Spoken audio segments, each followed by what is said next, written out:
Sorry about that. Forgot to change my mic over.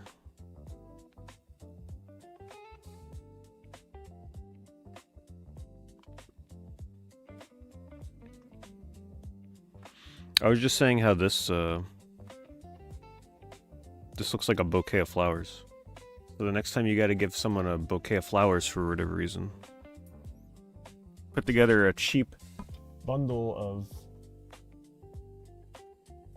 PS1 games instead. Fix this.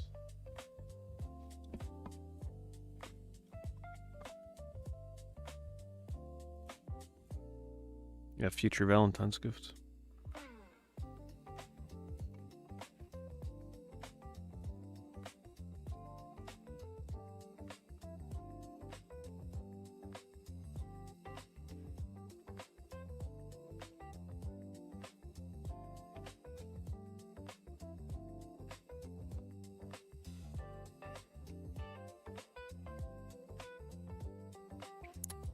Yeah, it's a lot better, thanks to Iskillium.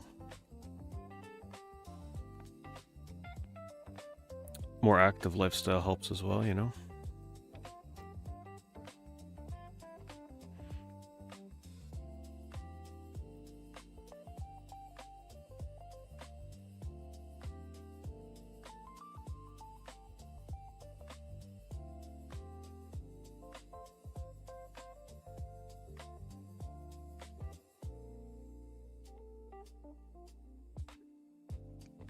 It'll be a year at the beginning of May.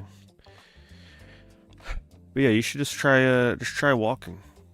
You can even get, they sell them on Amazon, the walking pads. Even though, you know, the weather's going to be getting pretty nice soon, depending on where you're at. But you could always get a walking pad. You just walk on it in your house for like 30 minutes a day. It's a good start.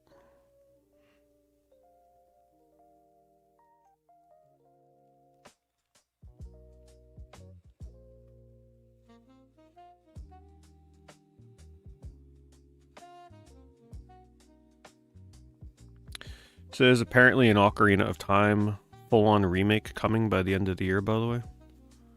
I feel like it's pretty credible considering the Zelda movie comes out in 1 year.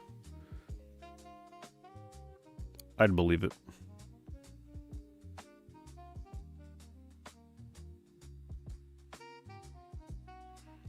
Also, I'm a little mad about a certain spoiler about the Mario movie.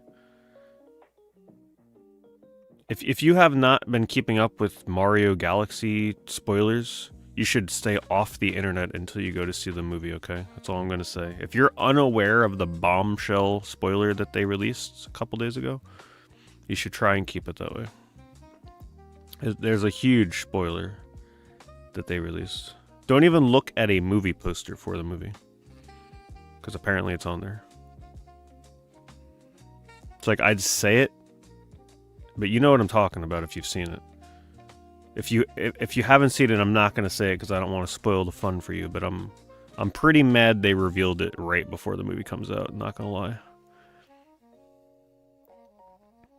Also, I looked into this game. It does look pretty cool. This is a very atmospheric looking shooting game. I'm on the lookout to try and pick this up. Keeping my eyes peeled for a lot or something with it.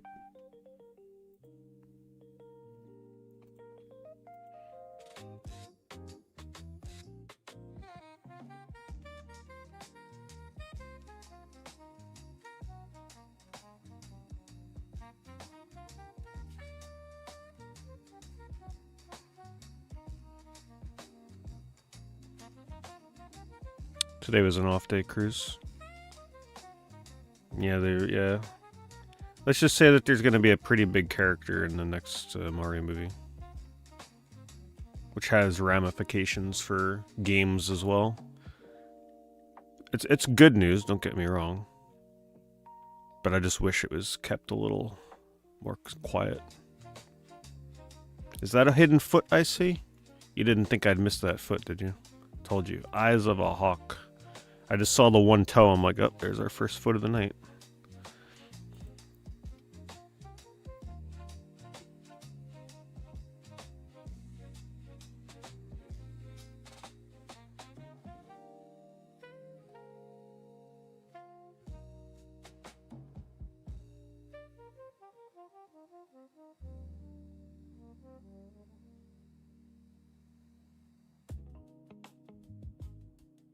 I haven't played Vanguard Bandits, but I would still probably recommend Valkyrie Profile. There's nothing else quite like that series, I guess we can say.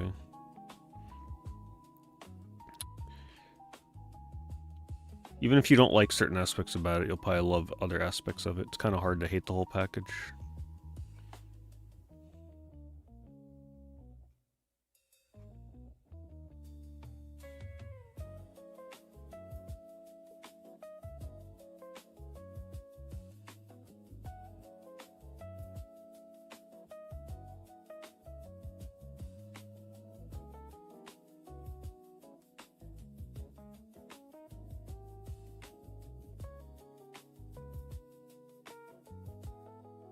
The one thing I noticed about Vanguard Bandits, though, it's like the same battle song the entire game. I did remember when I watched like some gameplay of it. So hopefully you like the music.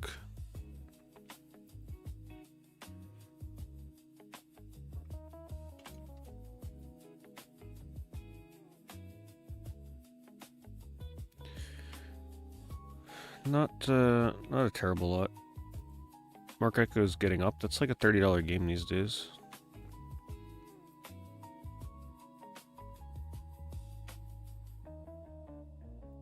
It's not bad.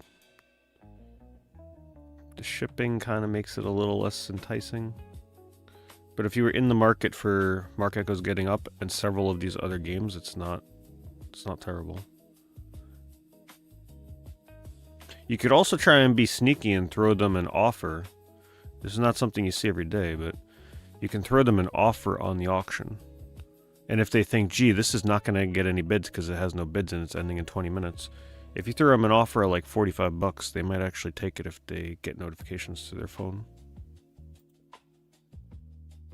They might feel like I have to either take that or nobody bids on it. Something to think about.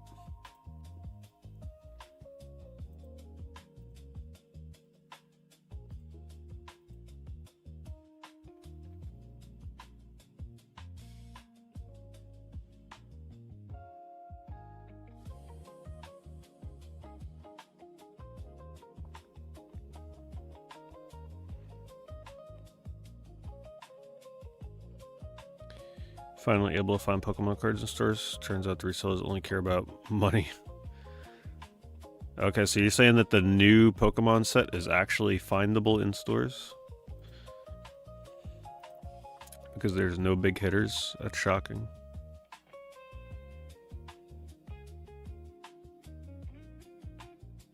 You'd be surprised. I would assume there's more adults than kids when they go to see these video game movies.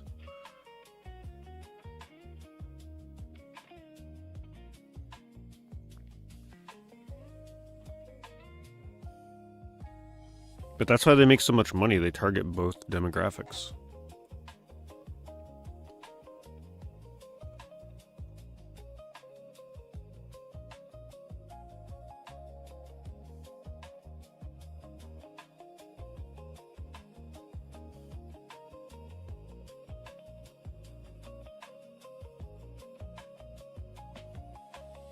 So interesting to me that somebody's bidding on Final Fantasy XI for PS2. I'd love to just like interview the people that bid on these. It's like, okay, you know you can't play this, right? But tell me about your history of Final Fantasy XI. It must mean something to them if they're buying it. This isn't even the original release. This is the one that came with 4 expansions. This was pretty deep into the life of 11 on PS2 at this point. Free subscription for 30 days. Sign away your life for free for 30 days. Look, they even advertised Tetramaster, which I barely ever touched on Play Online, and I kind of regret it.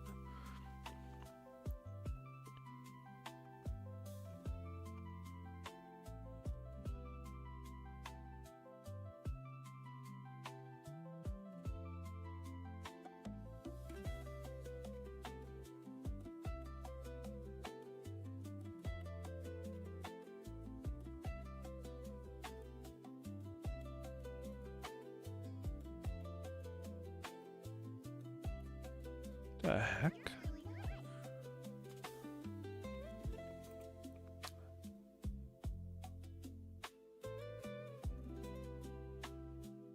Guess we'll get a Star Fox Assault on Nintendo Switch Online. I think people are ready for Star Fox anything at this point. Thanks, Sneed. Appreciate it very much.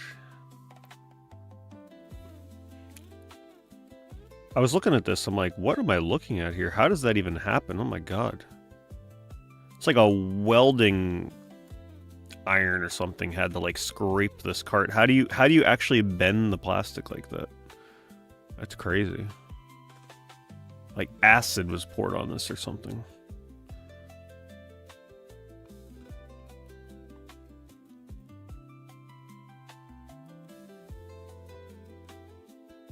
A curling iron, yeah.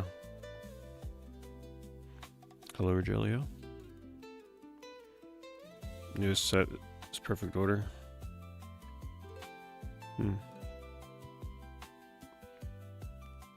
Well, I'm just glad that Pokemon fans have something to find in stores again. I won't lie, if I was in Target or Walmart and I saw some blisters, I'd pick some up. But unless I'm like seeing them in the stores, I'm probably not getting any. I'm done chasing FOMO with that stuff.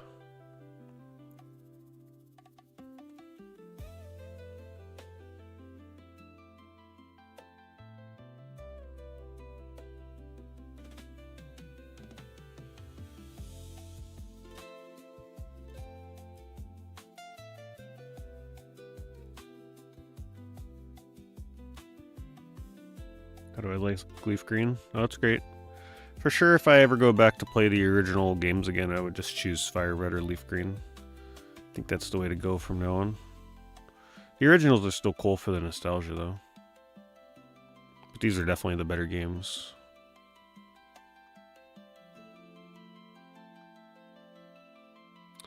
First D of the night is D2. It's not often we get D2 popping up first. Is that factory sealed? Apparently it is. 5% of profits goes directly back in the target communities across the nation. What does that even mean? Target communities?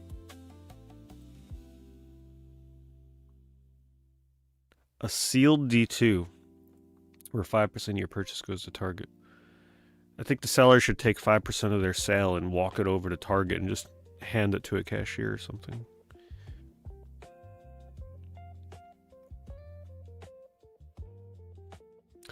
It's new, but it has a 4-inch tear on the top edge and a 1-inch tear on ups and top right edge. And front top right edge and left edge. That's a mouthful. Say that 10 times fast. It's a lot of little tears.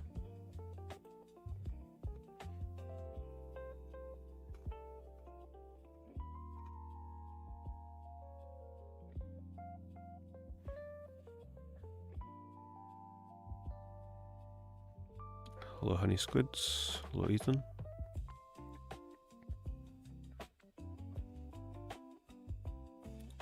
can see the shrink wrap is rewrapped.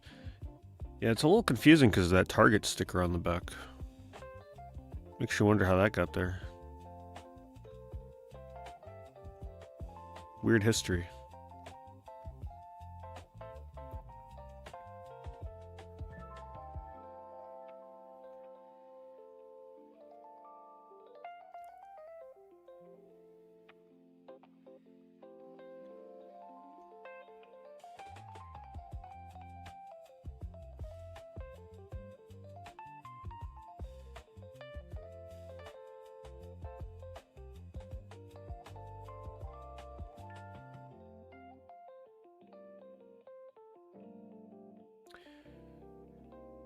So to be fair, I guess if someone's not used to selling video games, it's kind of hard to know if something's authentically sealed or not.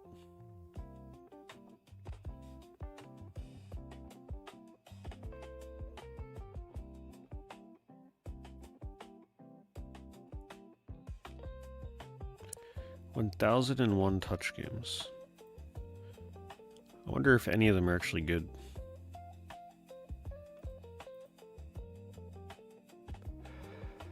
Yeah, almost certainly not.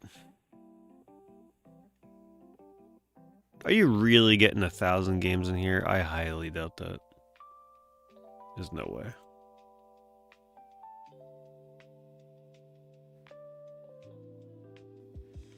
So 2 things at the flea market you didn't grab. Hamtaro, Game Boy Color, $10. Hamtaro on Game Boy Color is a pretty cool game. And an in-box Dreamcast for $120. That's a pretty good price for a box Dreamcast.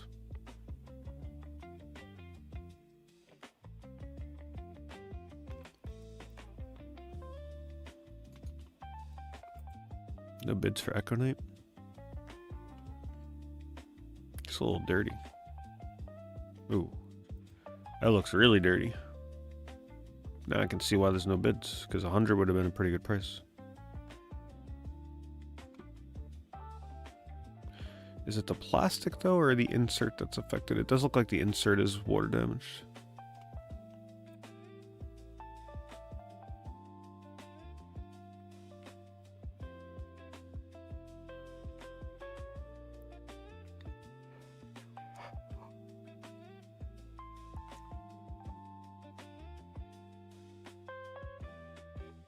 Do I recommend Kirby Air Raiders? Oh, I definitely recommend it. I'd recommend it while you could still find people to play online with. The online's pretty fun. Eventually it'll be completely dead though.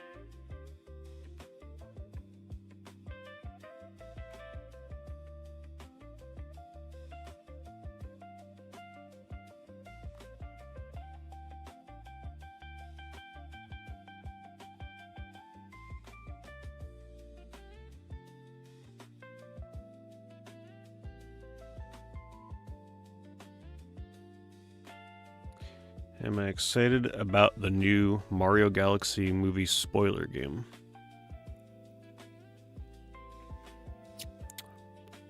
Well, I mean, it's pretty guaranteed it's probably going to happen at this point, right? So that's kind of cool. But yeah, I'm trying not to talk about it for people that are listening because it's a spoiler for the Mario movie. Which isn't really a spoiler because it's going to be really hard to avoid that at this point. It's right on the freaking poster. But I think it's pretty cool. Unexpected.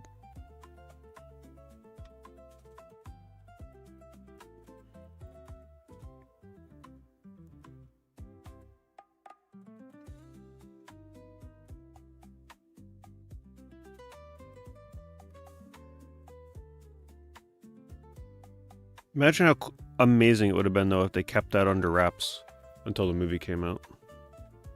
And you go to the theater and you're just like, what the hell? What a crazy cameo.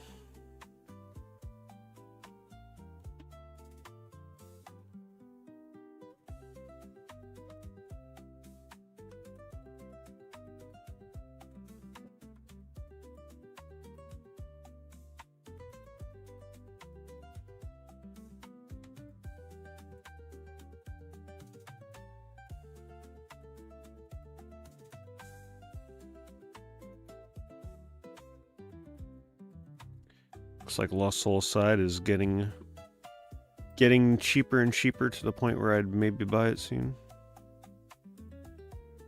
$28, $33.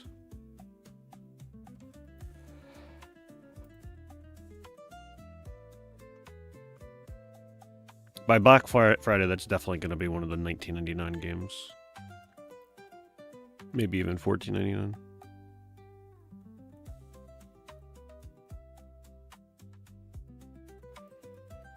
Sony make a movie with all their characters? Man, I hope not.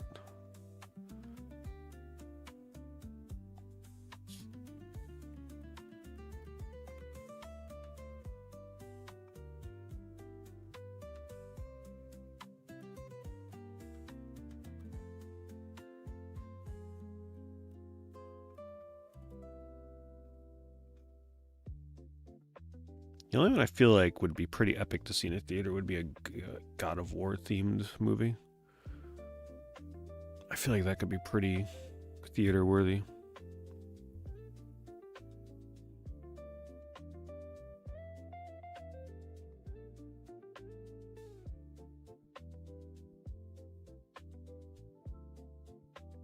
Hello, vinyl.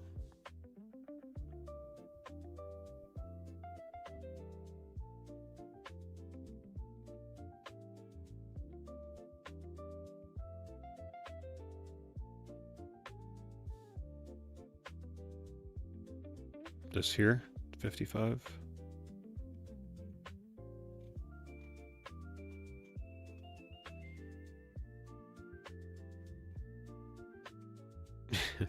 Yeah, they're not shorts. They're like whatnot streams.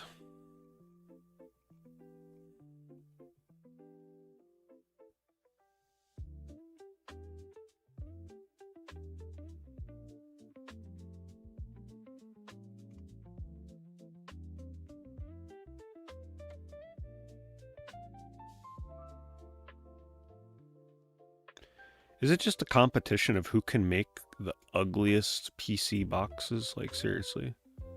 Look at... These are definitely a product of their time. When they put this border on the game. And then this one here.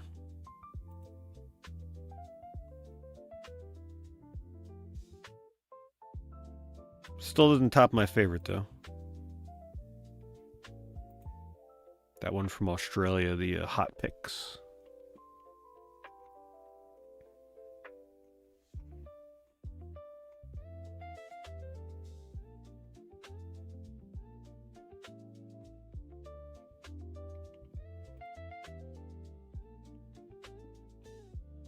Hello, Rich.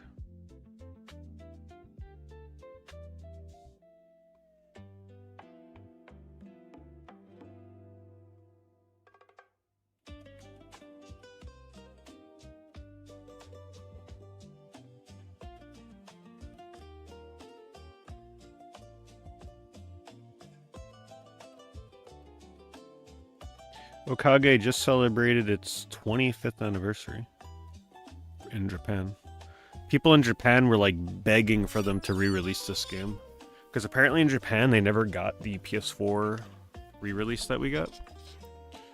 There was like a petition they had on X and everything. I retweeted it for them to try and help out. Not that it's going to do anything.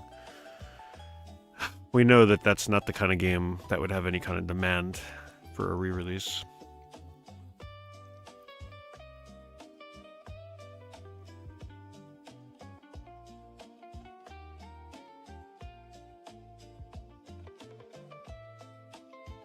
I used to have this. I bought this when I was in Japan. I had a box copy of it. It's unfortunately something that did not work on my Genesis at the time. When I bought it, I didn't know that you had to have a... It was either like some kind of off-brand Mega Drive or you had to have a Mega Drive, but this would not work the way that I played my imports, which was by using a Game GD in a Genesis, and then you put the Mega Drive carts on top of that to bypass the region filtering. So I ended up selling it. It is a shoot 'em up of a particular genre. That's all we'll say.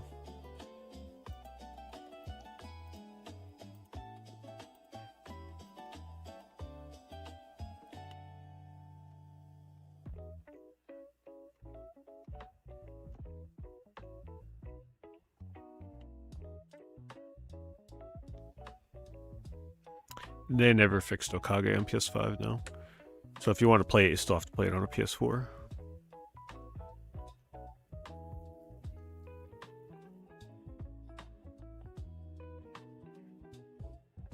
Which sucks, because who wants to have to keep their PS4 around for that?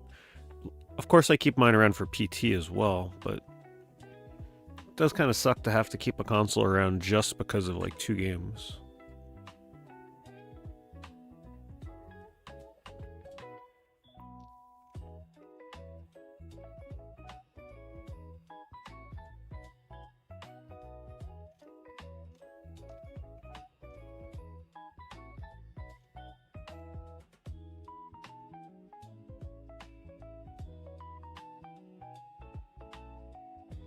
Somebody made a repro cart for Animal Crossing.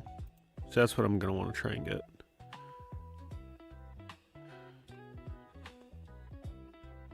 A nice, cheap 3D printed clamshell with the English translation.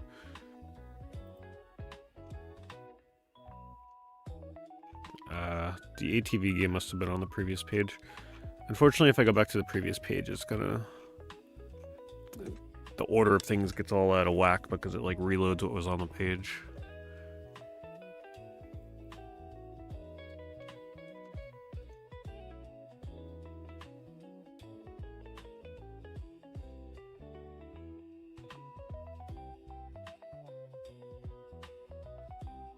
There's a couple of indie developers working on Parasite Eve, like full-on recreations of it, essentially. Like they're indie games, but they look exactly and play exactly like Parasite Eve.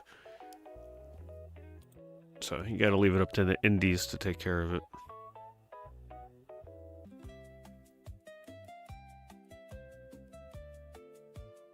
Thanks, Mr. Big. Thank you for 18 months as a member.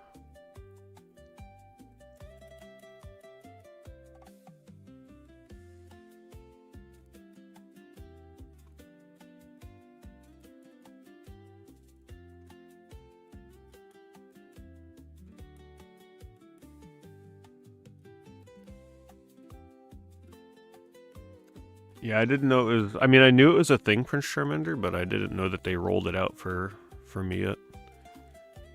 I've been waiting for them to give me that ability. I have to do it on, like, my tablet or phone, though. That's probably why I typically don't always see it.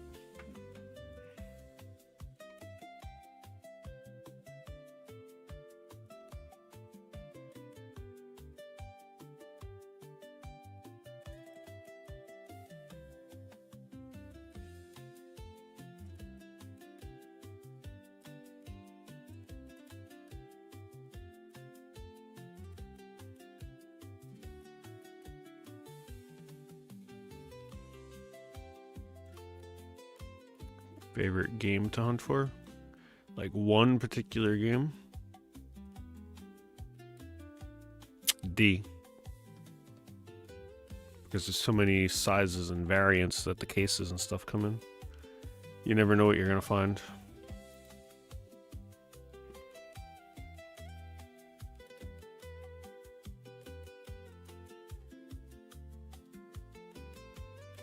Yep, D.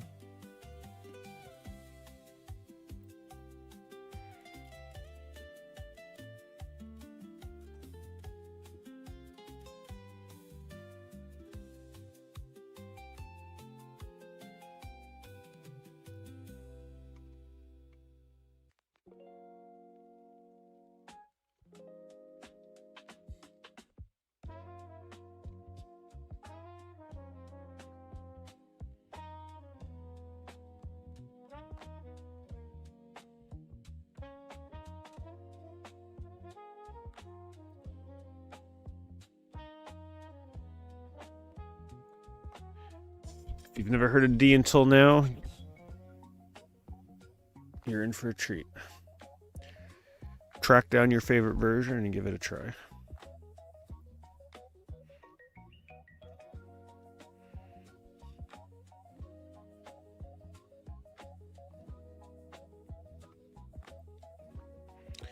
Lords of Shadow letter opener.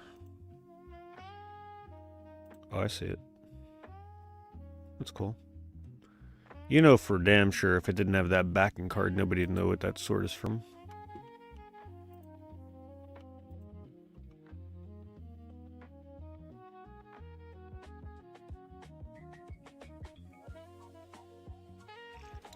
Your friends sometimes make fun of you because you only play retro games. Time to find some new friends. Honestly, you'll be the one laughing when their more modern games are digital only and costing $100. They can't even get rid of it or resell it if they wanted to.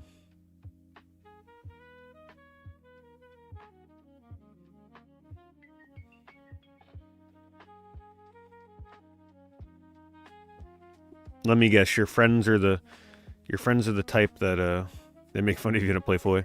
Are they the type of friends that are just playing stuff like Arc Raiders,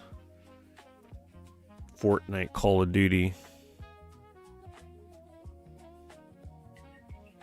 stuff like that?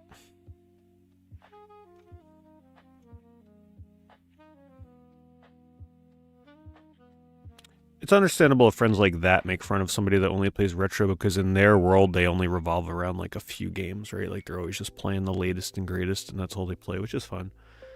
They'll never understand the greatness of a retro catalog of games.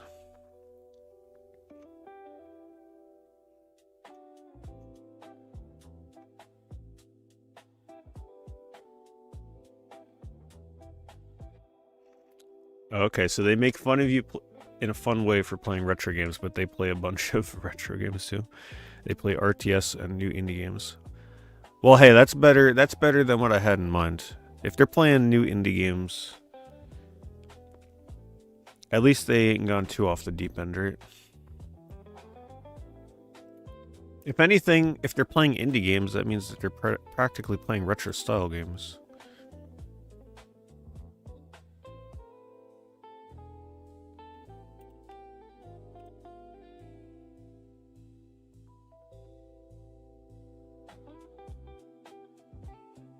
Yeah, we were talking about it a little bit earlier, Pardeep.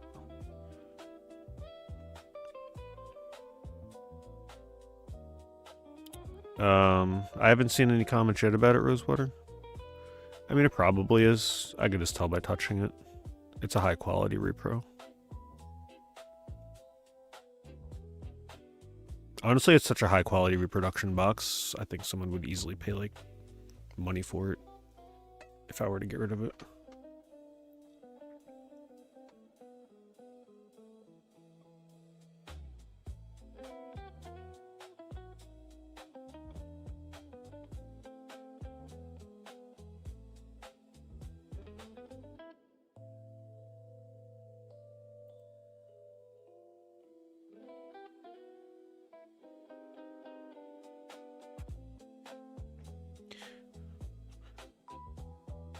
The only time I bought a game that was fully fake, including the cartridge, was Sonic Advance 3 on Game Boy Advance, like 15 years ago.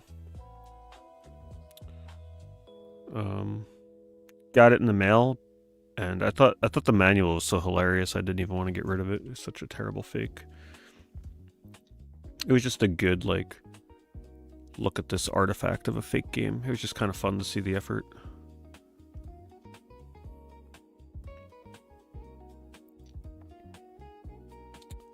Darth Robertus. Well, thank you. Thank you for the silver membership. Appreciate that very much. Don't forget to check out the members section for all the content in there.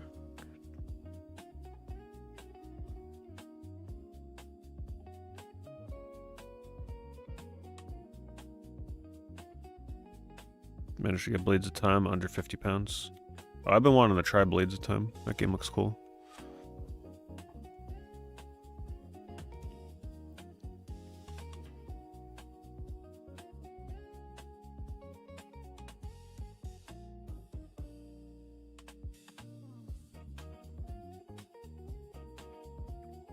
Fake cartridges were not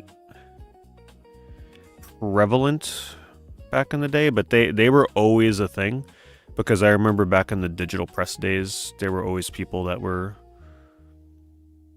hesitant about NES cartridges. NES cartridges were probably one of the first ones to start receiving fake carts.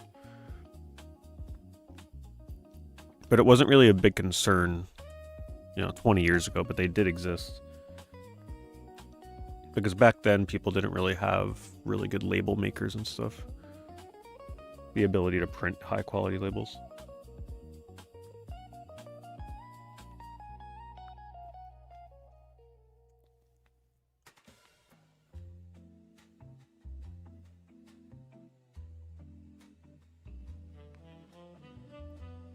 Hey, hello, Gaseous.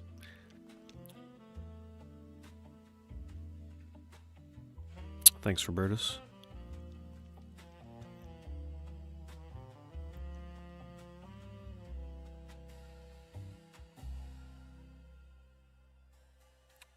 Well, I don't think Video Gamer lost his streak, but there were a couple people that said they lost their streak recently due to some glitch.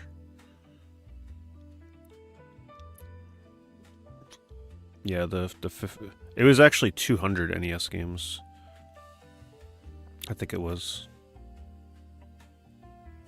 Or was it 50? No, I think it was 100 NES games, and I paid $200 for all of it. Or something like that. Yeah, that was a crazy video. I haven't done a video quite like that, because it's very, very difficult to even remotely get a deal quite like that anymore.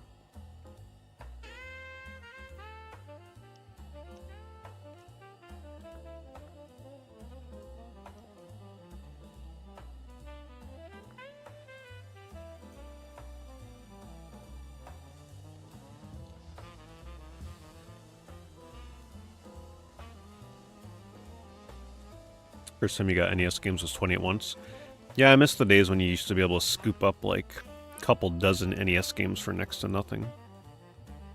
They were all over at yard sales and thrift stores and flea markets. Really cheap. Thanks, Jeremy. The 111. Thanks for the 111 resub.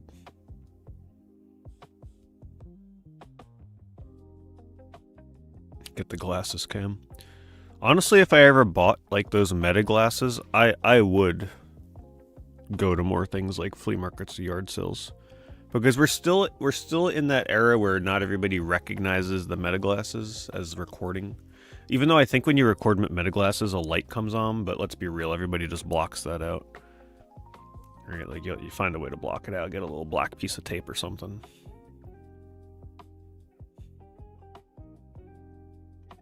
Unless that covers the camera. They're probably sneaky with that. I just think the meta glasses are too hipster. I think they're ugly as hell. If I can get meta glasses that have like the frames that I use, more rectangular, not the big giant bulbous glasses. Sorry anybody that wears glasses like that, but I don't. If I could just get a frame that looked better.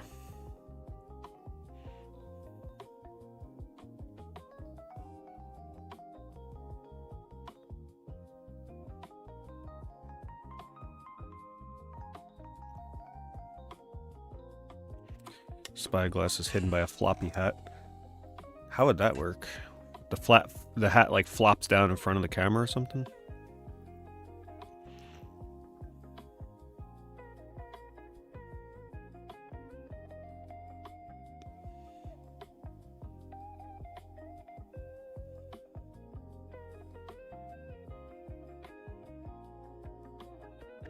Backlog account? No.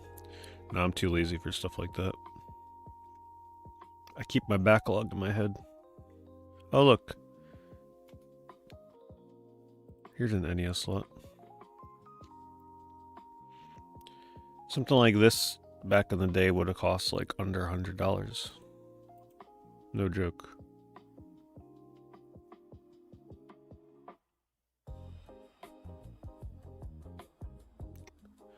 It's got the good starters in there. NES slots tend to always be like little Billy's first NES slot, you know? It's like, oh, the perfect starter lot. All the games that you need to get started.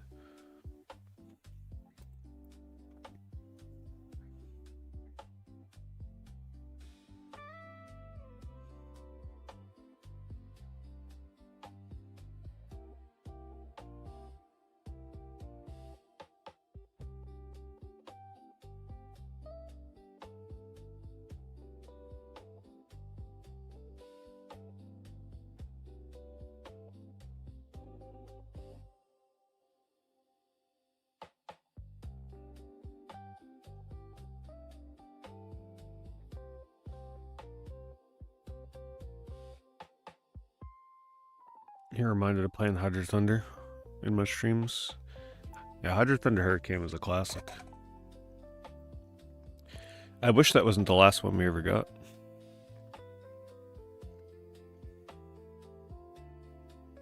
That game is such next level track design. Also water physics.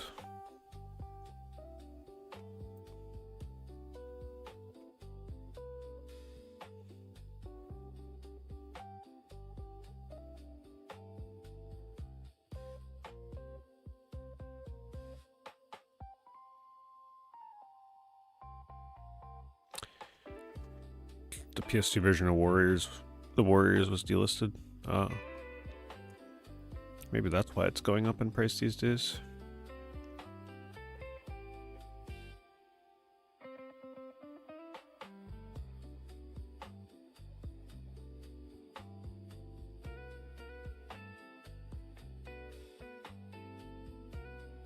Yep, TNT Racers.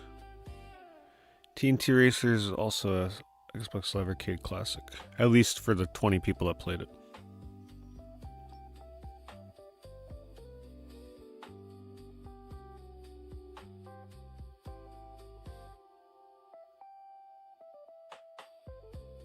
Hello, Geometry.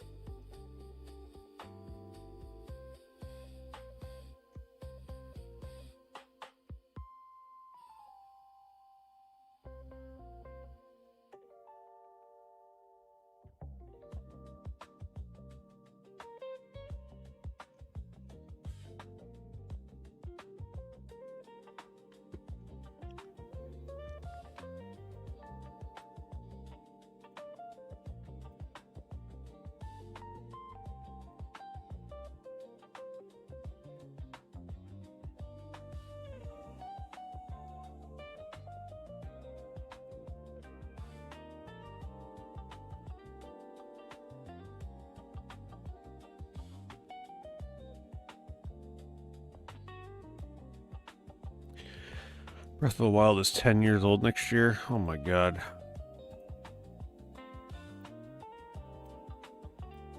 That makes us feel all old. Isn't Mario Odyssey is like what? 8 years old at this point? It's just crazy to think about.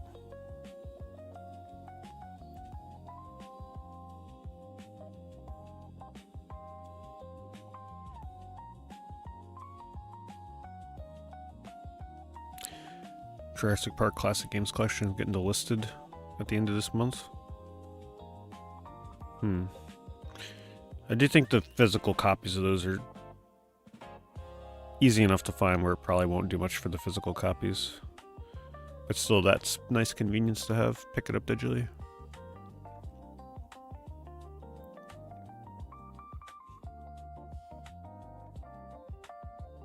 Nine years for Odyssey. That's just so crazy. It's just wild to me that that's the last like true 3D Mario game we got. Doesn't feel 9 years almost at this point. Gosh.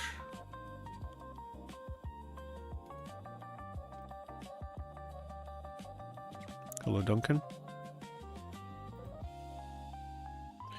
Yeah, I didn't even play Wonder. I'm glad I didn't, because now they're going to have the Switch 2 version. So if I do play it, I'll play that one.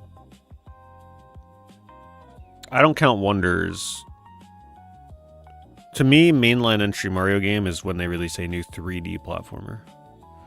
That's what I wait for.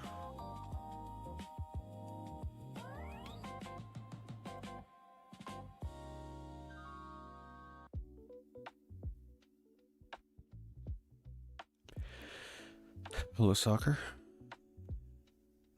Best retro console and worst retro console collect for right now.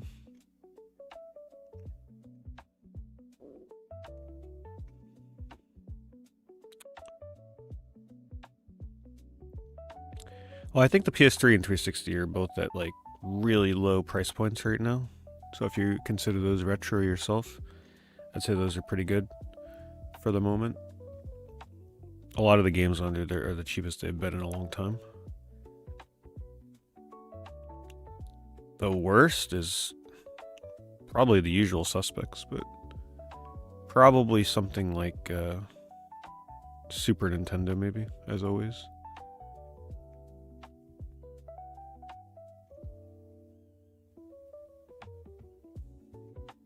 Super Nintendo. I would have said Saturn, but last eBay stream we looked through Saturn games and there were quite a few not terribly priced Saturn games. So maybe 3DS. I wouldn't really say 3DS is retro, but 3DS is also a bad time to collect for right now because people, it's at an all-time high in terms of interest.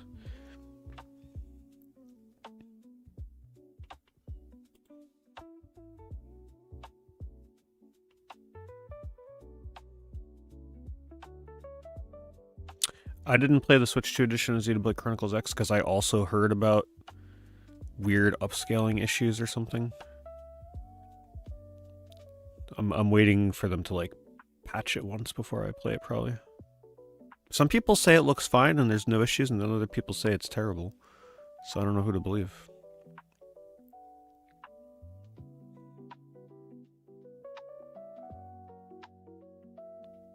Hey, what's up, Pixelly? Glad you enjoyed it.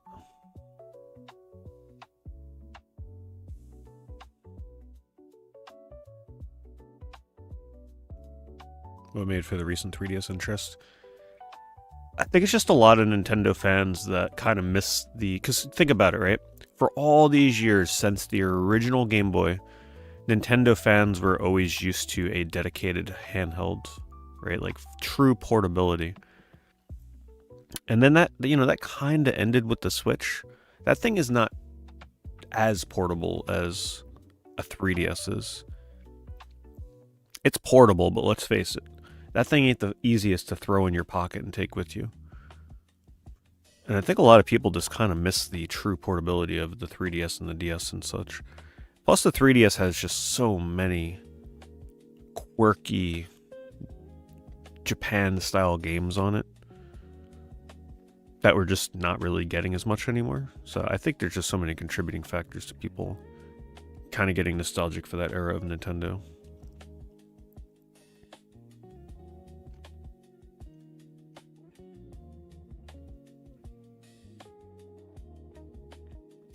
And no, there's no date yet for BMX XXX. I'm sure I'll announce a date though. I was gonna do it when I got to like 200 followers, which is coming up pretty soon.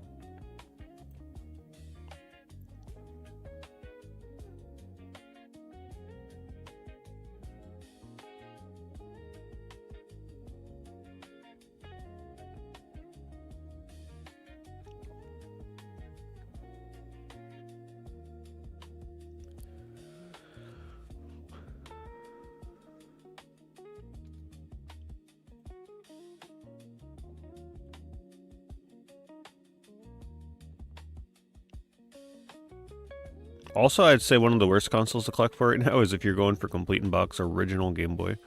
Don't even bother. I'd say it's worse than Super Nintendo. It's one of the hardest Nintendo consoles to go for. If you care about the box.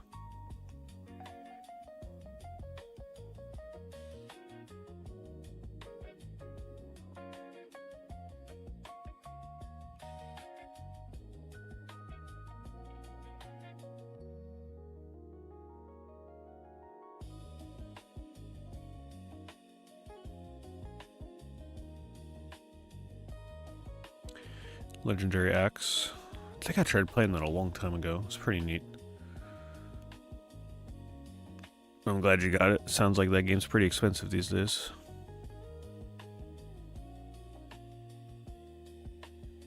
Two of your cartridges are dead. Which cartridges died on you? Which 3DS carts? Hello, Robert.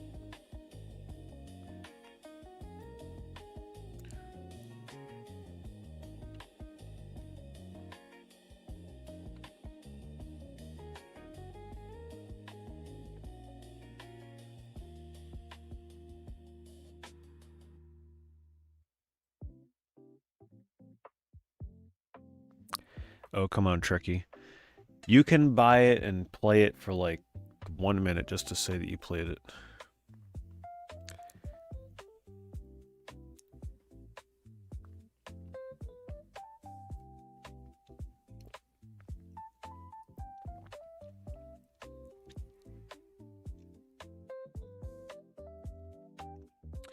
I didn't look too deep into it for real, fan, but I would assume it probably is.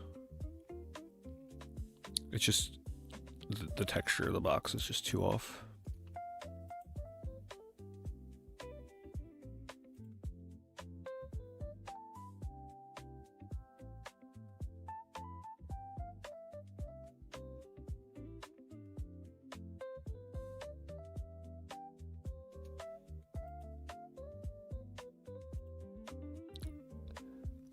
Am I the only one that sees Batman in the background?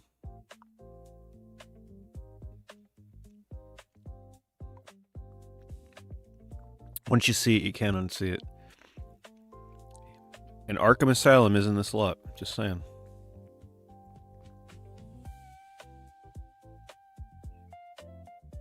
You can see it right here. Look. Eyes, nose, the mask, the bat ears.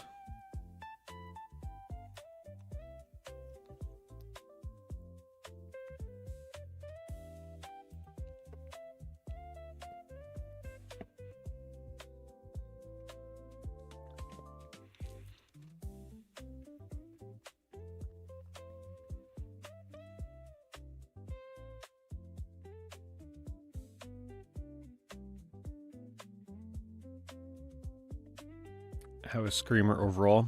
Based on what I played, I would recommend it only to hardcore drifting arcade racer fans because the controls are they're a huge learning curve. It's not a pick up and play game. You got to dedicate several hours to it to even understand the controls. Unless you're really good at picking it up quick. I would say, honestly, wait for a price drop, though. The online's pretty much dead at launch, so there's no real reason to have it right now. I would wait until it gets cheaper, personally. Unless you're dying to compete in the time trials. Which I do enjoy. I like time trials.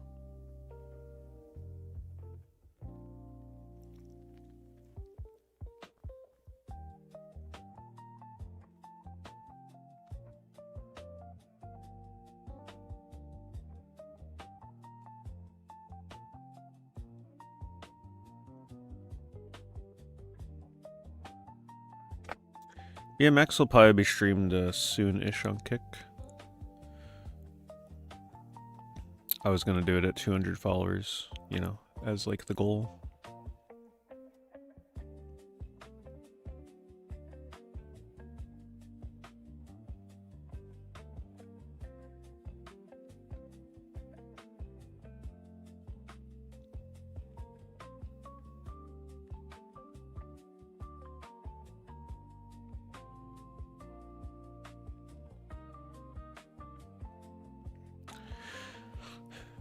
I forget where I got stuck in Returnal. I think I get stuck in the 3rd biome. That game gets ridiculously hard after a while.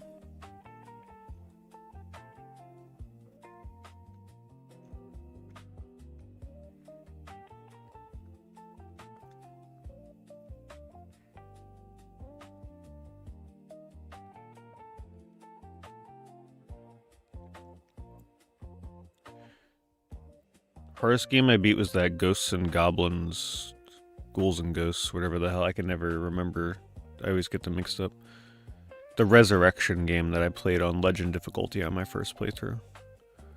That had to be the hardest game I ever beat. That was ridiculous.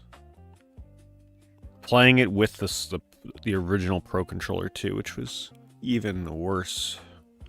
That D-pad was so bad.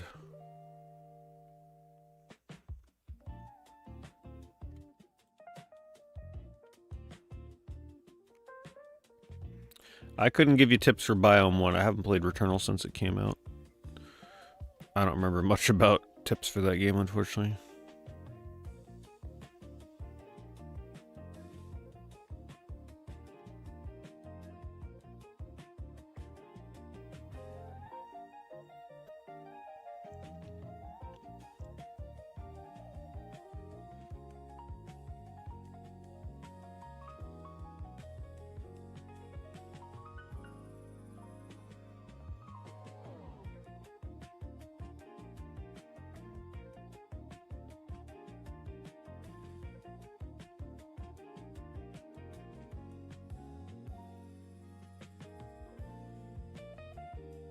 I wouldn't force yourself to beat Returnal, though. Like, if you feel like you can't do it, then I wouldn't force yourself. You're gonna end up hating the game.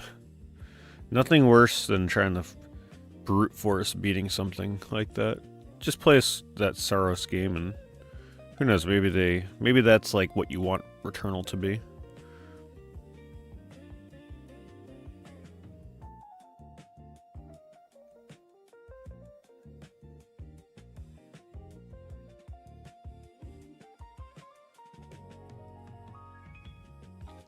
Yeah, if any of you are looking for a Challenge Boy, I don't think they ever released a physical version of it, did they?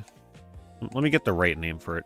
I don't know about you guys, but anytime I think of like Ghouls and Ghosts, Ghosts and Goblins, like I always mix the freaking names up every time.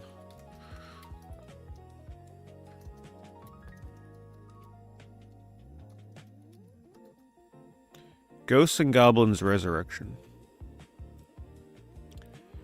Yeah. That was the hard, because I played it on the hardest difficulty first. That was a huge mistake. I mean, we're talking it would take 10 hours to beat one level sometimes.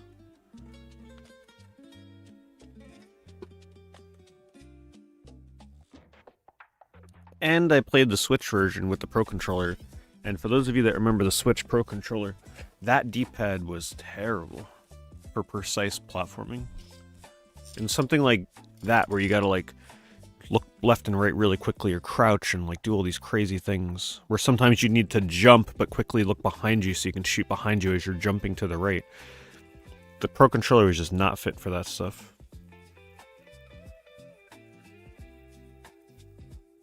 But at the time it was Switch exclusive, if I remember right, so that was the only way.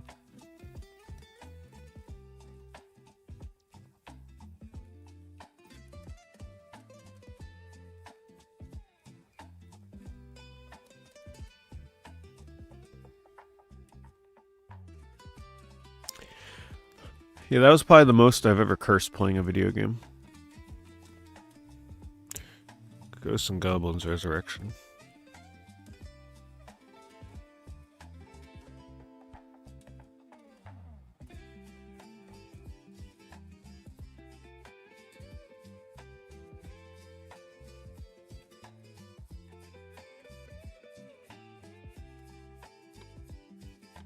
I'm just having flashbacks to some of those levels right now when I was going through it casually for the first time.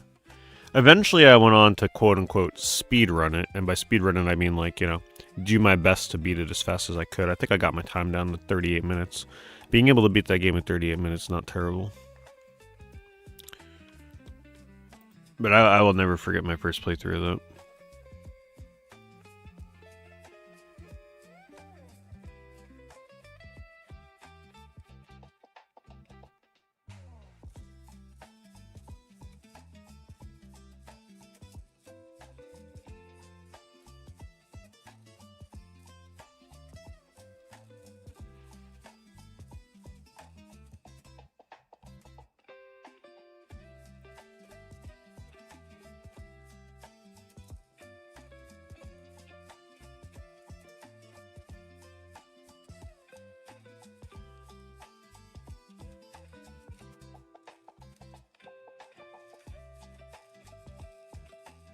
Hello, Everyday Ninja. Nothing too crazy yet, not tonight. Had I like Screamer? Yeah, it's good. I'd like to do another stream of it. I want to do another stream of Time Trials. I think I just gotta accept the fact that I don't like the story mode at all. Or at least not enough to focus on it. Time Trials is where it's at for that game, I think. Or online if I can connect to a game.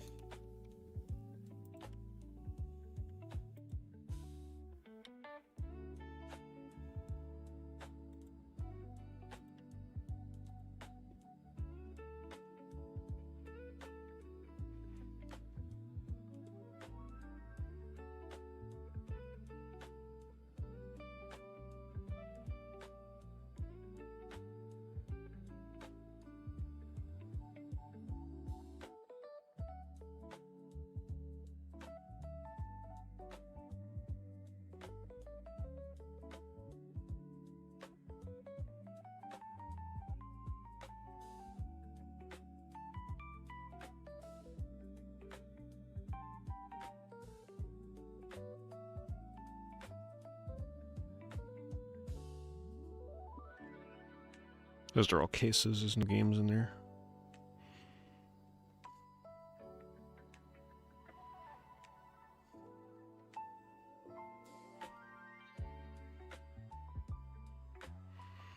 What is that rare animal racing game with actual animals?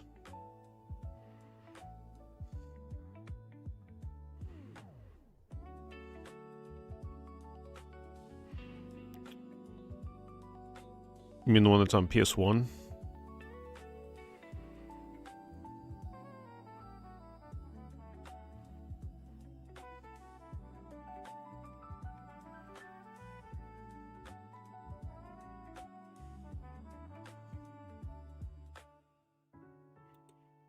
It's not Miracle Space Race, it's the other one. I can't remember the name.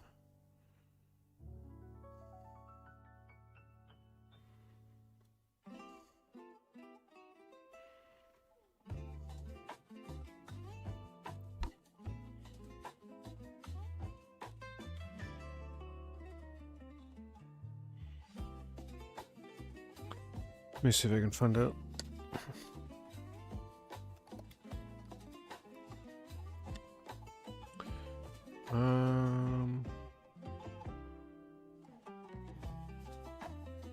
Rascal Racers. That might be the one you're thinking of.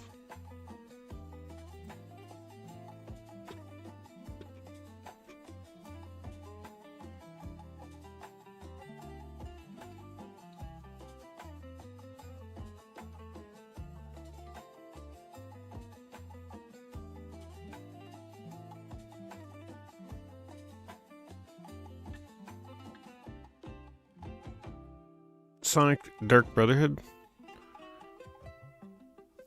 My problem with it was the game is too easy if you use Cream. Cream is just a broken character in that game, which ruined a lot of the fun. Other than that, I think the backgrounds in that game are actually really nice. Like, running through the environments is kind of fun. But the music outside of the battle music is just so distractingly bad, it's kind of hard to overlook it. But it's a really fun game for hardcore Sonic fans. If you're not really into Sonic, then I do not recommend it.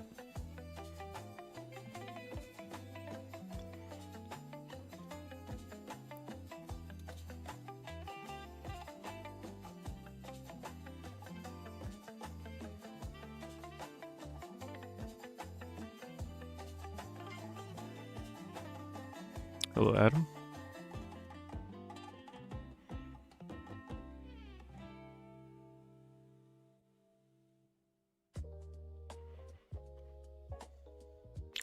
This could have been a good lot, but they're asking like way too much for that. It's almost no savings in that lot.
See a reflection in the TV.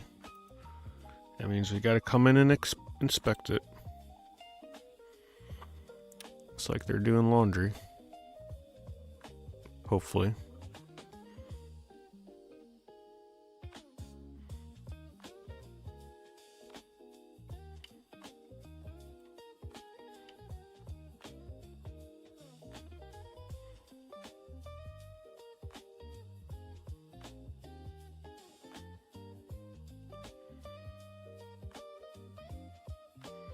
Wow, it's a big wall of games. 184 PS3 games, $2,000. Something tells me this is going to be a very underwhelming lot. I do like that they put a whole bunch of them in the red cases, though. Looks nice. Because I don't think all of those are supposed to come in that. Could be wrong, though. Actually, a lot of them are, now that I look at it, with the red spine. Just never realized how cool PS3 games look when they're all in the red case like that.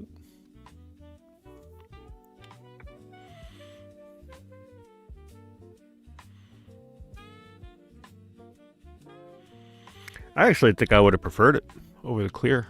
I think it looks kind of cool.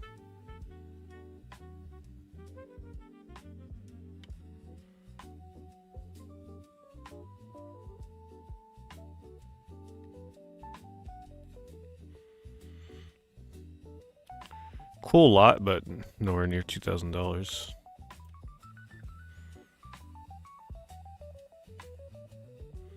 Genesis is still worth collecting. You want complete in box. If you're nostalgic for Genesis, it's never a bad time to collect for it. You gotta have that childhood nostalgia for it, though. If you don't have attachment to those games, I don't think it's worth it.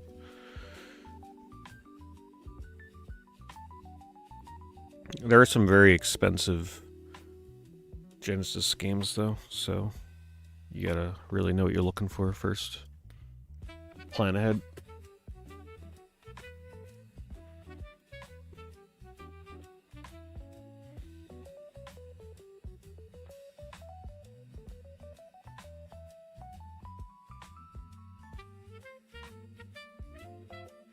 Well, I have 2 CRTs, I just don't have them hooked up. Just don't have the setup for that for my streaming space. One of them is really small, and then one of them is really big, so it's like... I wish I had an in-between.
This one's always so hard to dodge the reflection on.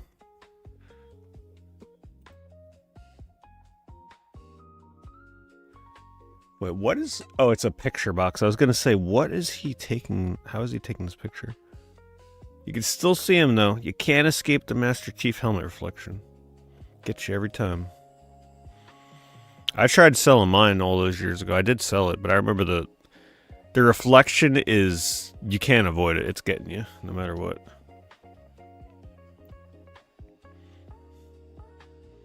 I don't remember what I did for mine.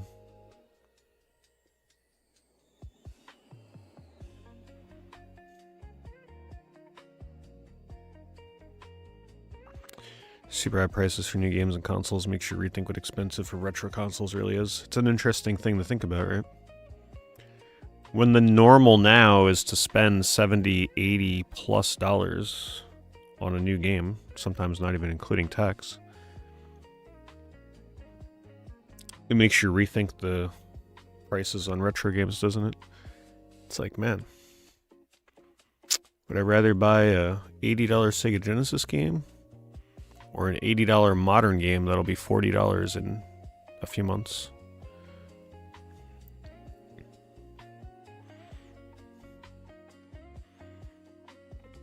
Maybe you wait on the new releases, you know? Get them when they're cheaper.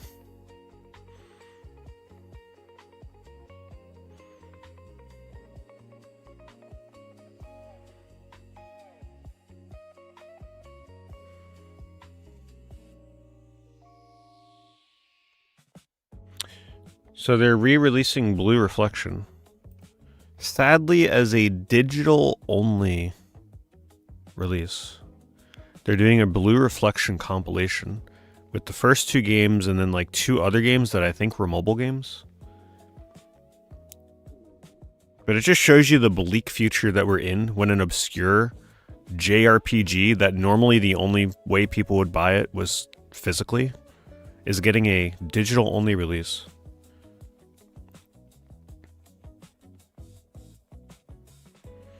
Cool game. I never played any others in the series, but if you like Persona games, Blue Reflection is worth checking out. It's more of a light-hearted Magical Girls take on the Persona formula, but it's pretty good. Amazing music too. Great music. The music is why I'd recommend you play it. Thanks, Cranaball. No, it's not a new Blue Reflection.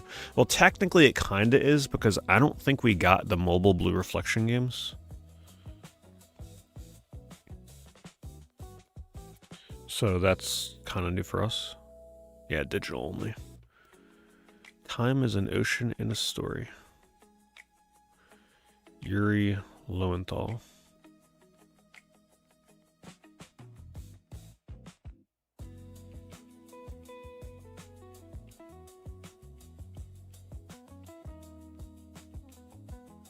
It's 1 and 2 in the mobile game, along with the anime in the one collection. Oh, okay, so it's an anime and then the mobile game. I was gonna say, I thought there was only one mobile game. Interesting.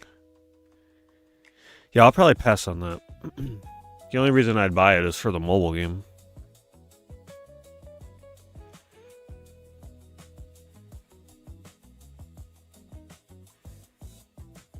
Final Fantasy 13, signed by Ellie Hills and Troy Baker.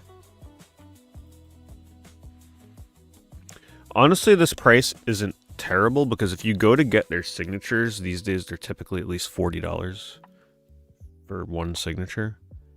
So you're already up to $80, not counting whoever this is. There's 3 signatures on here. And then the cost of the game, so it's like, yeah, it's not too far off.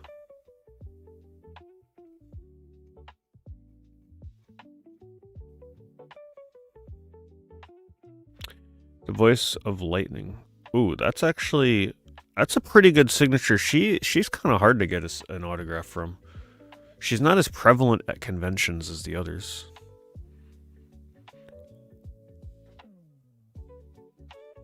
In the center right of the box. Right there. Personally, I would have just had her sign the game, because she's the only one on the cover. This is why I had the opportunity to get my copy of 13 signed by a couple of the voice actors, but I chose not to. Mainly because the 13 cover is just Lightning, and it does feel a little weird to have the other characters sign the box when it just feels like it's... It feels right only if Lightning herself signs it. If she doesn't, it's just kind of weird to have other voice actors sign it, in my opinion. If you can get her signature, it makes more sense. Who's the other signature?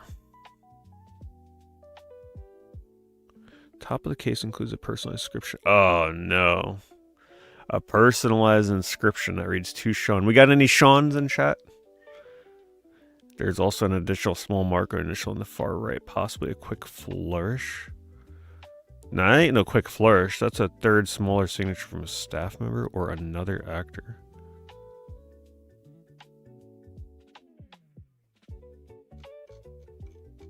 Nah, they gotta reduce the price if it's got a personalization on there. That's just how it goes, unless your name is Sean. That is definitely a signature.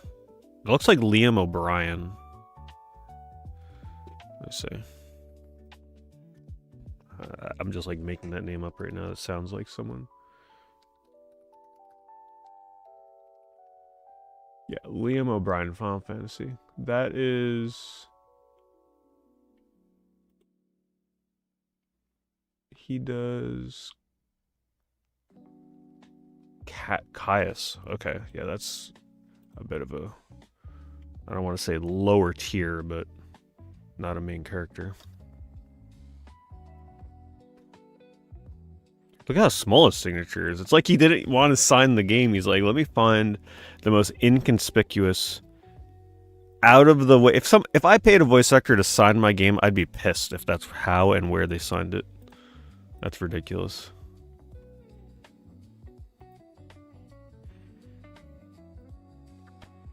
How's my TurboGrafx PC Engine collecting?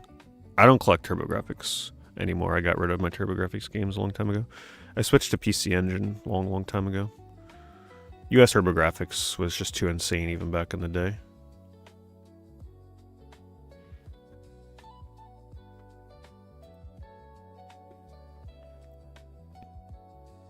But I haven't bought a PC Engine game in a long time.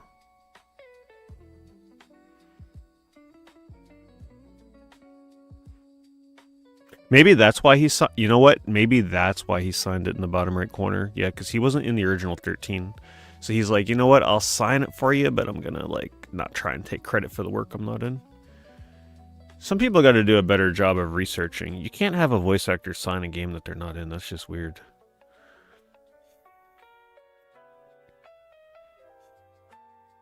I remember when they released these figures. I thought they were hideous. That's why I never bought them. They were highly stylized. I thought they looked ridiculous. These are the prototypes, apparently. Ratchet wasn't too bad, but the Quark one was just silly looking.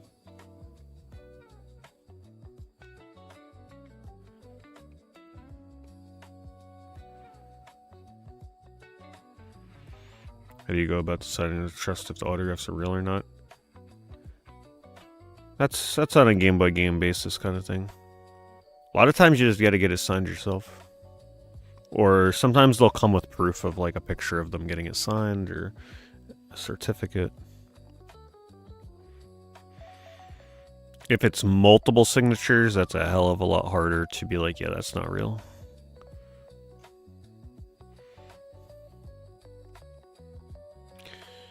Especially if they're done in different color ink and everything. Like I have a copy of Ratchet and Clank that's signed by the entire development team practically for the PS3 game. That's not something that's going to be faked.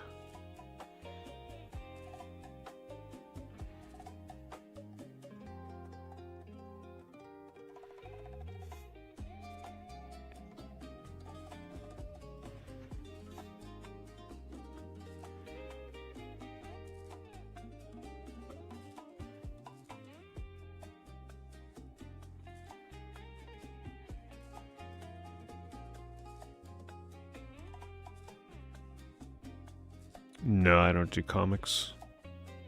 I'm not a comic person at all. Thankfully, comics seem like a real pain in the store.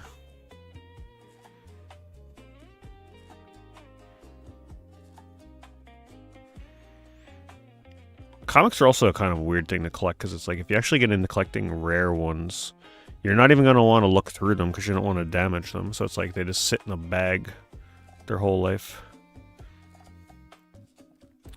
But yeah, I don't do the comics thing. I was just too into games back when I was younger to really get into comics. The only comic I ever got into was the old Sonic Archie comics, and then the Max from Image Comics. That was it. The Max is the only comic I ever went to comic stores to get when new issues came out.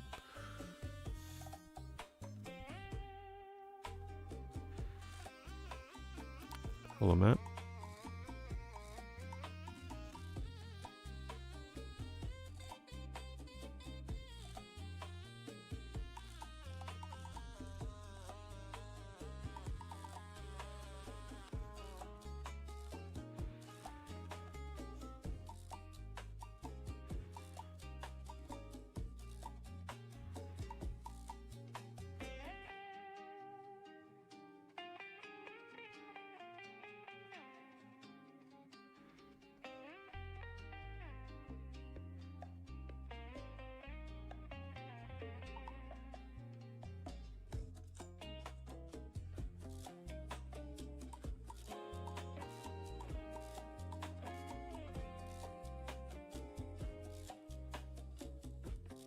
Are people asking more for Godzilla now? Typically the price of this was always around $200.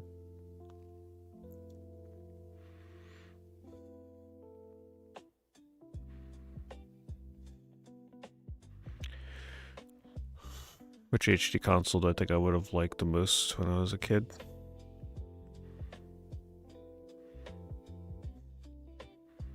Well, when you say HD console, that really can mean anything from like PS3 and 360 and up, right?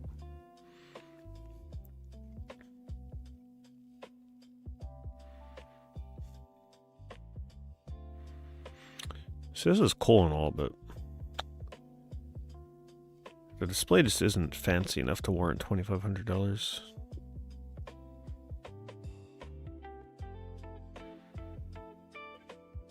Cool display though.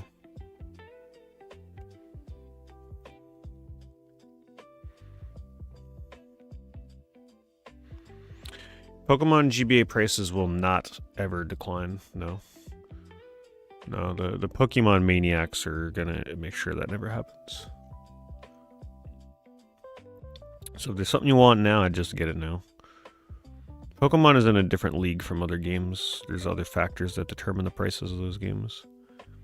And there's way too many factors to prevent them from ever coming down.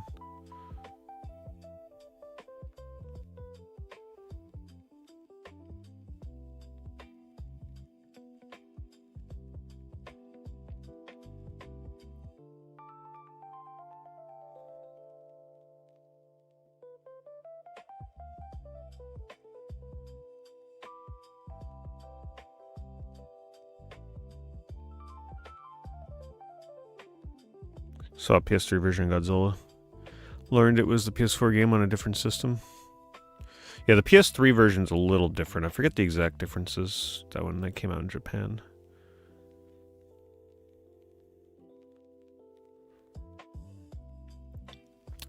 I don't know. If I was younger, I feel like I would have liked the... Probably the Switch too, because let's face it, when we're kids, we love Nintendo games. Plus the portability of it, I think that would be the clear winner. 360 Employee Awards Semiconductor Technology Team. Wow. That is kind of cool looking. But $5,000? At that point, just don't even part with it. It's cool though.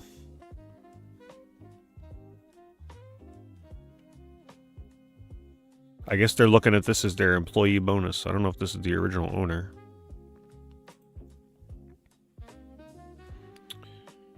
Thanks, Ryan. Thanks for joining as a member. Appreciate it very much. Passed another milestone recently with members. We're over 250 now. So I'll have to do something special like I typically do at milestones for members soon.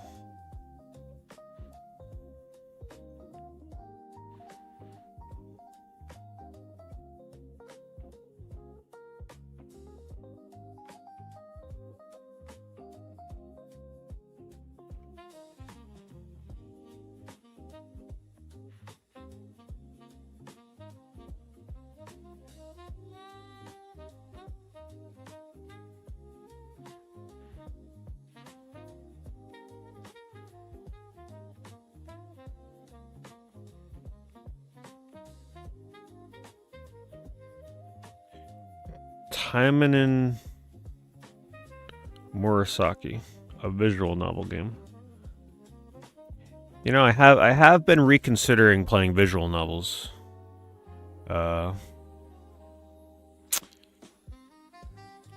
Just saying, you know. I can make exceptions.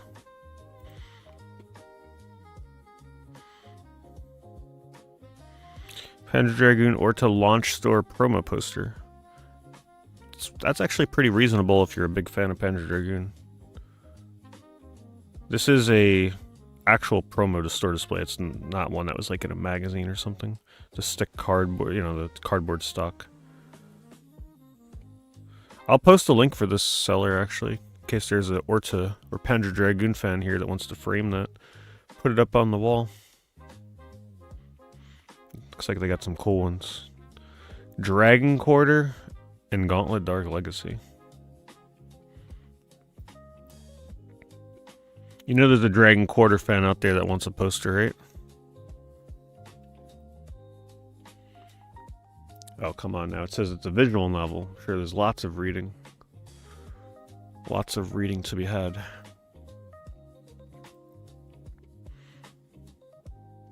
Thanks, Super Coolio. Thanks for the bits. And thank you for the bits as well, Citrus. Oh, that's right.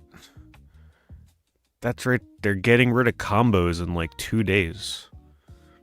So, might as well make use of that Twitch feature before it's gone forever. You guys are like the last guardians of combos.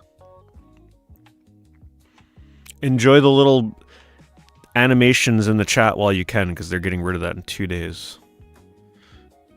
Finally see it work on Twitch, like for the first time ever, and they're getting rid of it.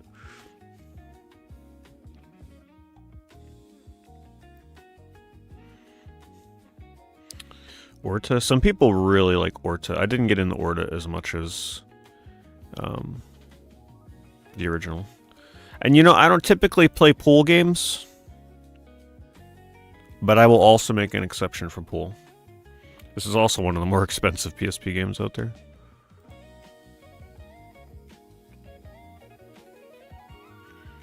Play head-to-head against your friends in Wi-Fi mode. Yeah, something tells me that was not a common occurrence with this game, I'm just saying. I think that's a solo experience.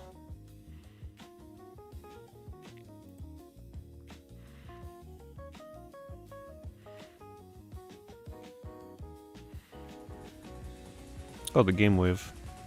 I would like a Game Wave. I think that would make a silly stream one day. Luckily, it's still not too expensive. I don't see why it would be. Nobody wants a Game Wave. Things used to be on clearance all the time. Wish I bought one when they were cheaper.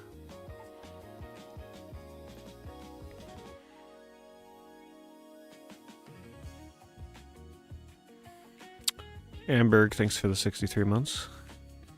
Super Coolio just going crazy with those combo bits right now. Thanks, Coolio.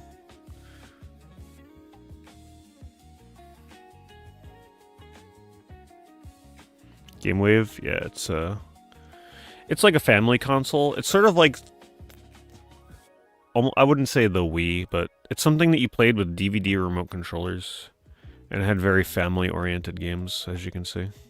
The whole family is involved. I love how the sister, by the way, like, the mother and father are looking at the TV. The kid is obviously, like, looking towards the mother, maybe. The sister is just staring off in the space. She ain't looking at nothing. She's feeling something other than the game. But yeah, it's just a bunch of trivia games and there's like a little puzzle game. Nothing crazy. Just an obscure little console.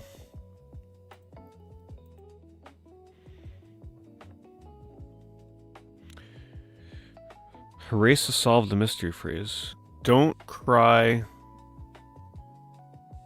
Something. Something. Something. Anybody know it?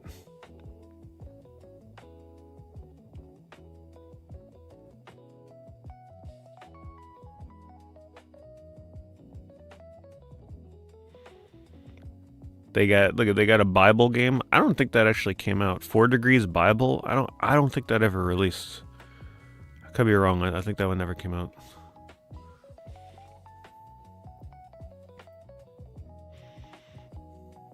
Oh, don't cry over spilled milk. Yep, that's it.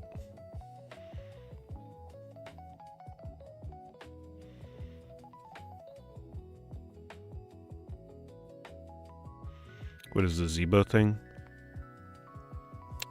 It's mostly a lot of mobile-esque games that are on a console. Like, think of it as a console that came out that only allowed you to buy games digitally. And depending on what games you bought and were on the console, is pretty much what you would own when the service shut down. A lot of weird games on it. A lot of bad games. Unfortunately, I didn't know when I played mine, but if you play Ridge Racer is one of the games that are on there. If you play too much Ridge Racer, it starts to like overclock the console or some weird, I forget what it is, but like essentially if you play Ridge Racer and you play too much Ridge Racer, which I totally did, it starts to mess with your console and break it. And it started to break my console. Because I remember I was playing a different game. I was playing Prey. You know the first-person shooter Prey, the one on 360? Well, there's a Prey game on the Zebo. That's its own unique game. And it froze. And the reason it froze is because I played too much Ridge Racer. I know that sounds crazy, but like that's just how deep the Zebo lore goes. So I got kind of scared and I stopped playing it. I didn't want to break my entire console. Yeah, there's a couple of games on Zebo that I did not know because, you know, it's Zebo. There's not a lot of information out there about it. But there's a couple games that if you play too much of them, it like wrecks your console.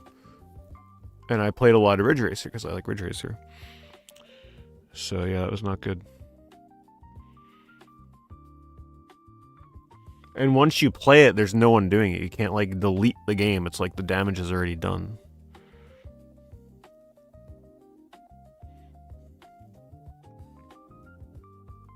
So I've been kind of scared to play my Zebo again, not gonna lie, because once I lose the games that are on there, you have to send it into some guy that mods the entire console. I don't feel like dealing with it.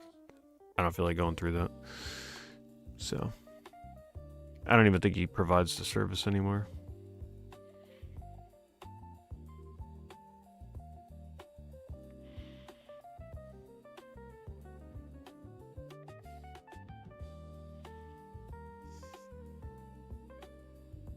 Oh, the new Prey? Yeah, I didn't play the new Prey. The old Prey was pretty cool, like the one on 360. The one on Zebo is garbage. Garbage game. But it is an exclusive for the Zebo. Hey, thanks, Bomb. Good to see you. Thanks as always for the super chat. What would I do with my boxes for my Game Boy, Super Nintendo, and 64 games when I was younger? Oh, I kept them. No, I never got rid of them. I was a collector before I knew I was a collector. Yeah. Like if I got a game that had a box, I would never get rid of it. That's for sure.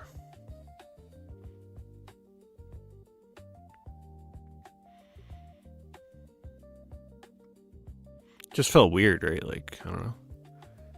Could never throw away a box like that.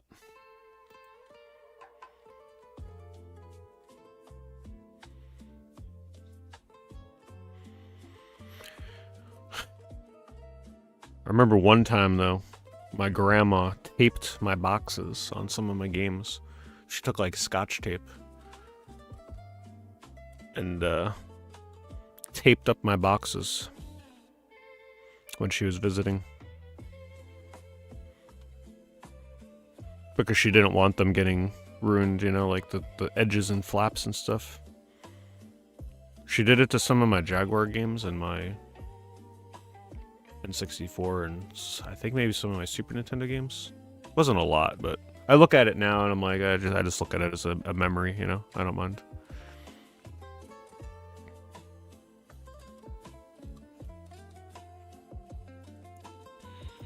It's both a beautiful Link and an ugly Link at the same time. He's so smug looking. So this was apparently only given away at E3 in 1997.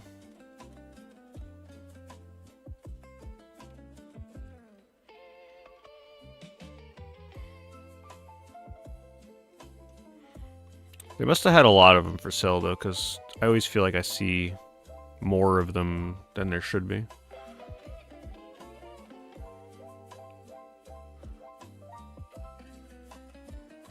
If you buy an example of this item broken, you'll definitely be paying $200 to $500 for repairs. $500 for repairs was the thing shattered with a hammer? You ain't paying $500 to repair one little problem with it. Come on now.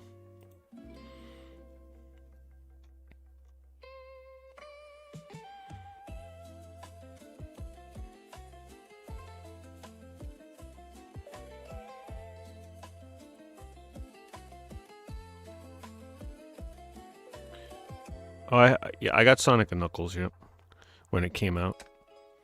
And sadly, the lore behind that, Sonic and Knuckles was the first ever Genesis game that I had that was not in a clamshell, because that was one of the first games that I bought that came in a cardboard box. So I cut the box up and put it in the clamshell for my original copy, because I hated how it looked on the shelf next to all my clamshell games. Even back then, I wanted uniformity.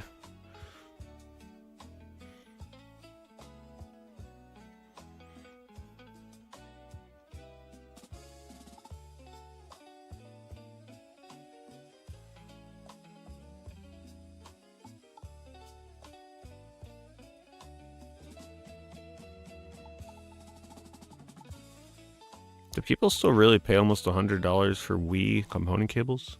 I remember those were a big deal though when they came out. They were pretty pricey back then.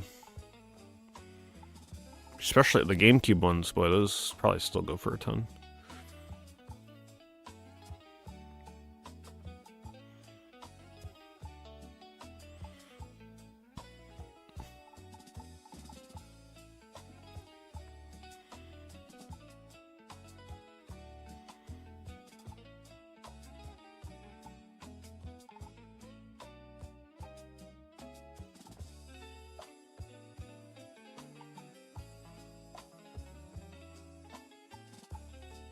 I don't really think there's an overrated retro game console. If it gets a lot of love, it probably gets more. If you think a console is getting too much attention that it doesn't deserve, that means you probably didn't grow up with that console. Right? So, like, it's easy to be like, oh yeah, the NES is overrated. Well, that's probably because you didn't grow up with an NES. People that grew up with an NES treat that thing as, like, the god of all retro consoles, right? So it's like, I don't know. I don't really think there's an overrated retro console.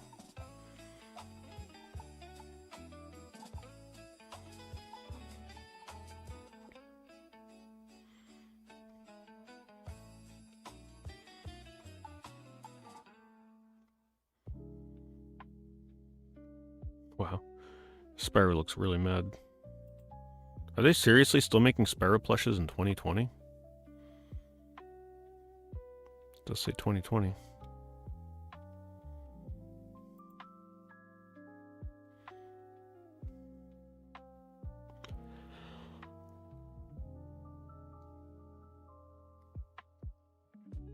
Garden Sugar for DS for 80. Complete. That sounds about right. I think people are paying around 100 for it. It really depends if it comes with the poster or not. The poster is what makes the price go up.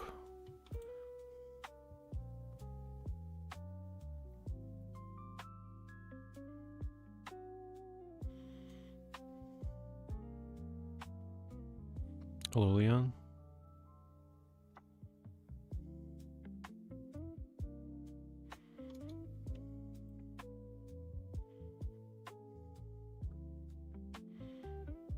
Crochet blanket for $100.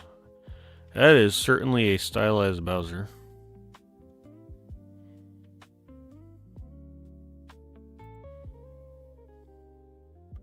It's a lot of work put into it.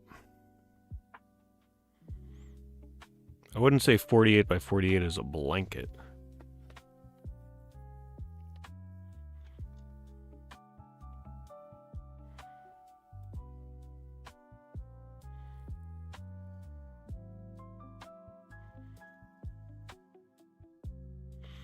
I played the Red Star not too long ago. Yeah, it was pretty cool. I think after a while it started overstaying its welcome, though, for me. But I really enjoyed the first couple hours of it.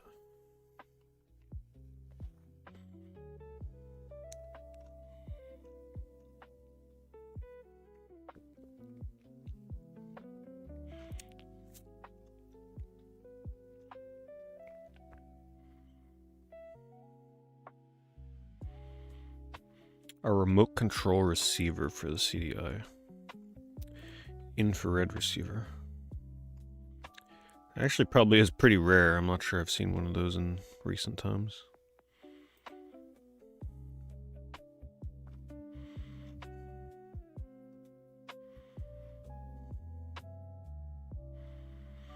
Still need to get my hands on this game. Very, very curious how this plays. Crystal Bears. Just think, we'll never get an experimental Final Fantasy like this ever again.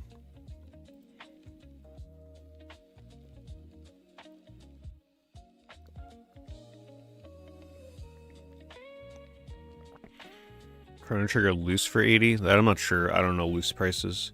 That sounds a little high for just the cart, personally.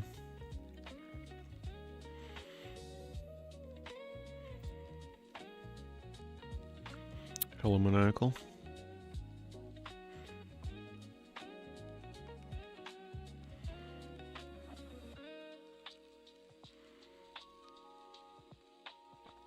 This is a weird shoot 'em up. I just like saying the name of this game. Hanataka Daka.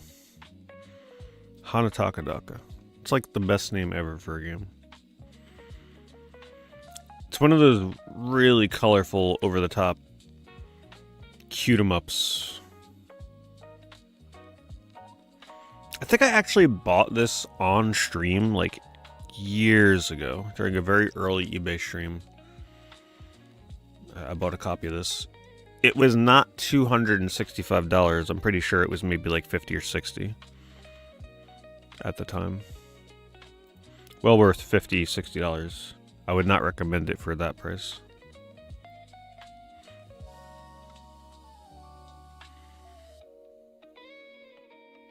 Actually, that may be the last PC Engine game I bought. It's been a very long time since I bought a PC Engine game. I think that may have been the last one I bought, if I remember it. Yeah, some people are not getting notifications for Twitch. For those of you that weren't getting notifications, like, what did you do to fix it? I would double check your settings to make sure that you have notifications on. Like, make sure you have dynamic notifications off in your settings, wherever the heck that is. Because there's been a lot of people saying they're not getting Twitch notifications lately.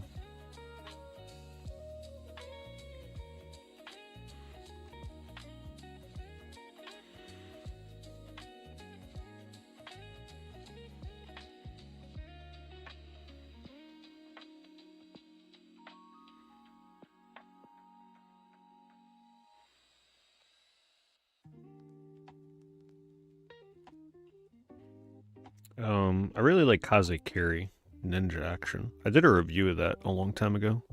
PC Engine. It's on my YouTube channel. I think I have a few PC Engine reviews on my channel. Did some random reviews for that system.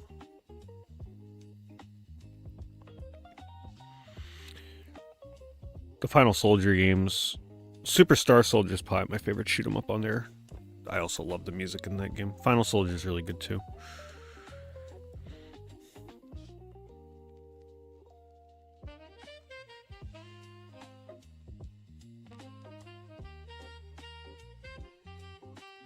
Also, the PC Engine version, Shadow of the Beast, is my favorite version because the soundtrack in that version is fantastic.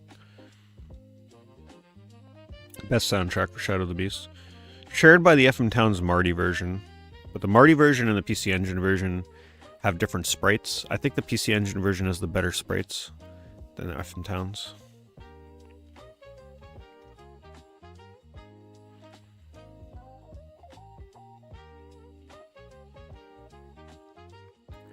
Dungeon Fighter Online 16-button controller. Wow. That would have been convenient for Final Fantasy XI. Gotta program it, though.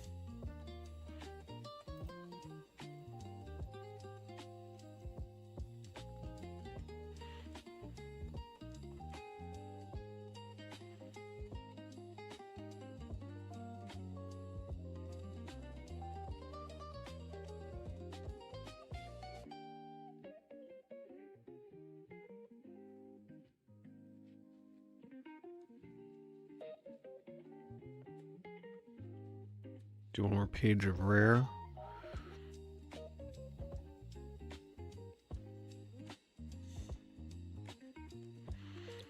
Wow. They're asking a lot for this. Is this exclusive? Did this ever come out in the US? I'm not... A 50th anniversary edition of Namco Museum is not ringing a bell for me.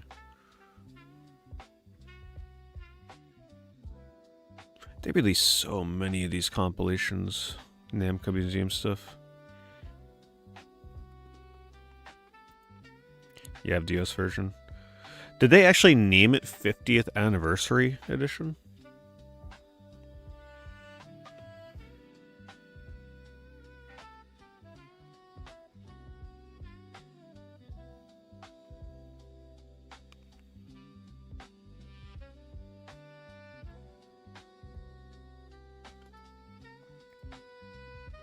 Wow.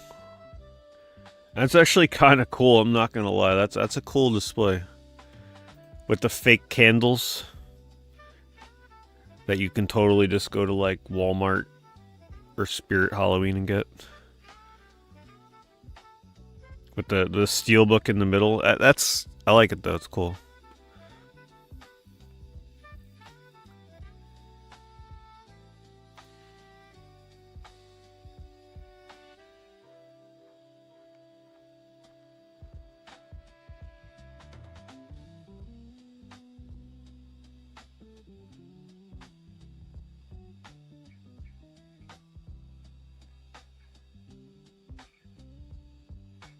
Wait, this isn't actually $75 now, right? This was just on sale for Black Friday on Amazon for like 20 or 15.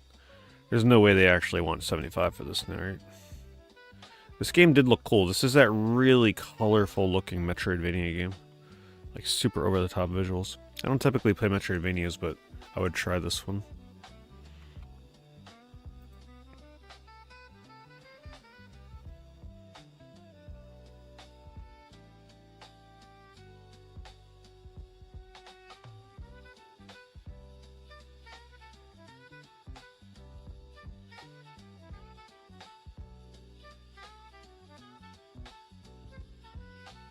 Hello, Adam.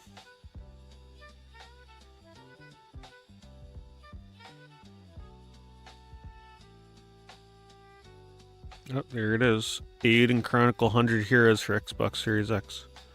Xbox One version specifically, probably even more rare, apparently. $1,000. There's not a lot of these that exist. So if you're a Series X collector, this is like the top of the top for you.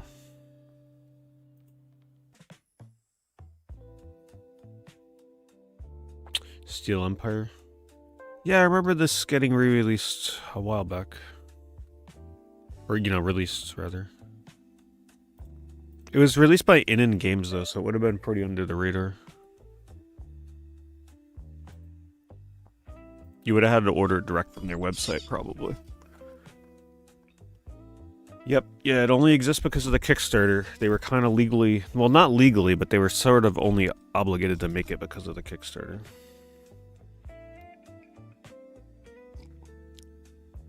They didn't have to do it. You're not legally obligated to do anything on Kickstarter. Believe me, I have knowledge, first-hand knowledge of that, the amount of times I've been screwed over by Kickstarter in the past.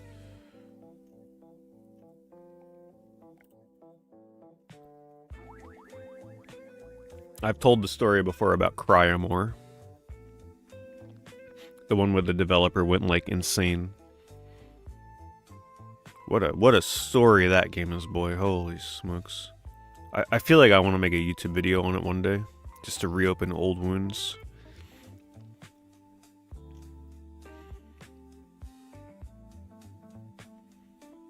What a crazy story that is.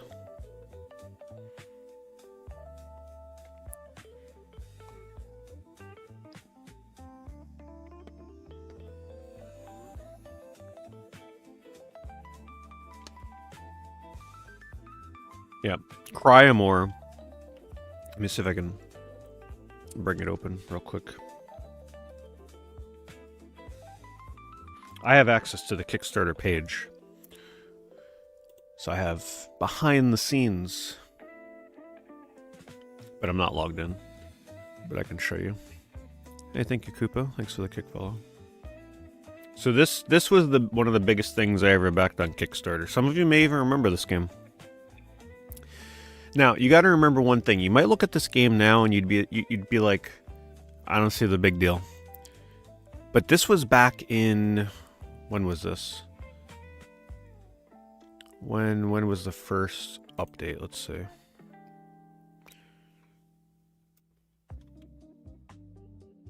Oh my god, 79 updates. Alright, I'm not, let's see, hold on. Let's see if we can, if it quickly goes. Yeah, they were providing updates for a long time, as you typically do. Was it 2016? 2015?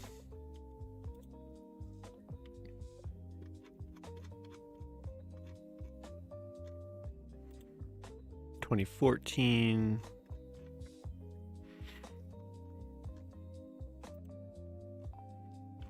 2013.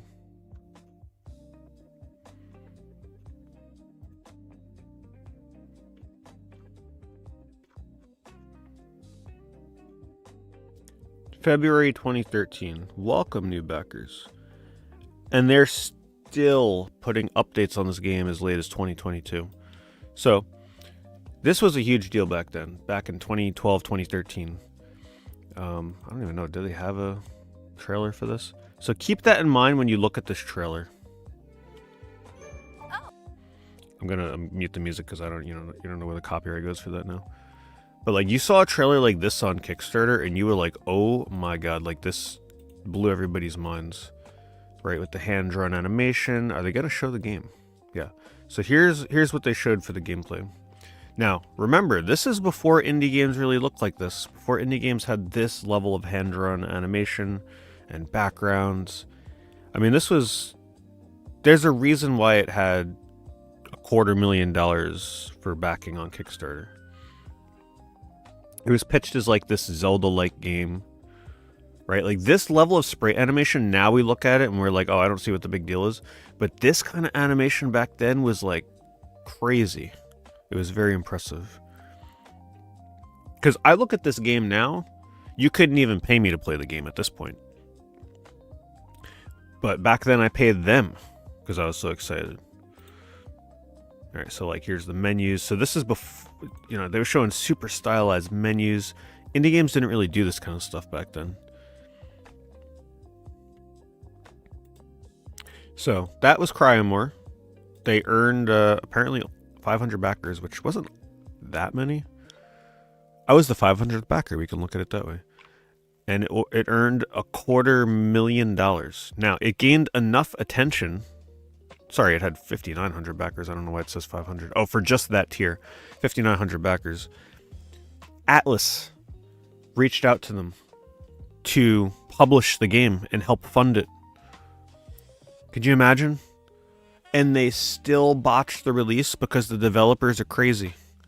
The developers are the lead guy was like insane. And they still messed it up. I don't want to get into the whole story because I've done it in the past and it's like really interesting. story, but it's pretty deep. I forget what tier I backed on. I don't even want to remind myself. Let's see if I can find it. It was expensive. This is the most I ever backed for a Kickstarter game because I really believed in it. And I never got a single thing. Not a single thing. Nobody got anything for this game. Let's see. It was like one of these higher up ones.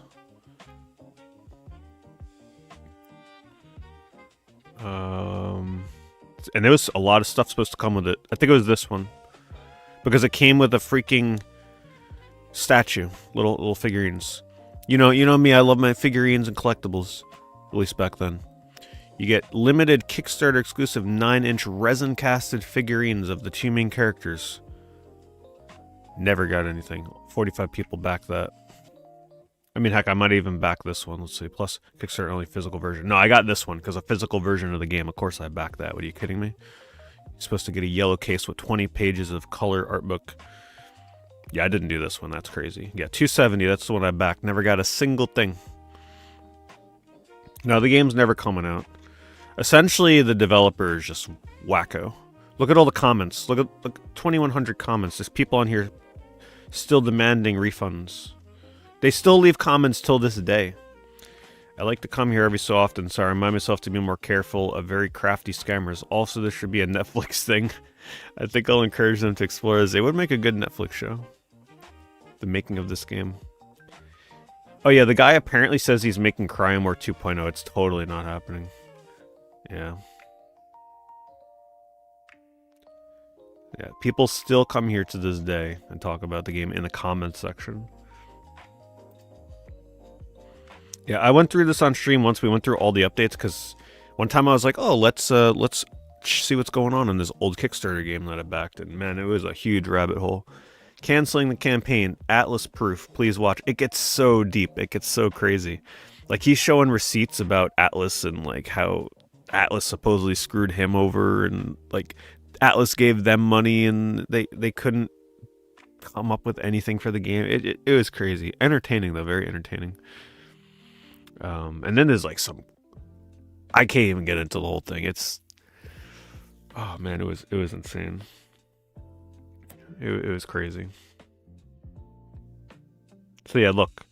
They did an update in 2018, right? They were still showing you updates for the game and weapons and stuff, and then suddenly a year goes by until the next update. And then 2 years until the next update. And then a year for the last thing they ever posted. I think this was the crazy one, the final Crime War Kickstarter update. And it goes on for a long time. Look at this. Yeah, it gets pretty deep. If you're interested in it, just look it up. You can see the rabbit hole. But anyway, that's why I don't back anything on Kickstarter anymore, because of games like this. Can you blame me? Not really. 6,000 people I got screwed over.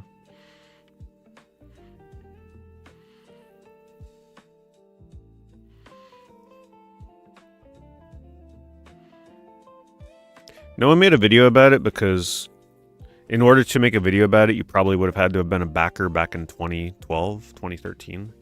And people were just, like, content creators that would make a video about it did not back a Kickstarter game that long ago. I'm practically, like, the only one that would have access to being able to log in and see some of that stuff. Even though I think you could see it publicly, you don't got to be logged in, but, like, nobody knows about it, essentially. Right? You would have had to have known about Crime War to make a video about Crime War. It's just really sad what happened to that game. Yeah, they just, like, took all the money and didn't come up with anything. They didn't do anything with it.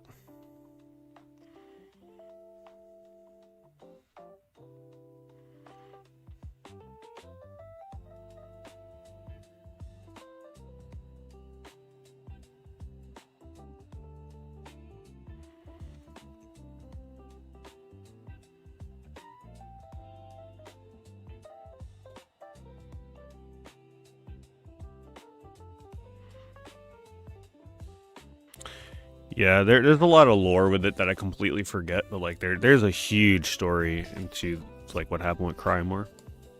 Essentially, the main developer displays like a huge victim. But I mean, they stole $250,000, so I think people have a right to be mad.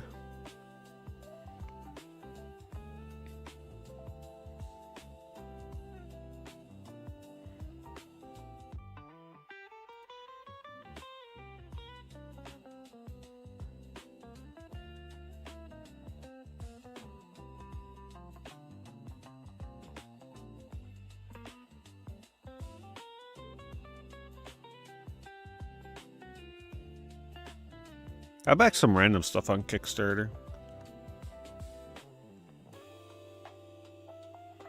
And I never really felt like really fulfilled by... I backed Project Gianna Sisters, and I got my box in the mail for that, and it came crushed. Like, everything inside was just, like, crushed.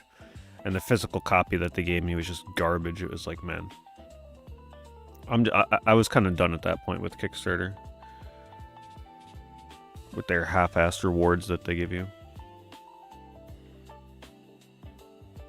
They sent a poster in a box that wasn't meant for a poster. The poster came completely decimated.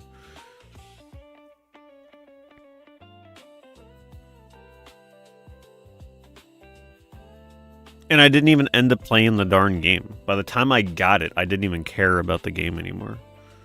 Because Kickstarter games take so long.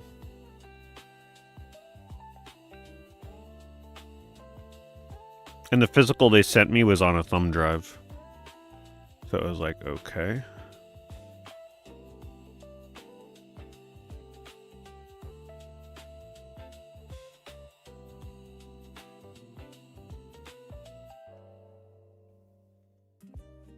And then I backed some random indie game that was supposed to be about playing as a duck. I just thought it looked cute. One of the rewards was supposed to be that they were supposed to draw, like, the artist would draw something for you in their style, but they got more backers than they anticipated, and I think it was only on like a $10 or $15 tier, and then they just never delivered it because they got so many people that like backed that tier that they just took the money and ran, essentially. So yeah, Kickstarter back in the day was very hit or miss.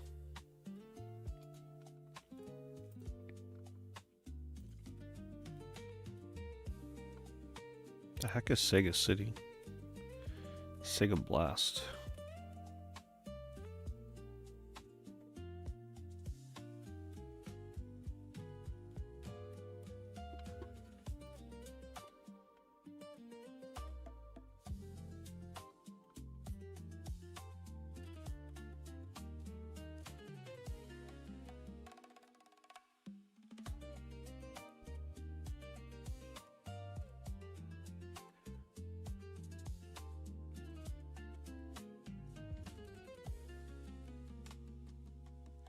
Better make sure we're under the video game category. Otherwise, we're going to be getting PC parts and car engines. Oh, I definitely saw the fiasco with the Sonic Adventure statue from Limited Run, yes. The Sonic Generation statue. They're lucky that I don't support them, because if I would have went through that and got that terrible statue, I definitely would have made a video about it.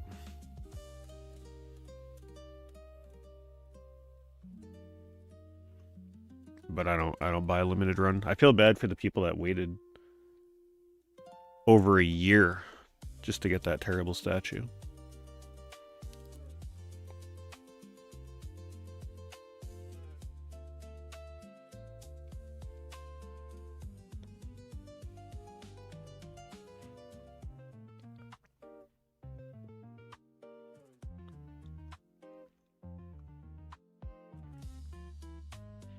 I've always been interested in this game. I love the logo. It looks just like a Final Fantasy logo. High Leg Fantasy.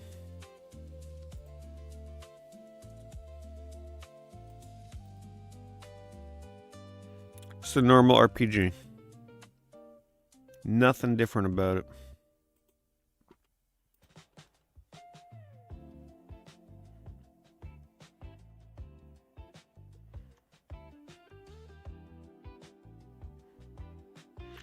Honestly, I'm sure there's a lot of really great Kickstarter projects now. I just avoid the website. It's really easy to get trapped into that sort of like, oh wow, look at this cool thing, I gotta back this, because the FOMO on Kickstarter is unreal. All the exclusive rewards that they give you for backing, and then you gotta wait years for it to even show up. Nah, I'm good. I used to get trapped into that FOMO, not anymore.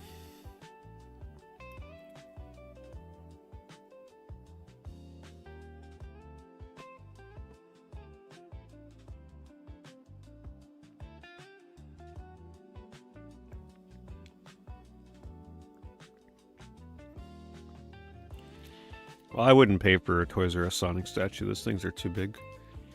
You don't got the room for that. Plus, it would be too much money to begin with.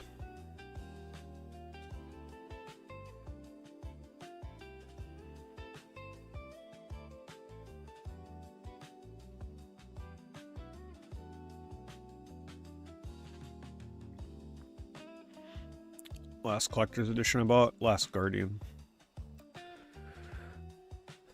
Yeah.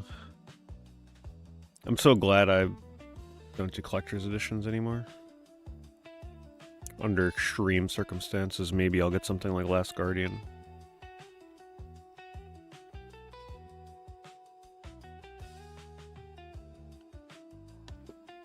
No affiliate. I'll do it soon. It's a short one this week, though. Give me a second.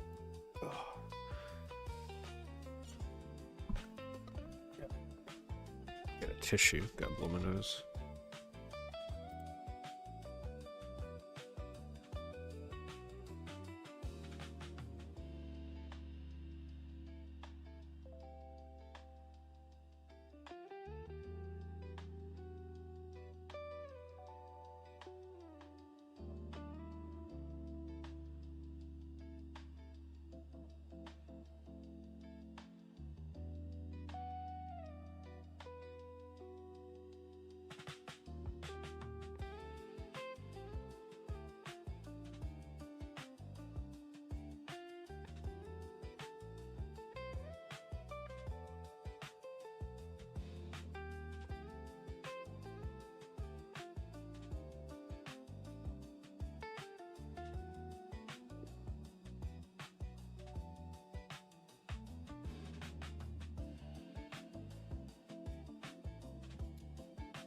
Spriggan games are pretty cool too. Most of the shoot 'em ups on PC Engine are pretty top quality. Oh, this game. Yeah, I streamed this. I think, or no, I didn't stream Rune, or was it Rune?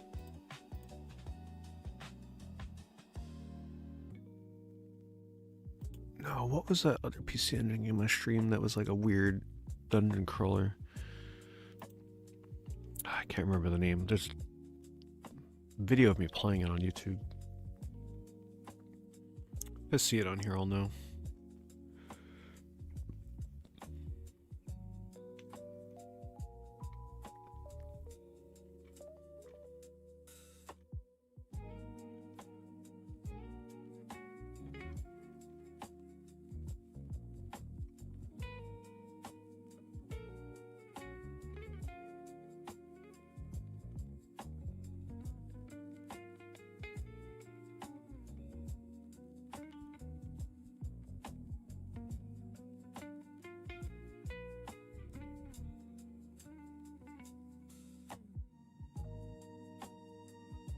Nexter Special.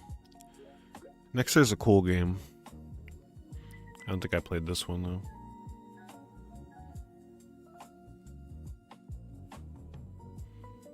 Really challenging short shoot 'em up. I always wanted to play Terraforming on PC Engine. Still quite a bit of shoot 'em ups in here I never played. Oh, Gate of Thunder is a good one. This used to be really cheap. This used to be like a $30, $40 game. But it's got a great soundtrack. Nothing I love more than a shoot 'em up with a CD quality soundtrack with like some metal music. That's what I always loved about PC Engine CD and stuff like Sega CD. Games with retro pixel graphics, but CD quality soundtrack. It's one of my favorite combos.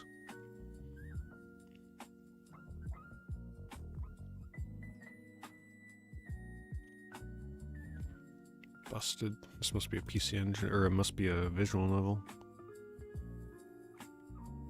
Yeah. Or maybe not. Maybe like an action game visual novel. It's deceiving the back of these anime game boxes because they try to make it look like it's like a anime essentially with the cutscenes. Even if it features gameplay.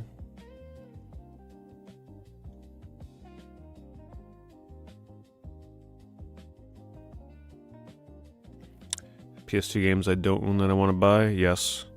Every PS2 game that I don't own. That's the easiest answer. Every PS2 game that I don't own that isn't a sports game. And even still, I won't discriminate.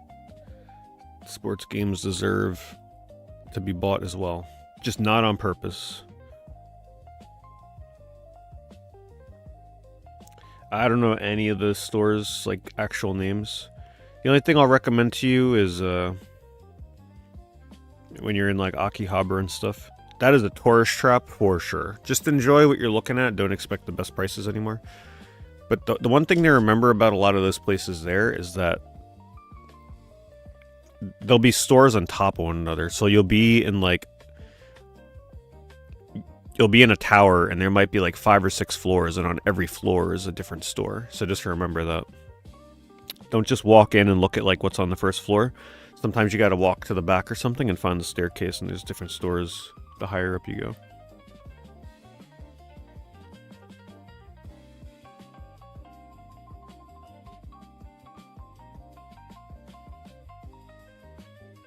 Put it to you this way, when I was in Japan, in like Akihabara, it was hard to find a good deal back then.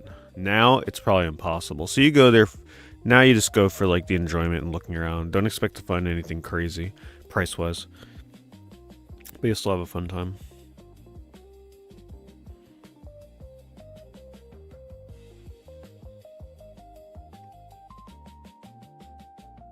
Just know that Super Potato is the one to avoid. That one in particular. Great to look around in, not great to buy from. That's the tourist trap of all tourist traps.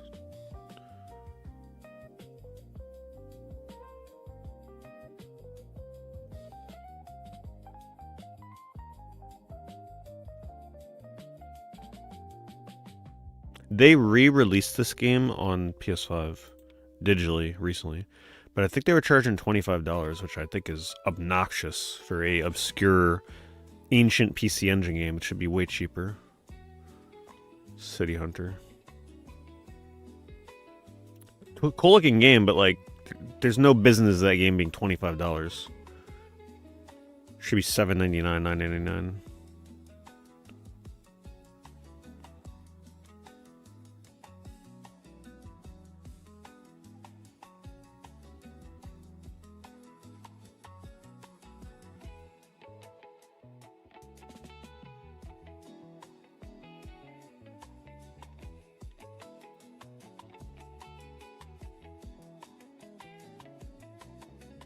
Let me know how the trip goes, Viper. Either way, don't worry about buying. You'll find stuff to buy for sure, but just enjoy it. It's fun to look around.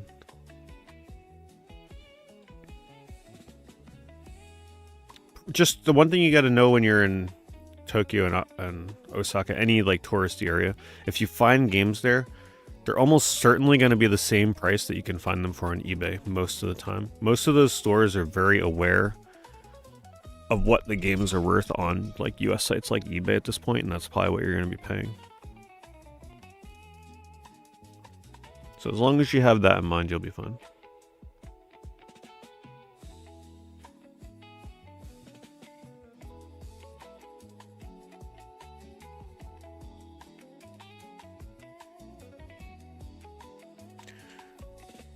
PC Engine stuff, unfortunately, way more money than it was back when I was collecting for it. Most of these, I look at them now and I'm like, oh man, I remember I wanted that game. But now the prices that they want are just ridiculous. Like, this can't be a real price from the seller. Last Armageddon used to be practically bargain bin. You couldn't even get rid of the game. That game gets made fun of in Japan.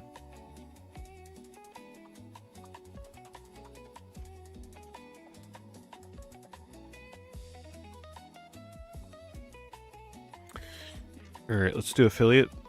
Like I said, though, it's a pretty short one.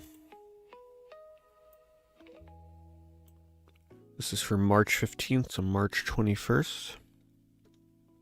If you want your stuff to show up on my affiliate review, if you're on YouTube, the affiliate link is always in my video and stream descriptions. And then on Twitch, there's, in the About section, it's got all the links. And you can also access the link tree if you need international affiliate links. You click the link, it quickly redirects you to eBay.com, and then anything you buy from within there. As long as you're on the browser, this won't work on mobile. Unless you're checking out through the browser version on mobile. It should hopefully track what you pick up. Oh, thanks, Maniacal. Maniacal.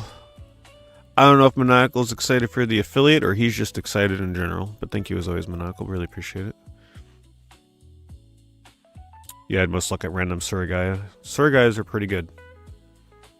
Yeah, Surigayas, I remember going into those. Honestly, with the places where I got the best deals were the off the beaten track places that were not in touristy areas, like out in the countryside. The like gaijin stores, not gaijin, but like whatchamacallit, the freaking stores that are just meant for like the Japanese nerds. What are they called again? They're just like, think of it as a giant Toys R Us in Japan. Hard offs. I went to some of the hard offs, but honestly, it was just really the off the beaten path stores that were the best. Yeah, the otaku stores. Those the ones that had like the toys and the game, like a little bit of everything. Those were the best.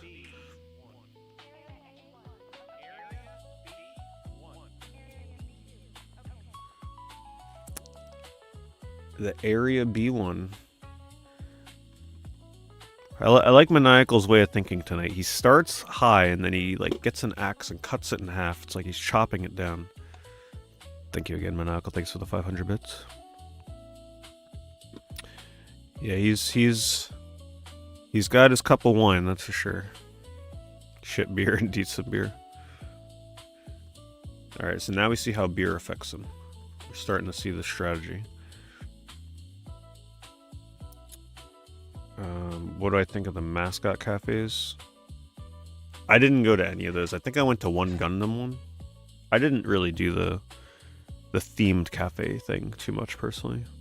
I much prefer just going to like an authentic place to eat, like a restaurant, kind of like more mom and pop kind of thing.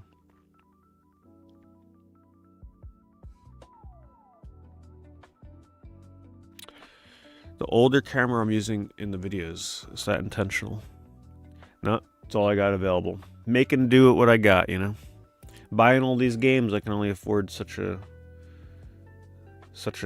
expensive camera, so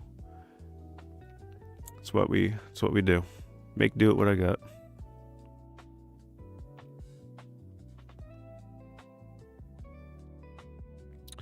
Seven Gamate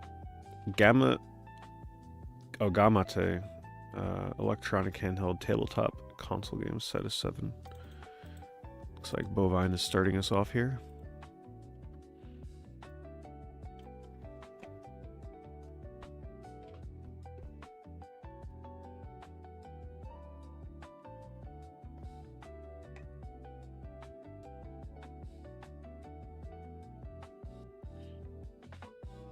No, it's not. It's not dead. Twitch is just dominating the chat at the moment.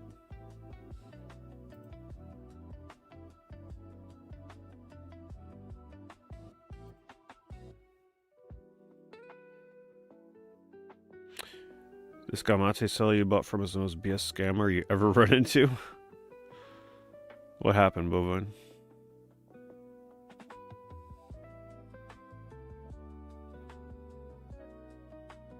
Did they at least send you the things you bought?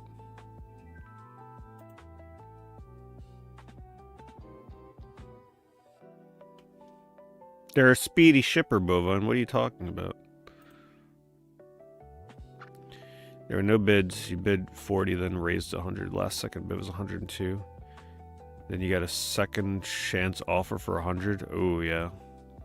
No, that's definitely a shill bidder for sure. You immediately got the second chance offer? Like no time even passed? That's unfortunate. How's the gym going? Oh, it's going. I unfortunately had to take a few days off because of getting sick, but, you know, we're back at it.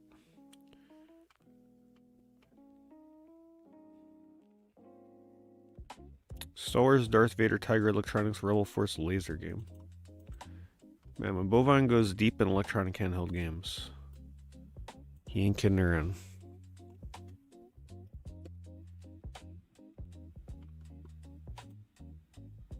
That's actually kind of cute. I like the little gun. Looks like a cool one, actually. I'm sure it plays wonderfully. I'm sure there's no accuracy problems. That may have been me, Kilgore. Within 15 minutes, yeah. No, that's a shill bidder for sure.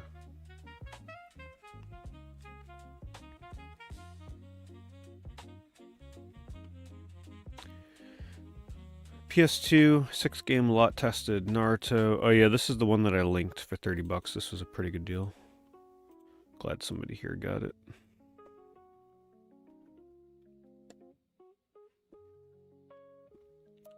They had a few of these, but I feel like this was the best one they had. Oh, and you even sent an offer. $30 free shipping. Well worth it, in my opinion. Make sure the first game you play from this lot is Prism. Chapter of the Dark Unicorn. You're in for a treat with that one.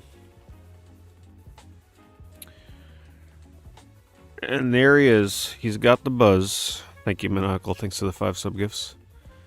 Wow, it actually gifted a sub to Jaws. Now that's a throwback sub gift right there. Jaws used to sub gift like crazy, so to see him get sub gifted all these years later, that's pretty that's definitely a throwback right there. Thanks so much, Maniacal. Thank you again for the sub gifts. Really always appreciate it.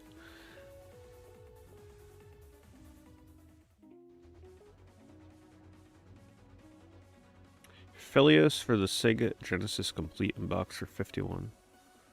I don't remember playing this one too much. I know I played it, I just don't remember what I think about it. If I remember it, it's really hard. Wait, isn't this one of the ones that got a Arcade Archives port on PS5? I think it is, yeah. Yeah, it's a hard game.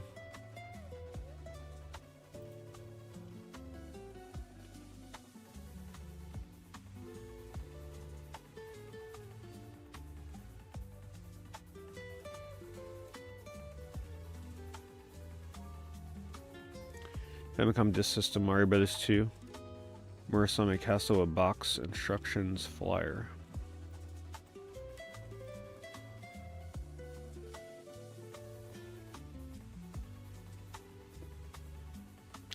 Yeah, most Phantasy Star fans will tell you Phantasy Star 4 is definitely worth it, Funky. Oh. I think I actually had this. I had a few Disk System games just by chance, but I never had the Disk System, so I had to get rid of them. It's just kind of a shame because I really love the boxes. Actually, Famicom Disk System is definitely one of the last consoles that I would love to own one day. Just because the freaking carts are so cute, I love them. The cases are just so small, the manuals are awesome.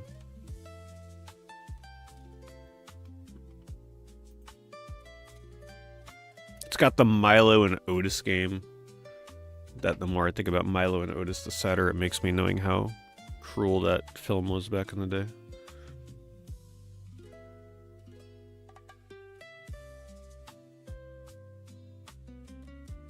Doesn't surprise me, Robert. Doesn't surprise me.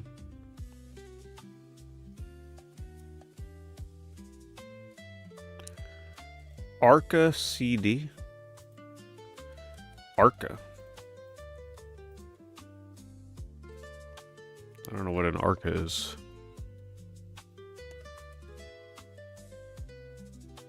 apparently that's an Arca. My god. It would make a good Twitch emote. That is a really creepy cover.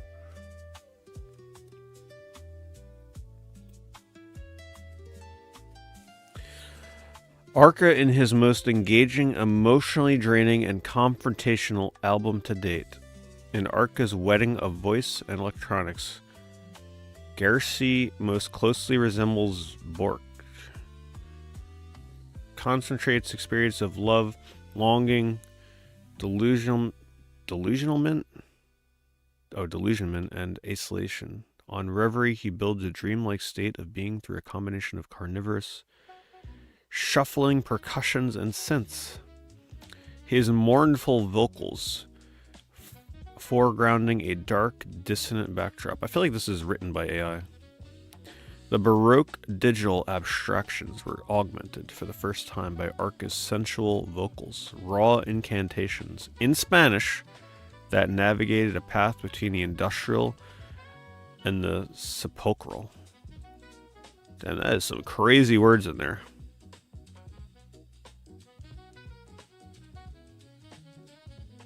Sepulchral. I have to keep that one in my back pocket.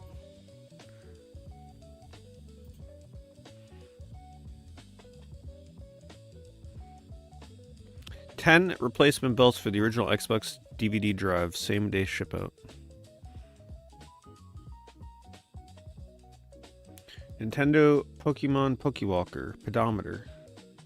Now I wonder if the person that bought that actually plans on using it the intended way, going for a walk, or if they're just going to sit there shaking it in their hand, or if it's just going to eternally sit in the box so it's complete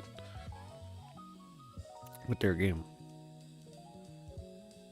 Oh yeah, speaking of RPG Maker, I forget who it was that told me that there's a HD 2D RPG Maker now. I seriously thought they were talking about, because there was very recently a Paper Mario-esque RPG Maker game released on Steam, or coming out on Steam soon. I thought that's what they were talking about.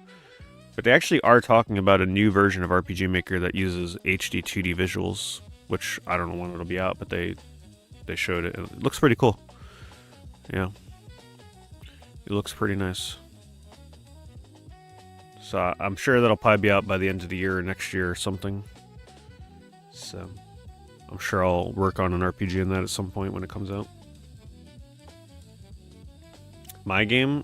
It was coming along until I got jury duty. Now I gotta work up the ambition to work on it again. Yeah, I was just starting to work on it again off stream, and then I got hit with that crap, and then I fell out of it. And thanks, Christian. Thank you very much for the membership on YouTube.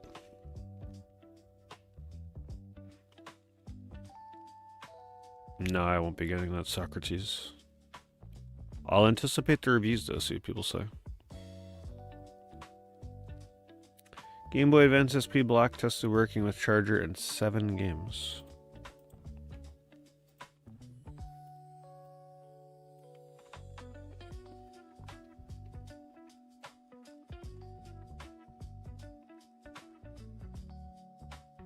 Sadly, they're not showing me the one that was bought. They're showing me a different one. I hate it when they do that. Can't see what it is now. CF to IDE adapter with back panel adapter cover. Top bottom digitizer LCD display touchscreen for the DS. Someone's doing some repairs. Switch Captain Toad treasure tracker game, free shipping. Lost via Domus 360. That is such a random game to buy by itself. I was very into Lost, but I never ended up finishing the show. Once I got caught up and I had to start watching it on TV when it was airing, and I just hated the wait between seasons, and eventually I just fell out of it. I actually had this game. I don't remember playing it for very long though, if I played it at all. And then Telenet Valis 2 PC Engine. Oh, somebody bought a PC Engine game. Valis is a great series.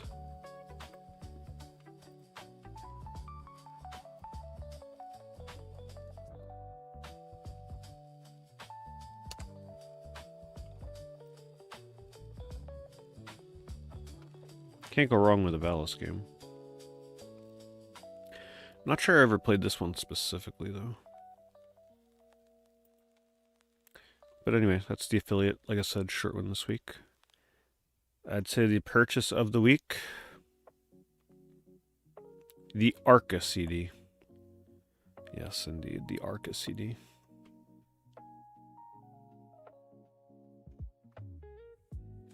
Followed by Bovine's wonderful seller that she'll bid him for $100 on these Gamate games.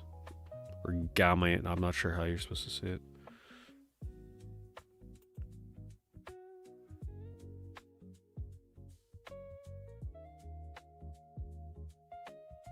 You bought the CF to ID adapters? I have no idea what that even is. I'm glad Bovine knows what it is.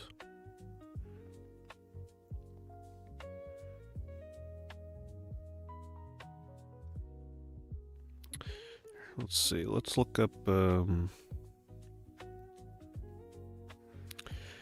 look up promo. It's been a little bit since we looked up promo, but I'm gonna remember to filter out magazine.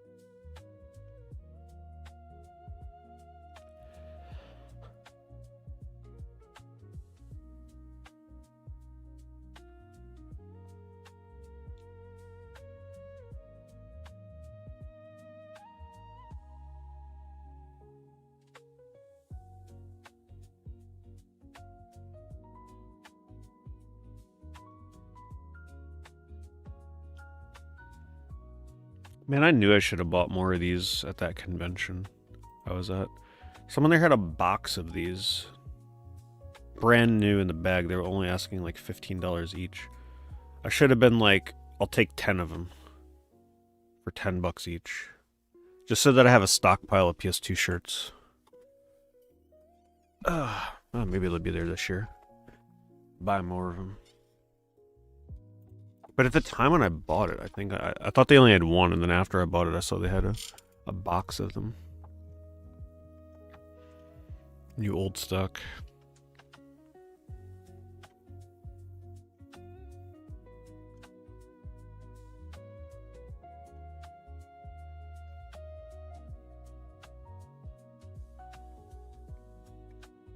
Wait, did somebody actually buy that Panzer Dragoon poster? Because this was the seller, I'm not seeing it here. Someone might have bought it.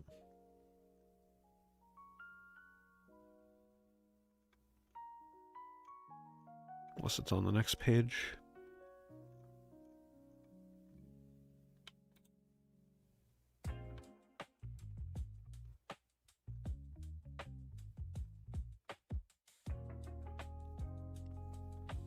I think someone might have bought it.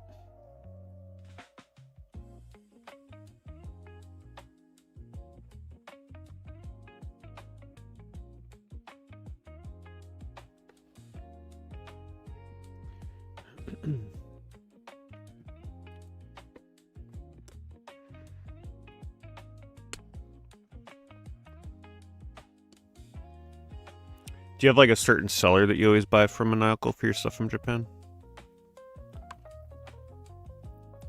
Or do you just kind of pick whatever's the best price?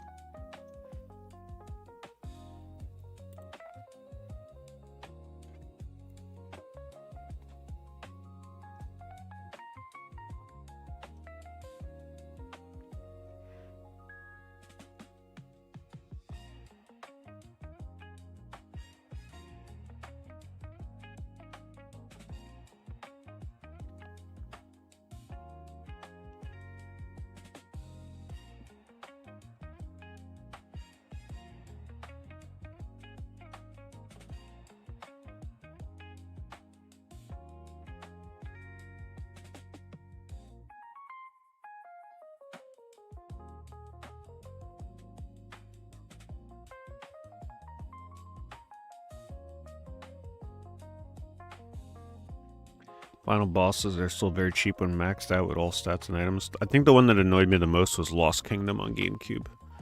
A lot of people just rage quit that boss. If you ever played Lost Kingdom. GoldenEye, double-sided, and 64 promo banner. Really cool looking. A little pricey though, but understandable. Practically one of a kind.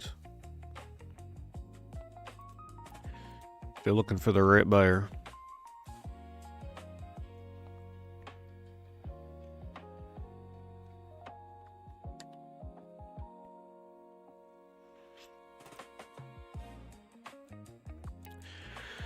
Stream Arcrise Fantasia? I would, but that game is so long.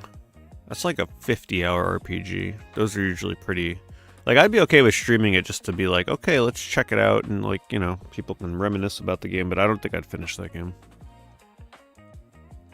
I'd much rather play other RPGs over that one.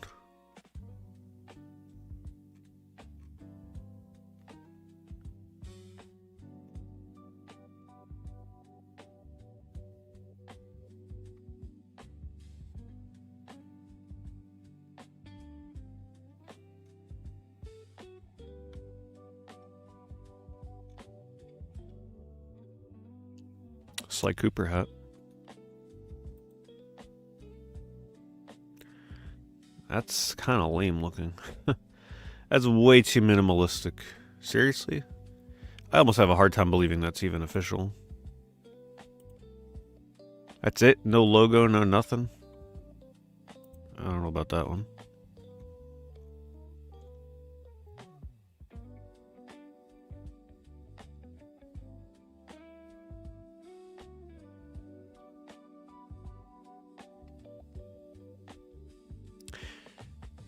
Oh, you get notices in the mail from shipping saying that you owe money for them to deliver it?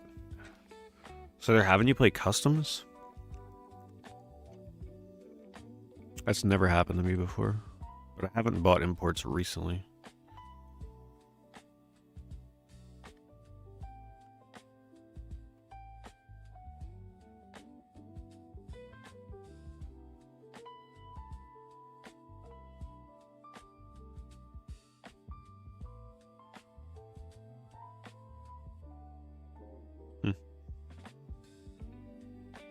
Yeah, I wouldn't doubt it if I got hit with something like that then. I haven't bought imports in a while.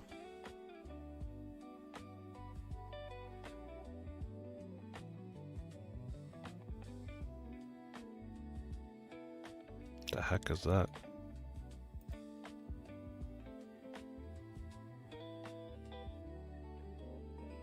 What is it?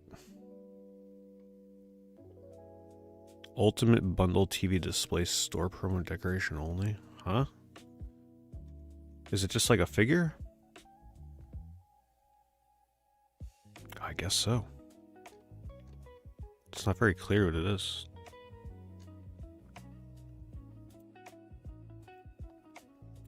The music that I listen to in the gym. I don't always listen to music. It depends what kind of mood I'm in. I'll just throw on whatever. Lately I've been going back and listening to Dream Theater. I haven't listened to Dream Theater in a very long time. Sometimes I throw on video game music.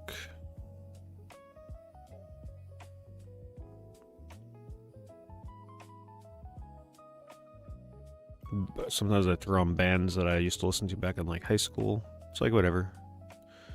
Whatever I feel like listening to.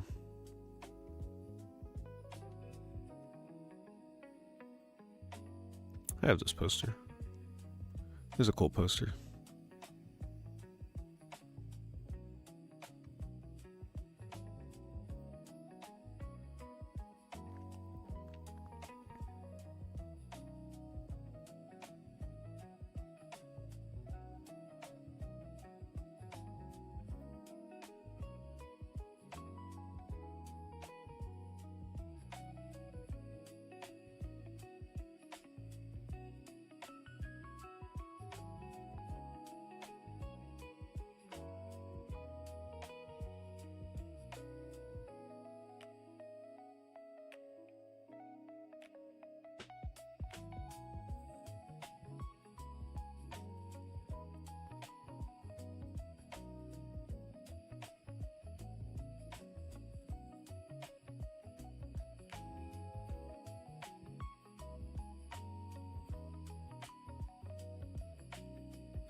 Copia countertop standee promo. Wow, these are pretty. It's pretty rare to see a countertop standee these days. They don't really make these for games anymore.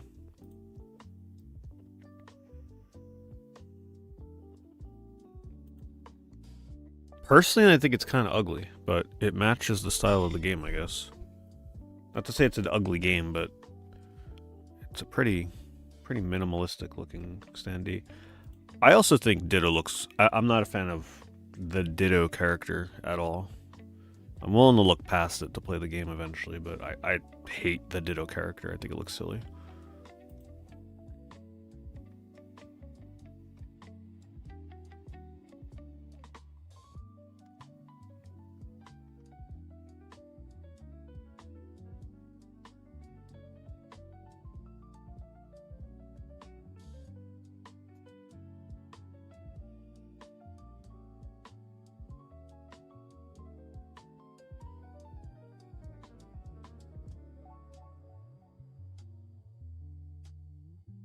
Copia sounds like a disease. Yeah. It's like, ah, shit, I caught a copia. I don't have much longer left to live.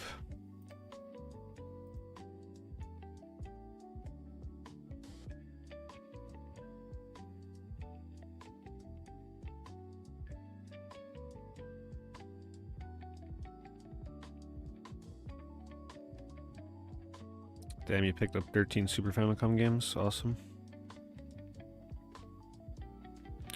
Let us know what you think of the games when you get them. Once you had a chance to play them.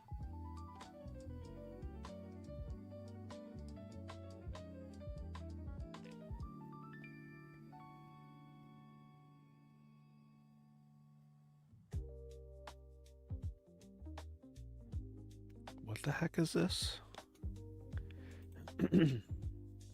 I don't think I've ever seen this. Oh, it's Wario Land with a sticker on top. That's what I was confused. I'm looking at this. I'm like, what the heck is this? It's just a sticker that was throwing me off.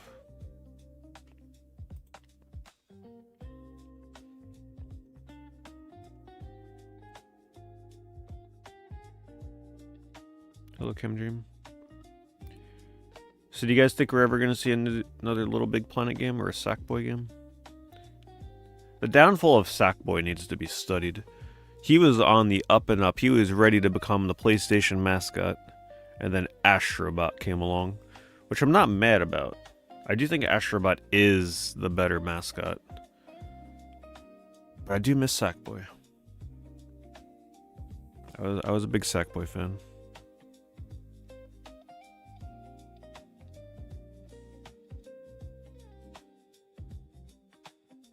What color 3D did I choose? What do you mean, what color 3D? 3DS? I chose the blue 3DS, if that's what you mean. And then for my modded 3DS, I have the lime green one.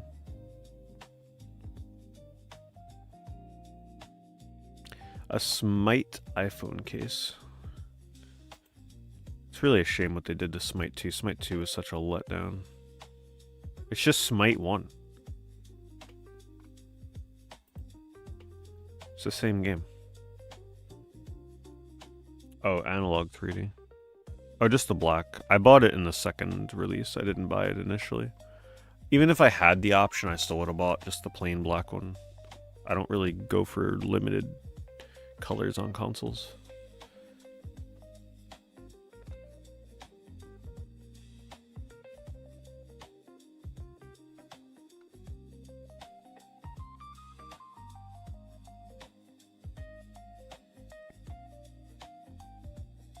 If I ever snipe Pokemon card lot auctions. Well, that's how I used to get a lot of my Pokemon cards. Bidding on auctions or buy it nows. But it's been a little bit since I bought something like that.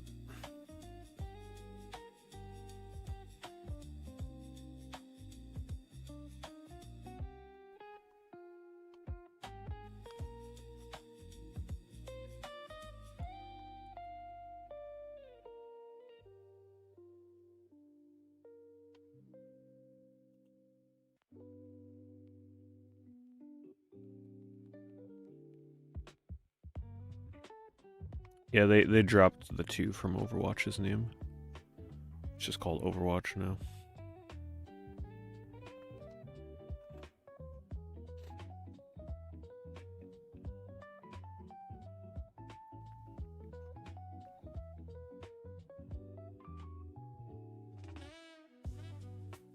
I have a hard time believing that all of these not for resale Earthbound boxes are real. I don't know.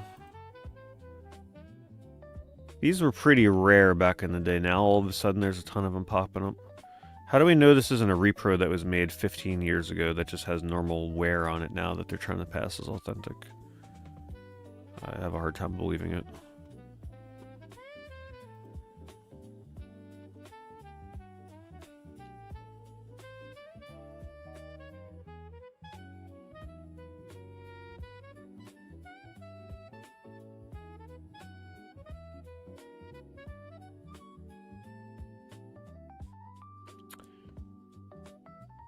Yeah, that's cool that she grabbed you those in Japan, right? That makes them even more special.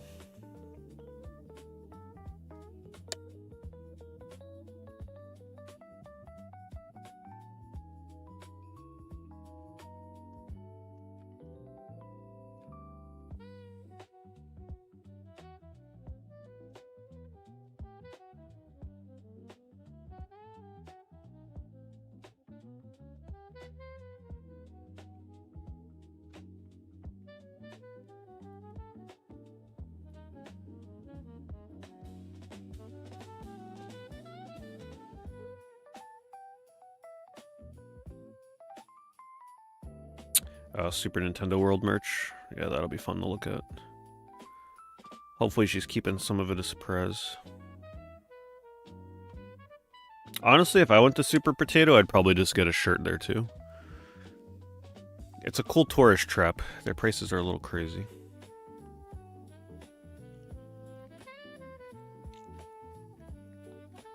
Man, Toro the cat, that is true. Whatever happened to that cat? It's really a shame that that mascot never took off here in the US. That was a Japan-only thing.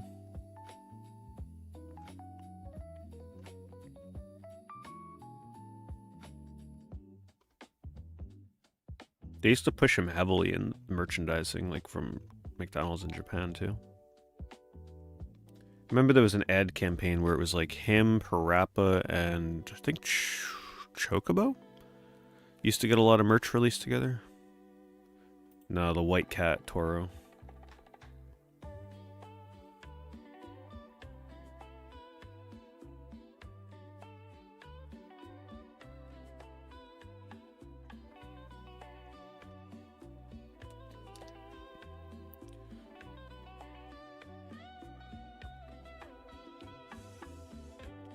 Yeah, the PS1 mascot race.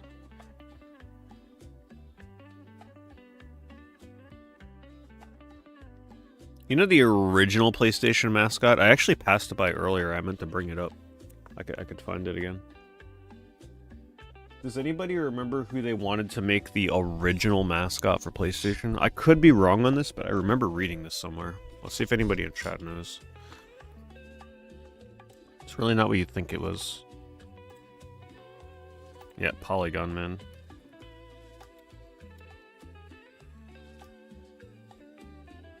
That thing.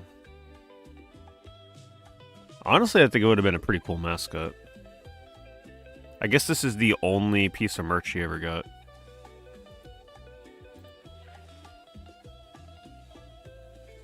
Imagine if that was still our mascot.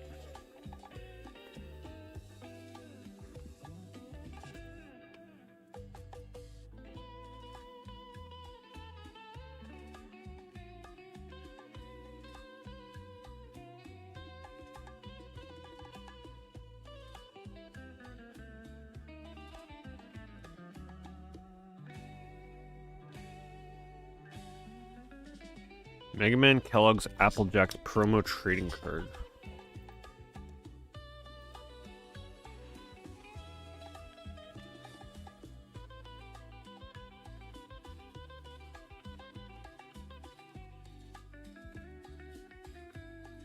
I don't think I've ever seen that before. I miss when they used to put stuff like that in cereal.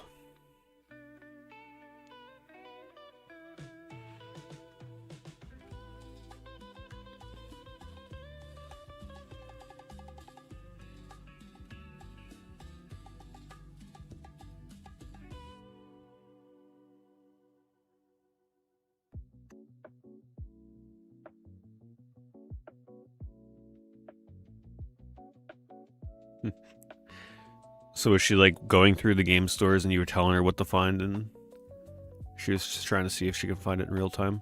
Did you get them complete in box or cart only? Those sound like cart only prices, right? But yeah, some of those games cart only in Japan, they treat them as like bargain bin stuff, super cheap.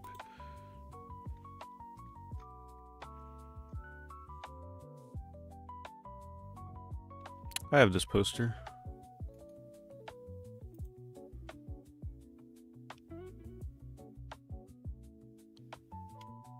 Still have it. It's a giant poster. Yeah, this was sent to me from someone on YouTube back in the day. I don't know if any of you remember Retro Gamer 3. If you remember him, he sent me this poster. And it has a giant signature from him on the back. So I never forget. Yeah, it's a big poster. I wish I liked Dragon Quest IX more, though. I wasn't super into it.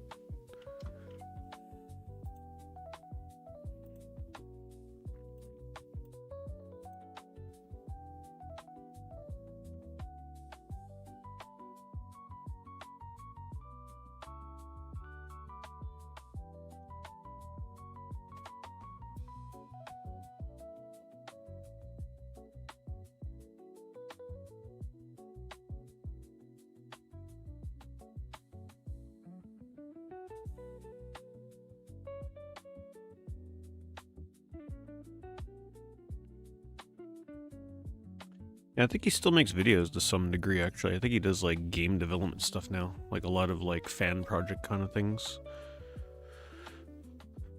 Where he'll make, like, homebrew, like, NES games based off of existing series or something.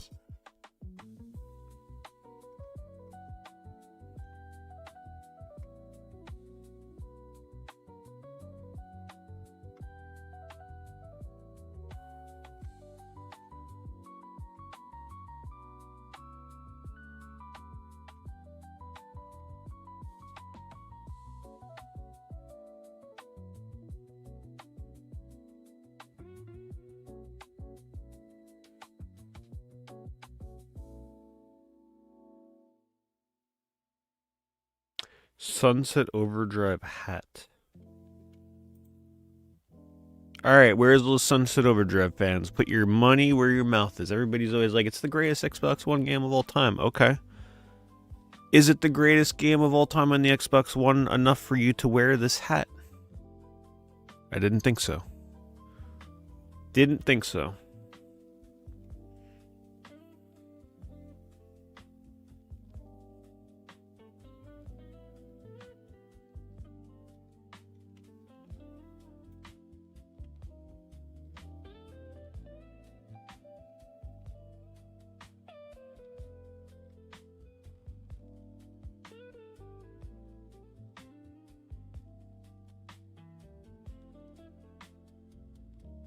Will I be dabbling in XD Gale of Darkness for the Switch?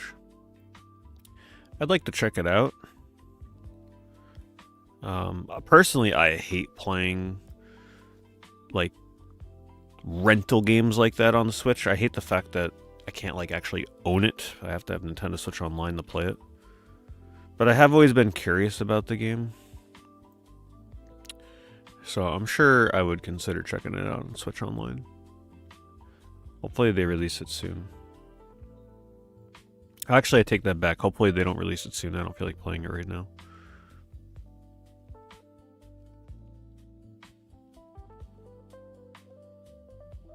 Oh, it's already out? Oh, they finally released it? Yeah, I'll get around to it at some point then. I don't know when. I hate the battle music in that game. If it had really good battle music, I'd probably already be playing it. The battle music sucks. It's the worst in the Pokemon series. And that's a big deal to me, how battle music is in a game like that. Oh look, it's my Mario eyewear promo standee. You would never know it, but yes, it's a standee for eyewear. But you would only know that if you looked at the very bottom of the standee. Otherwise, it's a pretty awesome standee.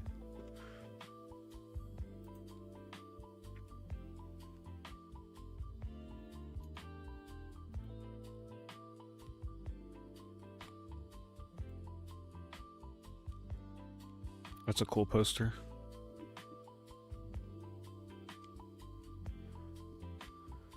I'm almost certain that they're using the Saddam Sonic for promotional material for Adventures of Sonic the Hedgehog.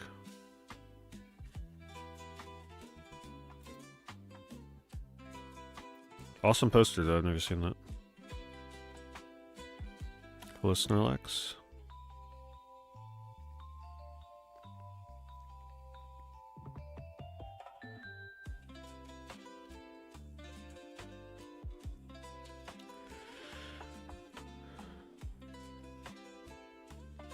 Yeah, I'm not a fan of subscription service when it comes to playing a game. That's why I'm just completely done with Game Pass for now. Like, you know, I'll dabble back into it once in a while if there's something on there that makes sense.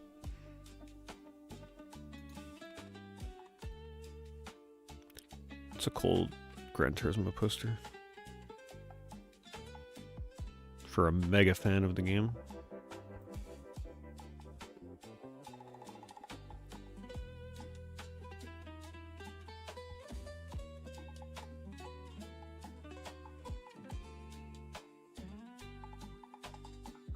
Well, the thing that you learn with these subscription services like Game Pass, it's great if that's all you play, right? You just have an Xbox, you just play your Game Pass games. Okay, that's a pretty decent value. But if you play other consoles, or you play retro games, or you just do literally other things, the value starts to diminish for how much they're charging per month at this point. Oh, I had this. I think I still have it somewhere. Yeah, I was at this PAX. 2012, I got these in person for Okami HD. I remember being so excited that they were giving out Okami merchandise.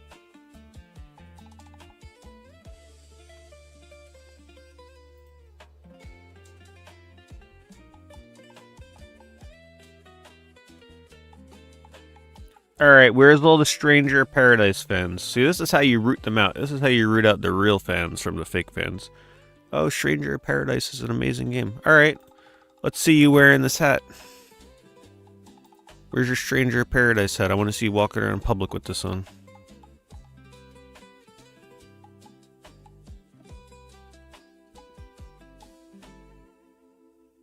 Now, would I wear a Bubsy 3D hat? I absolutely would. But there isn't a Bubsy 3D hat.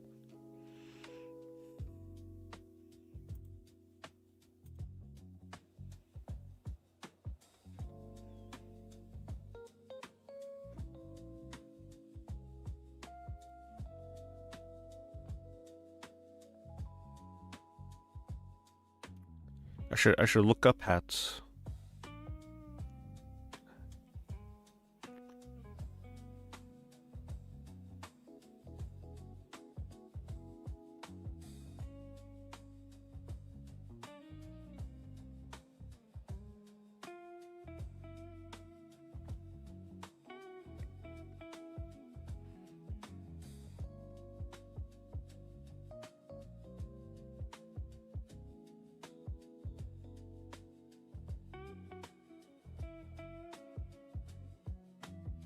Ooh.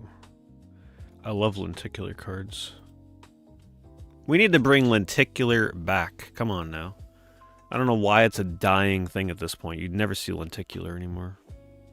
It's still like the coolest effect. That fake sort of like 3D movement. I love it. I don't know why they ever killed it out.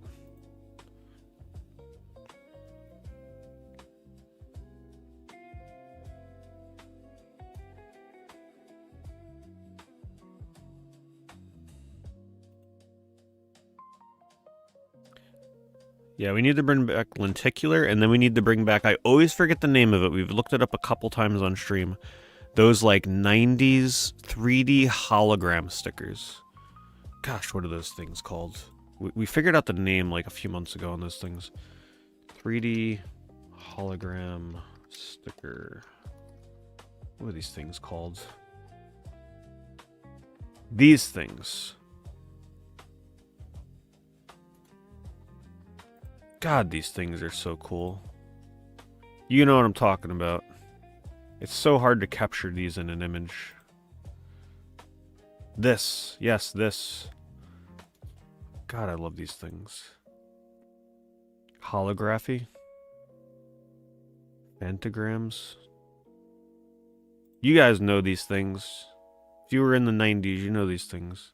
They were so cool.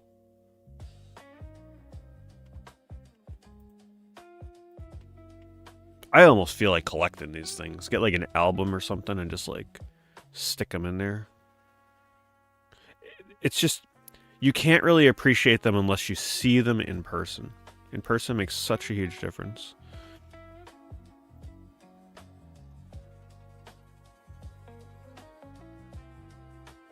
Like this here in person would look like a 3D eye, like a real eye kind of like looking at you. It's crazy. It has depth and everything.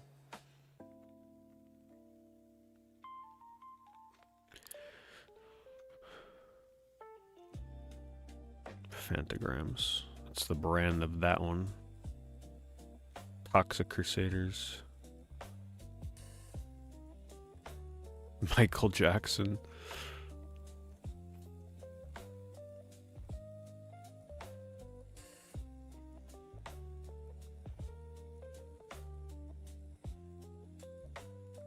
Yeah, you never see these anymore. I guess the technology to make them, maybe the materials that you need are just like too hard to get a hold of now. It just wouldn't be practical.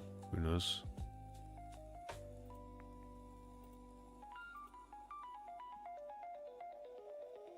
Yeah, if Pokemon cards use those, forget about it.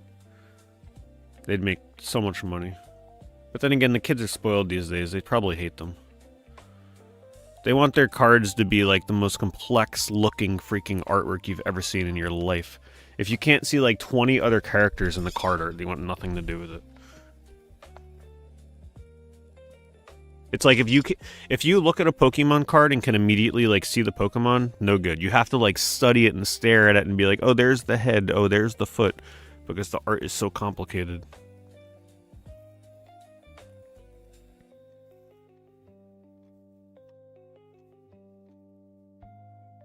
I'm pretty sure the kids would have heart attacks if they started releasing like watercolor Sugimori artwork. They need everything to look crazy in Pokemon these days. So over the top.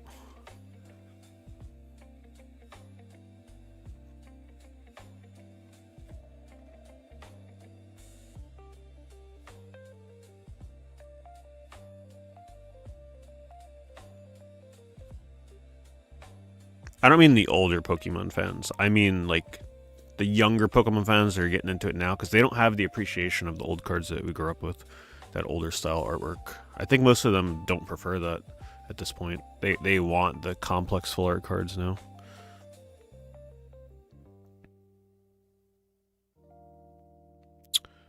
I don't think so, Bovine. No. I Am Champion was considering using it, but unfortunately, like money-wise, it just wasn't feasible. I could be wrong though. Maybe you remember better than me.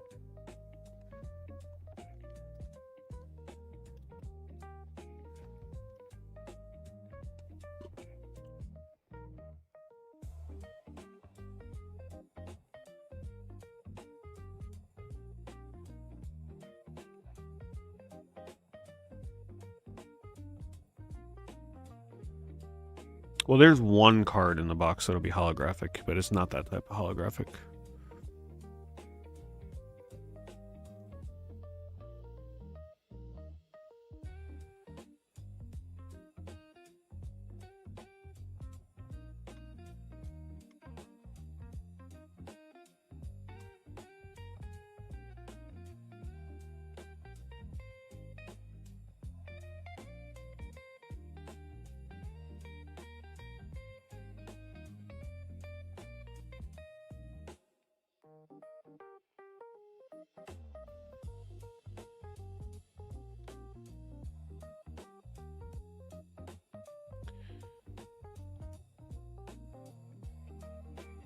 When did you come to realize it, Hand of Pyro?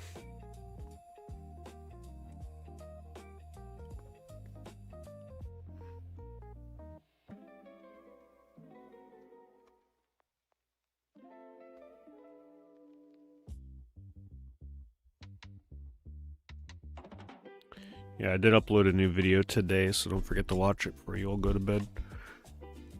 When the stream's over.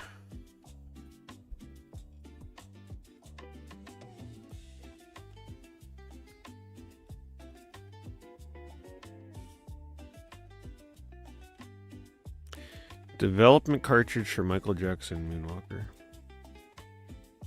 Got it in a shadow box and everything.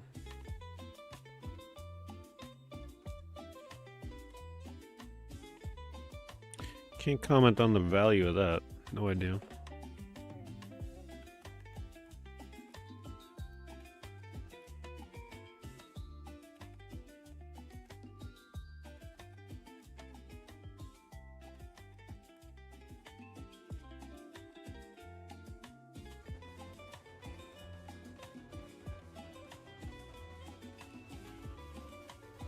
Oh, thank you, Gabe. Appreciate that very much. Thank you for the 5 sub gifts.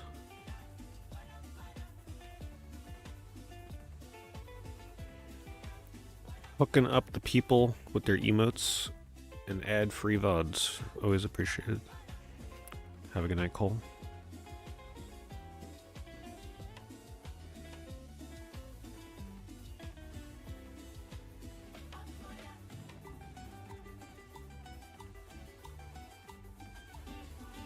Yeah, the type of video definitely has a different feel to it.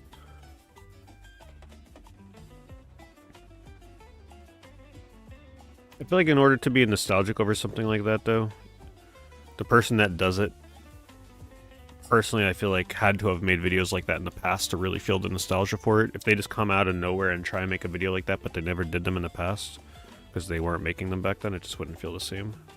So I think that's why it's easier for me to pull it off.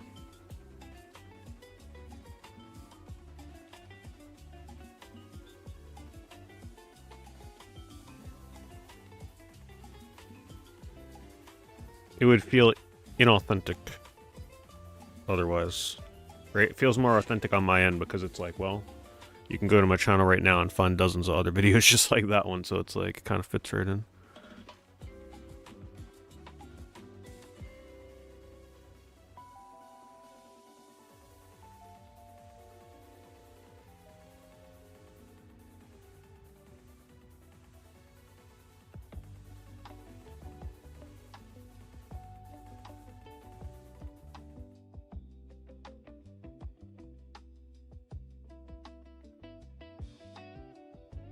And this one I made sure I got the settings right this time so it actually uploads in 4:3. So if you watch it on a web browser, it'll actually put it in 4:3 format.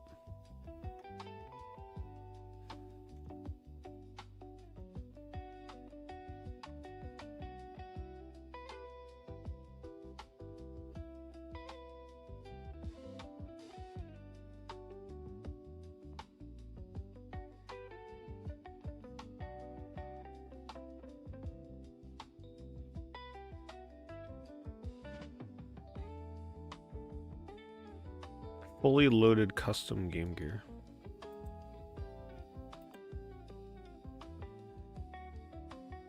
The glowing buttons might be a little over the top, let's say. Gonna like blind you. See, now I've been looking a lot into lately, like blue light and like warmer light before you go to bed. You do not want to play something like this in bed before you go to sleep with these LEDs shining in your eye. Not a good idea. I've been really trying to limit like blue light before I go to bed. I use warm lights and try and read before bed, and it helps a lot.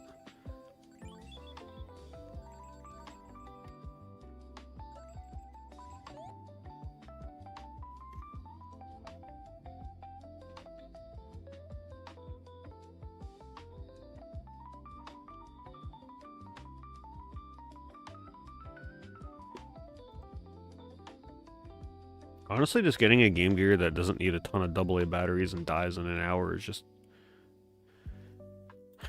that's an upgrade all around, regardless.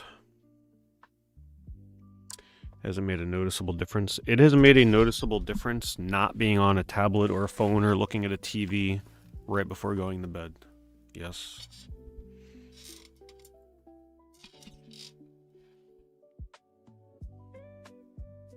So I've noticed on nights where I don't follow that rule, and like if I look at my tablet, and then I'm like, all right, time to go to bed, I will get worse sleep that night for sure, usually. And I know because I use the Apple Watch, so it tracks my sleep.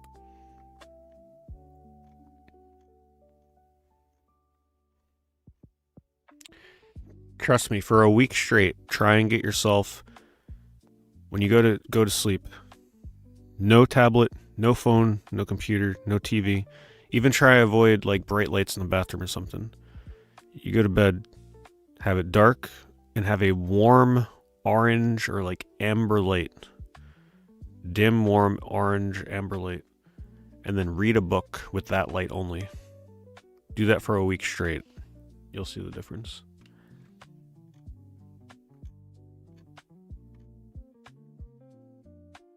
Try and read for at least 30 to 60 minutes. I actually went to the bookstore today. I needed to get more books. I just finished The Road.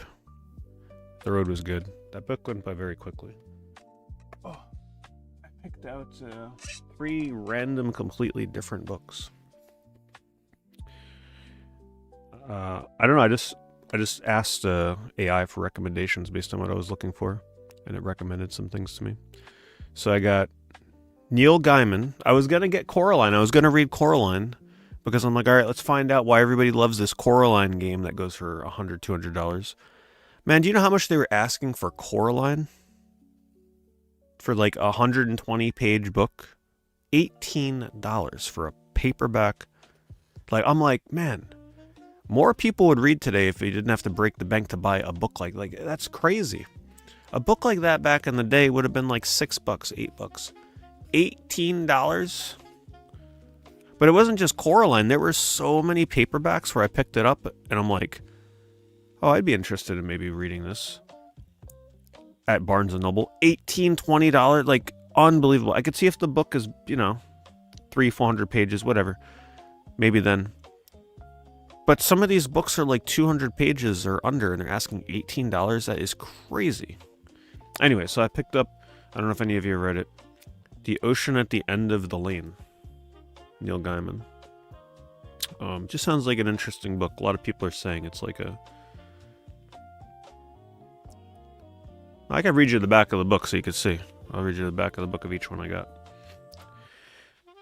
A middle-aged man returns to his childhood home to attend a funeral. Although the house he lived in is long gone, he is drawn to the farm at the end of the road, where when he was 7 he encountered a most remarkable girl, Letty Hempstock, and her mother and grandmother.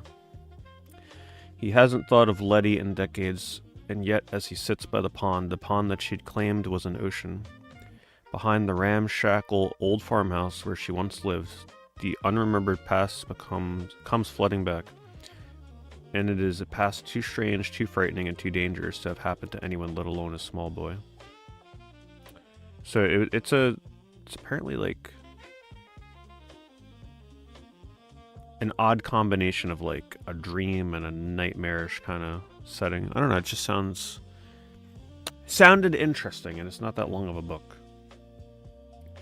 And then I was looking for something in the horror genre. I haven't really read horror books, and this was one that was recommended to me that I thought sounded cool. The Troop from Nick Cutter. This one sounds up my alley. Once a year, Scoutmaster Tim Riggs leads a troop of boys into the Canadian wilderness for a weekend camping trip. A tradition as comforting and reliable as a good ghost story around a roaring bonfire. But when an unexpected intruder stumbles upon their campsite, shockingly thin, disturbingly pale, and voraciously hungry, Tim and the boys are exposed to something far more frightening than any tale of terror. The human carrier of a bioengineered nightmare, a horror that spreads faster than fear, a harrowing struggle for survival with no escape from the elements, the infected, or one another. When I looked up the reviews of this, all of the bad reviews were people complaining that the book was too gory and over the top. So I'm like, okay, perfect. Get that one. Apparently these people have never watched a horror movie in their life. And then the last one, which I plan on reading first, because I asked for a recommendation on a book that's like liminal space or like being trapped in a maze. Now, a lot of you think it's going to be House of Leaves. It's not House of Leaves. That book, I looked at it in person. I ain't ready to read something like that. That looks ridiculous. But the next one it recommended was Piranesi. Now, this one sounds awesome. Piranesi's house is no ordinary building. Its rooms are infinite, its corridors endless, its walls lined with thousands upon thousands of statues. Within the labyrinth of halls an ocean is imprisoned. Waves thunder up staircases, rooms are flooded in an instant, but Piranesi is not afraid. He understands the tides as he understands the patterns of the labyrinth itself. He lives to explore the house. There is one other person in the house, a man called the Other, who visits Piranesi twice a week and asks for help with the research into a great and secret knowledge. But as Piranesi explores, evidence emerges of another person, and a terrible truth begins to unravel, revealing a world beyond the one Piranesi has always known. I mean, doesn't that sounds so interesting? And it sounds very like liminal space, kind of like I want to feel like I'm in a labyrinth-like house, you know, with endless corridors. So that felt like a good recommendation. The other one that I almost got, but I'm like, I don't want to buy too many books at once. But because I just got finished reading The Road, I was going to read Blood Meridian. Because the last time I was at Barnes & Noble, the girl at the counter was like, oh, if you like The Road, make sure you read Blood Meridian. It's one of the most depressing books ever, or whatever the hell she said. I'm like, all right, keep that in mind. I love depressing books. I'm aware of Blood Meridian. I looked into it. I just figured I wanted to read something a little different first, right? The Road is a pretty heavy book. Might as well go into some lighter fare first. Yeah, she's like, yeah, it was a very hard book to get through. Good. I like a nice depressing story. So I'll probably get that in the next trip.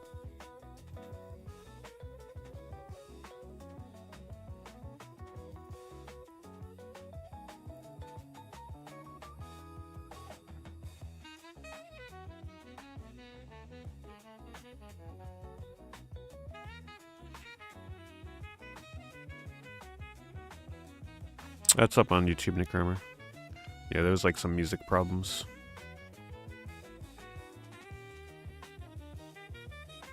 Can't go back to back with Cormac.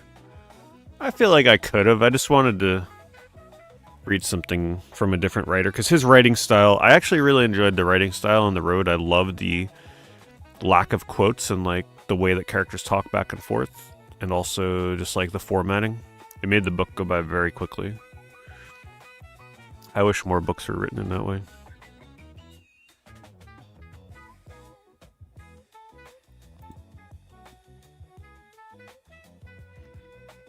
I didn't look too into it, Timmy, but the box probably isn't now. Just based on my intuition.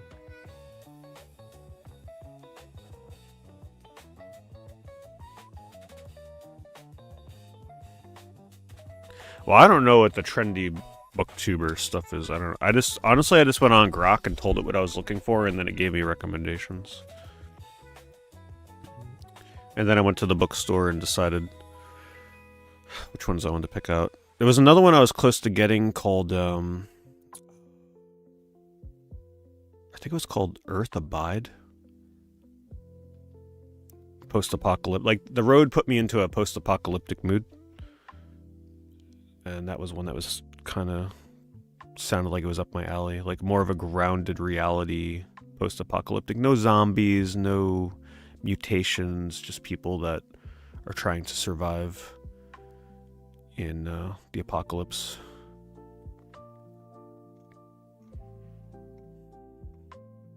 There were quite a few books that I would have got, but I'm telling you, the prices were ridiculous. I'm not paying $18 for Coraline, damn it. I'll go on Amazon and buy it at that point. You know, I'm all for going to a physical bookstore and buying a book in person because it's a cool experience. But not for that. That price is crazy.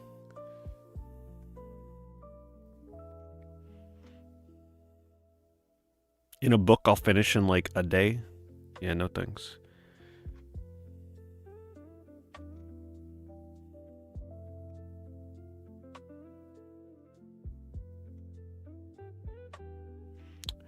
I don't know if any of you have been into a Barnes & Noble recently, though, but at least my Barnes & Noble, they're kind of fun to browse around. What they have the employees do now is they make up like little placard cards and they put it in front of tons of books to give like a little mini review or like their take on the book and like their recommendation. That's pretty neat. They have a ton of small tables set up like themed around certain types of books and everything. And I remember seeing an interview too with like the person that took over Barnes & Noble to essentially like rescue it from bankruptcy. And they talked about doing those kind of things to make it more of an experience rather than you're just going into like a bookstore with like just a really mundane layout. Like it works. It's a kind of cool vibe they got going on in Barnes & Noble now. It makes you not feel terrible about going there and spending a little bit more money to buy in person.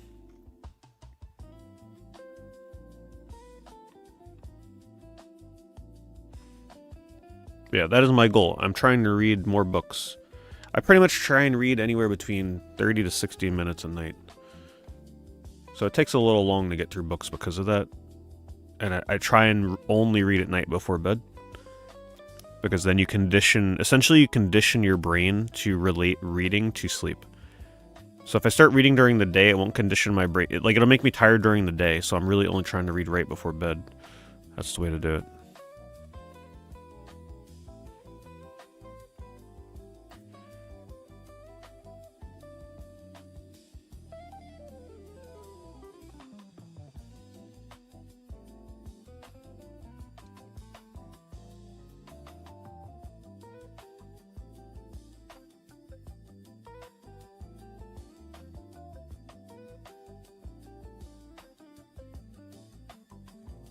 Dying Earth and The Cudgel. Not sure I've heard of those. You get headaches if you read too much. You should really try reading in the dark with a warm light, like an amber or an orange light. That might help your headaches. Because the thing that may be giving you a headache is the light that you're using to read.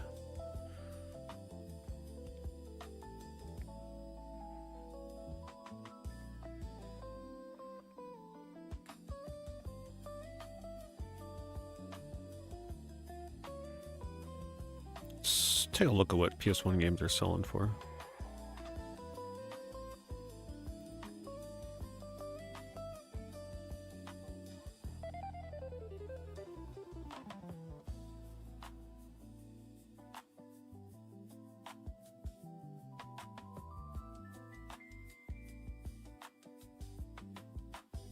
This is fully complete.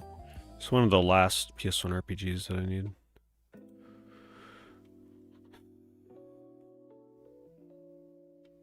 What kind of damage is that? Denting?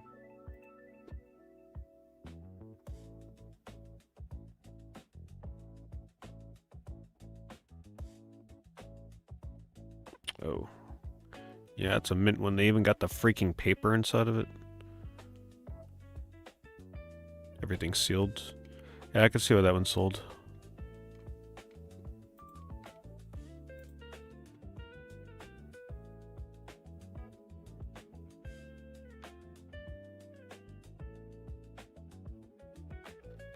Yeah, it's some pretty chill music.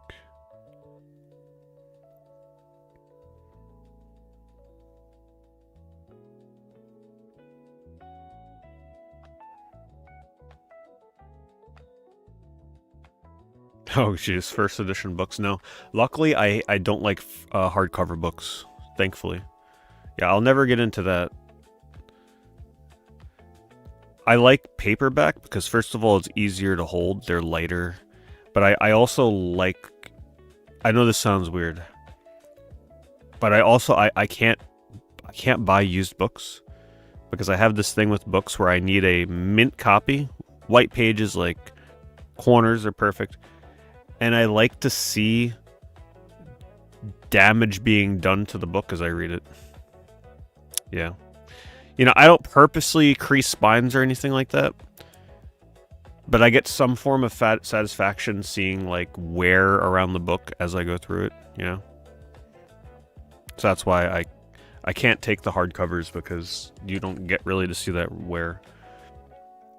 And that's why I can't buy used books because I don't want somebody else's wear. Also, I hate yellow pages. They need to be fresh white. non-smelly pages.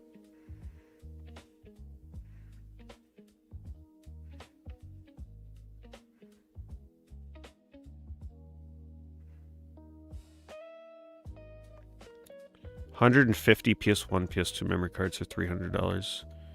You know, that would make good content for a stream. I just pop in the memory cards and see what the games are. But imagine if all the memory cards were wiped clean before they sold them. I'd be pretty upset.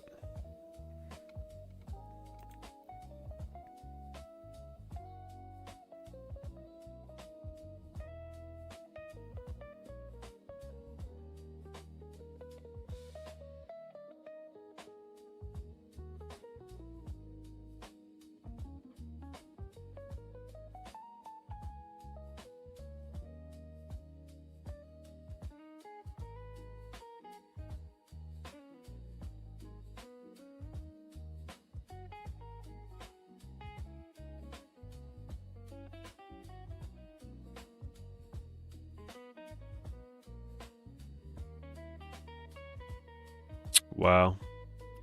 Okay, that has definitely gone up in price. This used to be about, at the most, 150, typically in the 150 range. 305 is definitely a new high for the jewel case Resident Evil. The Resident Evil 9 effect.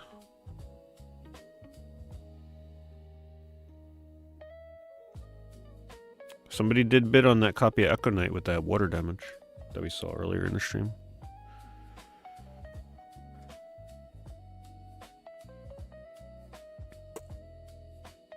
Mortal Kombat 3 jewel case, yeah, that one's genuinely really rare though. Like the Resident Evil one is not super rare. Mortal Kombat 3 jewel case is very rare. But usually what makes the price on that one high is it's pretty hard to find it in good condition. There's usually something drastically wrong with the manual or the case or the CD.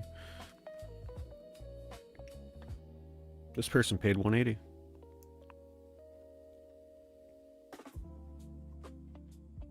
And then the other person rage bid $300.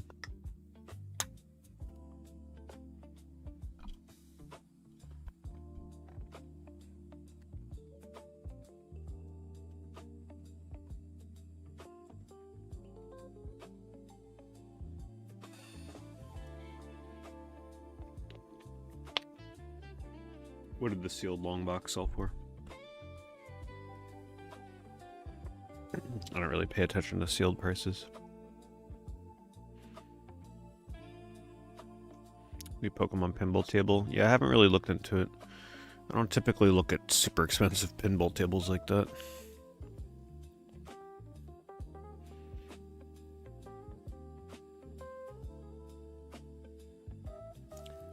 You recently had a collector tell you that high-end collectors are quietly buying up Sega CD games. I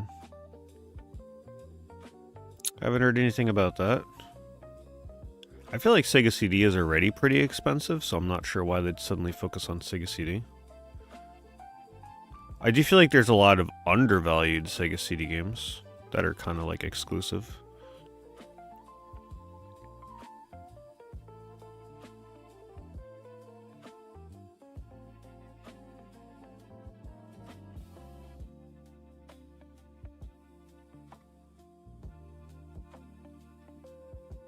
But I feel like a lot of the really high-priced Sega CD games have been high-priced for a while. I'm not sure there's some kind of, like, incentive to buy right now. Unless they're getting cheap ones on purpose. I think a lot of it, too, could have to do with the cases. Getting a really nice original long box Sega CD game where the hinges and stuff aren't broken. Sometimes if you could just get something like that for a good price, it's worth it.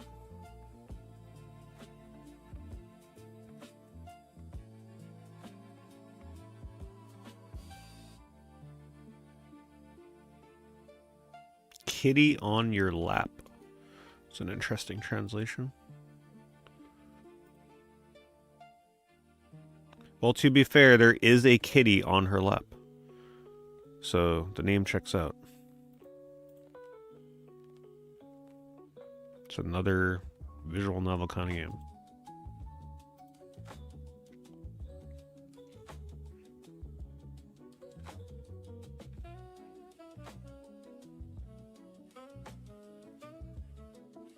Can't find a copy of Lords of Thunder. Oh man, that's like one of the best Sega CD games too. If there is a Sega CD game to get, that is the one. It's one of my favorite shoot 'em ups.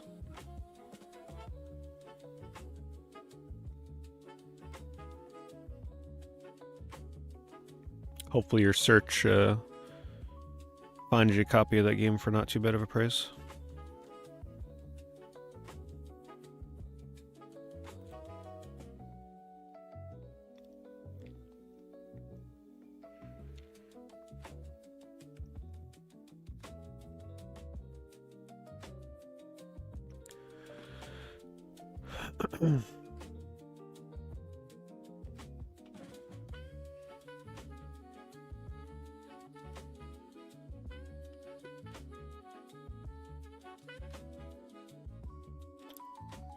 Wait, what is this about Looney Tunes? Hold on.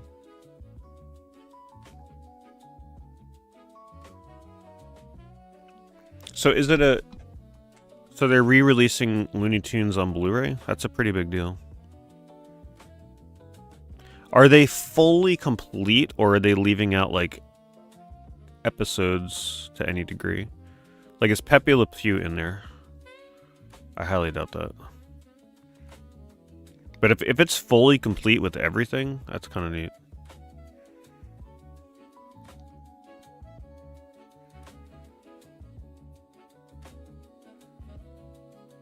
Pepe is in there. He is. Wow. Okay. I might actually have to look into that. Because I like Looney Tunes.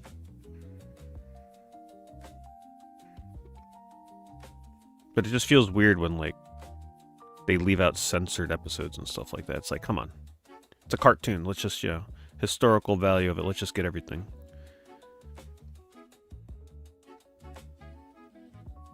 I used to like Looney Tunes a lot back in the day. I miss the Warner Brothers stores that used to carry all the Looney Tunes merchandise, like the plushes and all that stuff.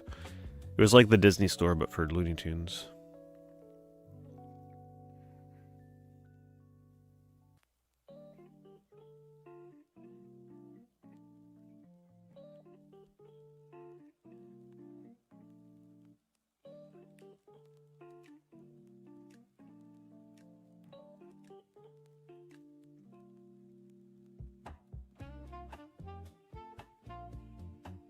Tiny Toons was cool too. I like Tiny Toons. I was really into Marvin the Martian, like any of the episodes involving Marvin the Martian. And, what's his name? The big red, like, alien guy, Gromer or something, whatever his name was. Those are some of my favorite characters. I also used to like Foghorn Leghorn for some reason. I don't know why. He was a cool character. Mortimer? Gossamer, yeah. Yeah, I liked him with Marvin. I had a giant plush of him when I was younger. I see. It was very expensive. I remember being very thankful when I got it as like a gift or present or whatever. Not a cheap plush back then.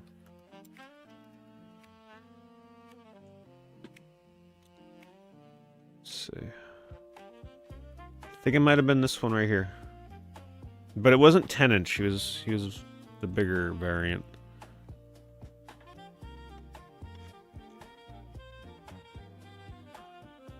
And he had like rubber claws and everything. Yeah, this one, the 16-inch. We go big around here. Yeah, I had this. I didn't have many Looney Tunes plushes, but I had this just because I liked the character. Yeah, and he had rubber claws. At the time, he was like... It was like a $60, $70 plush, and that was a lot of money for a plush back then. But, you know, that's what you were paying when you went to the official Warner Brothers store.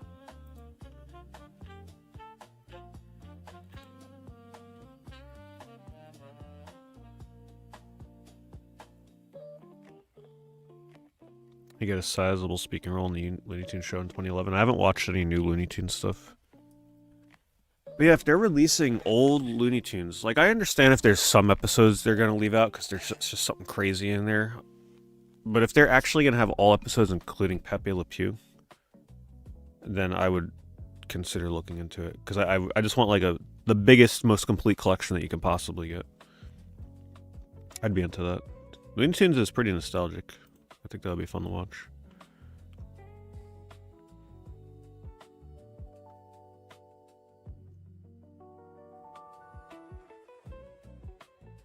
Wow, Ghost in the Shell is getting up there.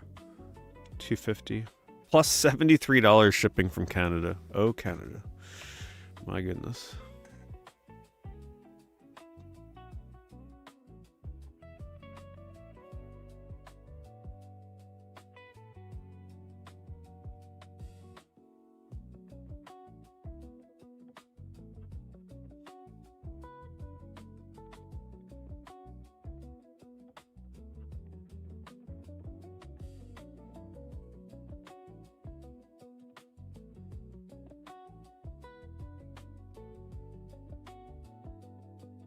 That was a good price for Armored Core. I think Armored Core is usually closer to $100.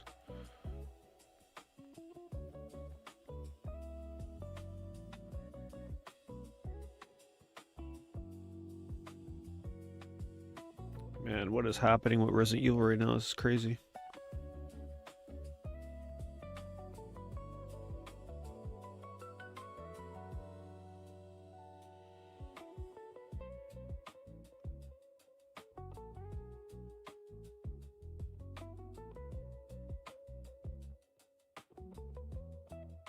Hold on. No.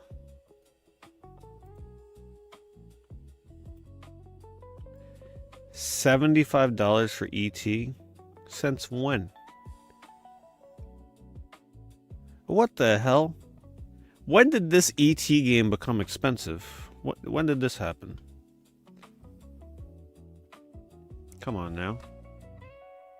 ET Interplanetary Mission.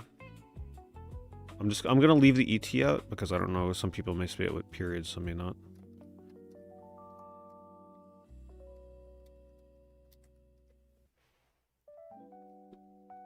Did he feature this? Did AVGN do this in a video recently or something? The game's not even rare. I mean, it's not that rare. Oh, he did it yesterday? Oh, that would explain it. That's so ridiculous. No, he couldn't have done it yesterday, did he? Because these prices go back into February. Someone got it for $20.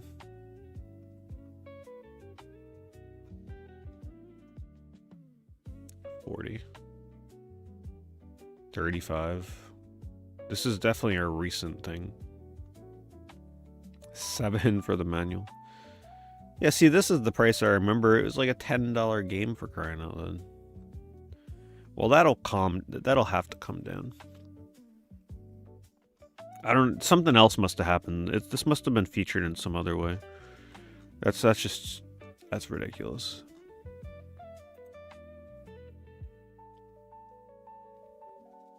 See, this is why it's important to look through sold listings sometimes. Would have never known. Give me a second.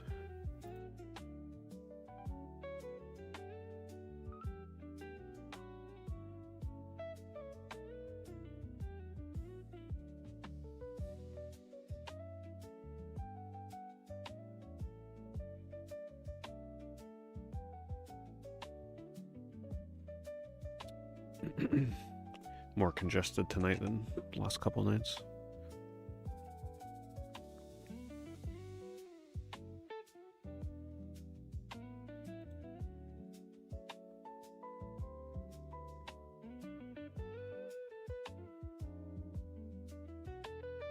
Wow. Yeah, no, all Resident Evil games on PS1 have definitely gone up. Because you used to be able to get Resident Evil 3 Nemesis DualShock Edition for $60, no problem. This even looks like it might be slightly sun-faded. Potentially. I don't know, that looks pretty bright, but this looks a little faded here.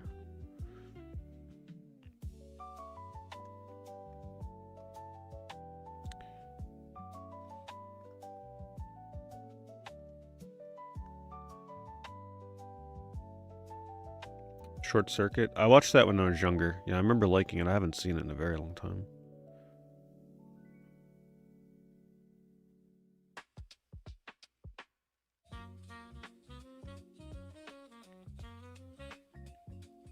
Another copy of Arctolad.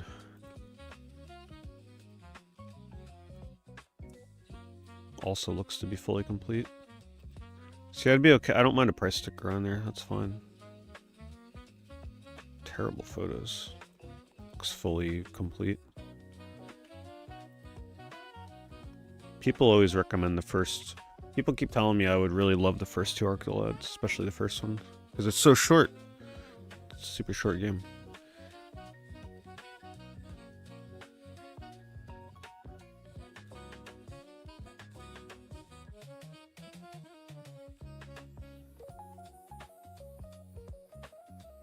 Strider 2 for $250.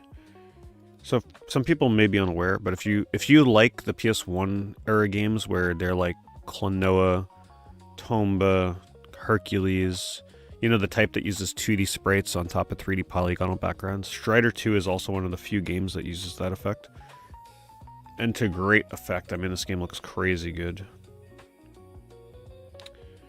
So if you like that style, it's one of the few that uses it. I wish we had more games that did that style.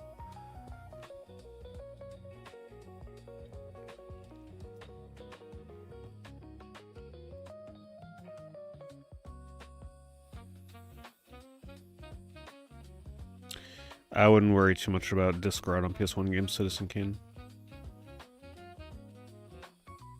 Right now, that kind of stuff is just speculation.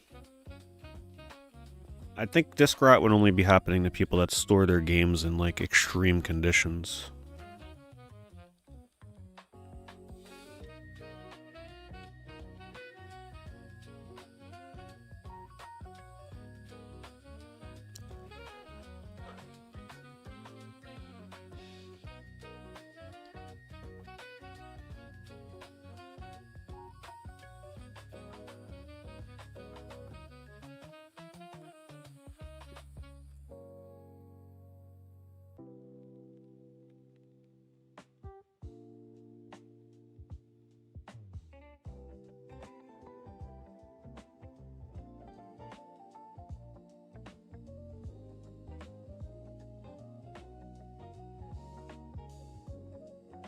Sega Saturn is the one that has the most examples for sure.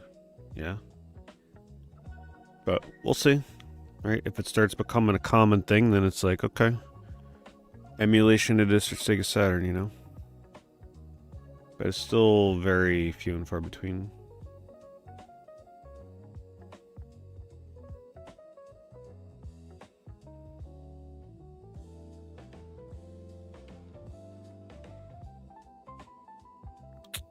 Even the price of Resident Evil Survivor has gone way up.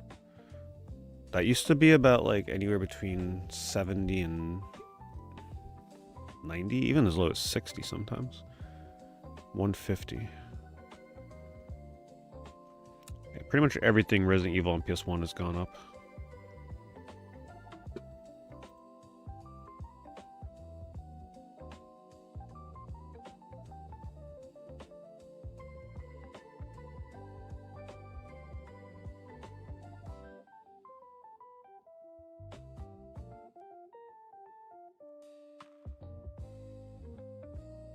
Which games of yours were corrupted, Caliber?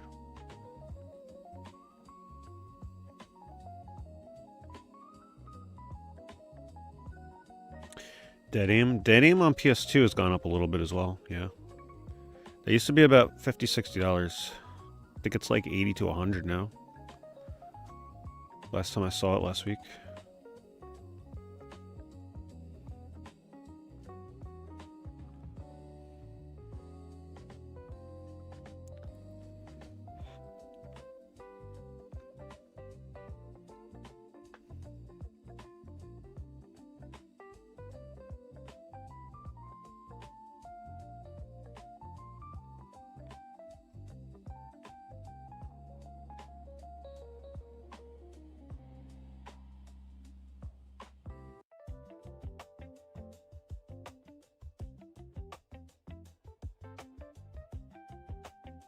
Hello, entertain me.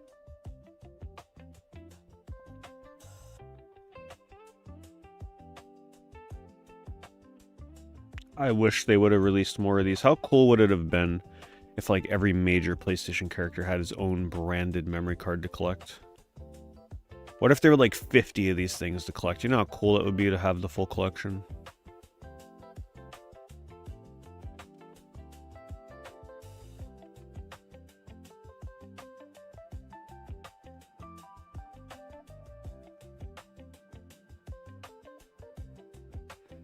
Galarians and Lifeline will get the Resident Evil treatment. What do you mean by the Resident Evil treatment? Like more recognition? I doubt it for both of them. Maybe Galarians. Galarians is really underrated. Lifeline is just too frustrating for most people to play.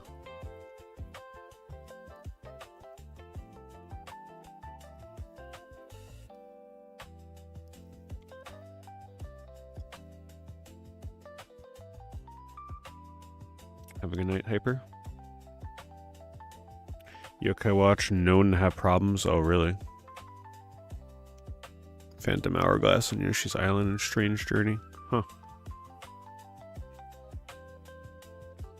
Well, hopefully it just remains like a select few that have issues and not a widespread problem with DS carts. Oh, a Resident Evil remake style, yeah. Oh, I see what you mean.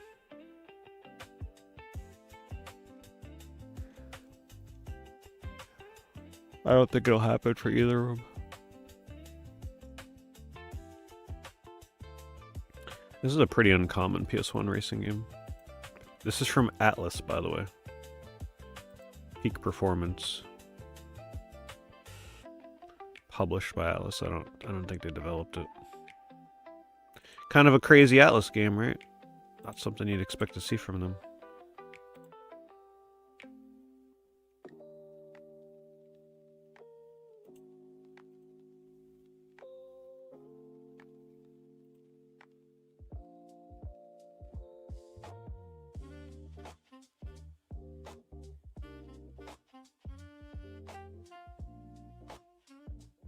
So once a 3DS cart like that has flash memory issues, can you still safely start a new game and continue to play it? Or do you just lose your old save data? Because if you just lose the old save data, that's no big deal. It's like, whatever, I plan on, starting a new game anyway. I'm not going to continue a save data from years ago. But if you can never save the game again, that's a problem. Oh, it's completely corrupted. It won't start. Interesting.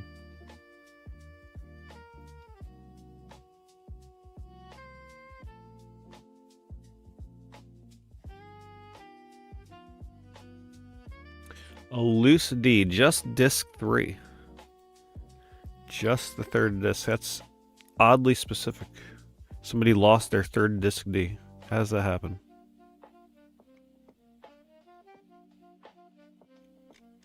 Lost it in the back alley or something? How does that even happen?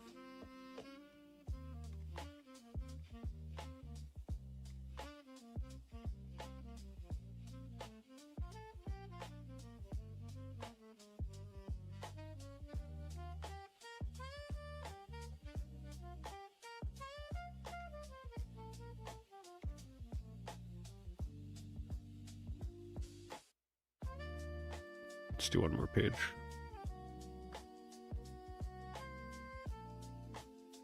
Is there another console you guys want to see the prices on that we could look through?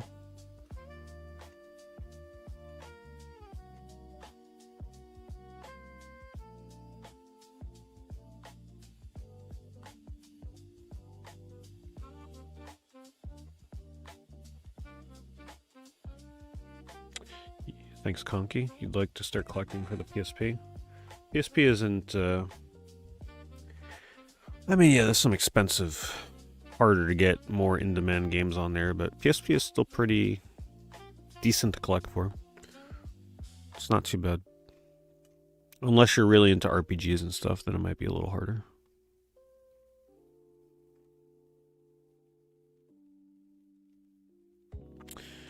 Resident Evil Outbreak PS2 games, I think the prices will drop. That's a hard one to say.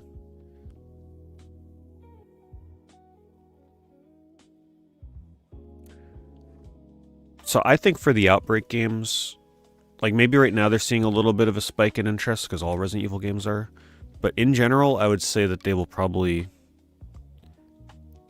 see a long-term rise in price. And the reason is I think a lot of people are coming around to the fact that those are fairly well-regarded games, even if you're not playing them online. I think there was a misconception all these years that it was just like an online Resident Evil game and it's not worth playing unless you're playing it online. But it's a very classic style Resident Evil experience when it comes down to it, and I think a lot of people are discovering that now. So there's a lot more people wanting to play it for the first time because they were either flat out unaware of the series or they had misconceptions about it. So I do think you'll see a general price increase for that, not really dropping back down to what they used to be.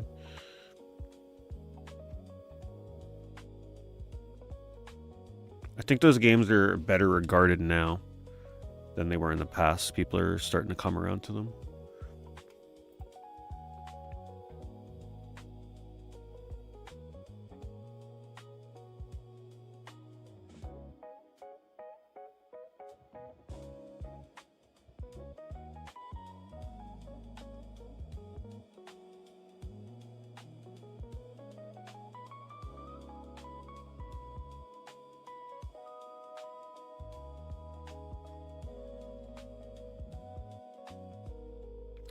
Because look at what happened to Silent Hill. The remake effect, and even Silent Hill F, drove the prices on like the original game up, and especially 2, 3, whatever, 4. The prices on that haven't really come back down. Maybe slightly, but it's still way more expensive than it was a couple years ago.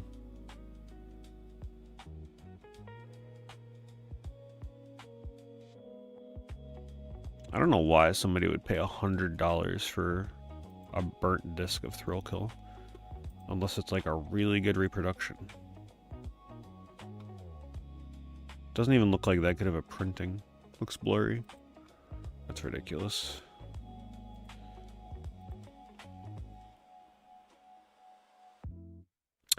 I was able to play it online. I rented Outbreak when it came out, and I was able to play online.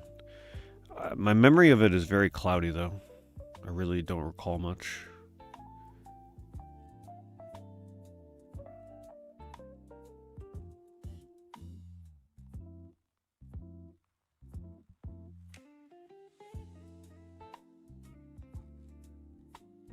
Shout out to your friend Mike. Hello, Mike. Happy birthday.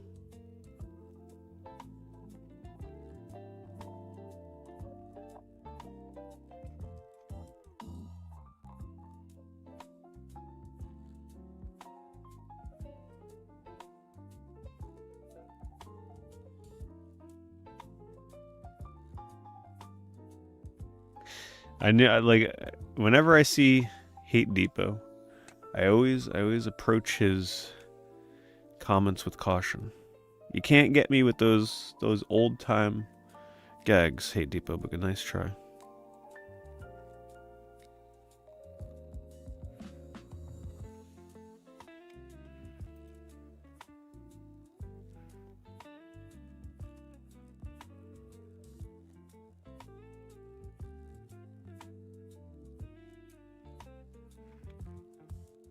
It's sad that we never got the Neverhood in the US for the PlayStation.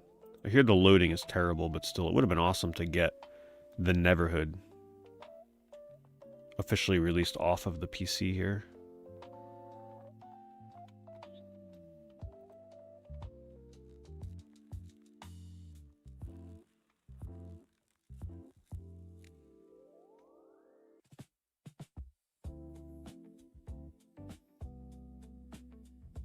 Skull Monkeys is the unofficial sequel. Yeah, the Neverhood, Skull Monkeys, and then there was a freaking air hockey game for claiming the Neverhood that came out in Japan. It's a bit of a wacky one.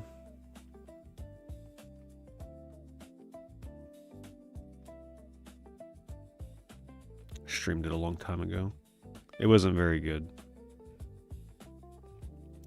It's my favorite all-time console of my childhood. From my childhood is definitely the Sega Genesis. I grew up with the Genesis, so that one is the most fond memories.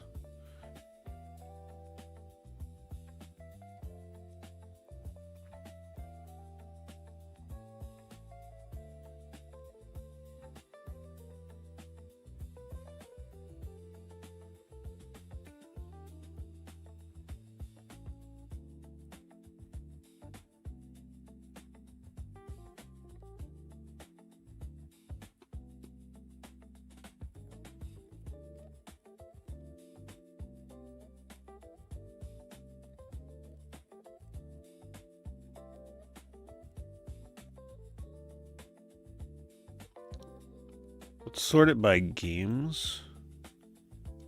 Highest first.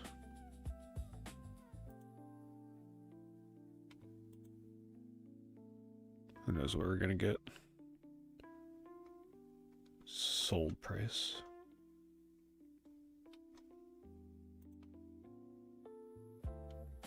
Oh my god. You know some of these are not real. Well, let's see what we got.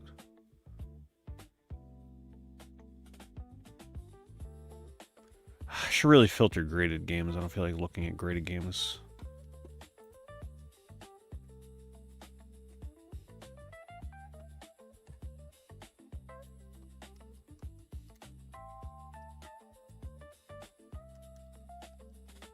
That should take out a ton of them. 50,000 results.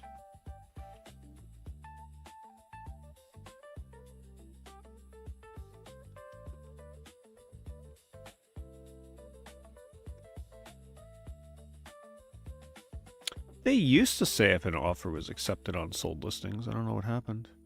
They would always show the cross. You have to click on it now. It's kind of annoying. 4,500 for Little Samson. That was always like the top of the top for NES cards. Game and box. Oh man, this person got screwed. This person got the box for $100 cheaper. And this person literally got Pokemon box for 4,200. I still don't even understand what the heck Pokemon box is, gonna be honest. I never really looked into it. I just know it's something I'll never own, so I don't really care.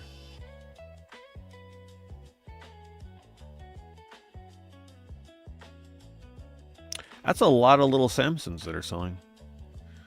For such a rare game, there sure are a lot of them on here.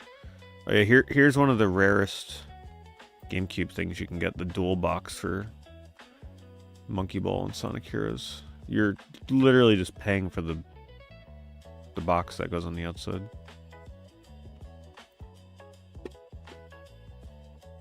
Pokemon Home Book for GameCube. So it like lets you transfer Pokemon between any of the GameCube era games. And that's it, that's all it does. Is there any exclusive games on there?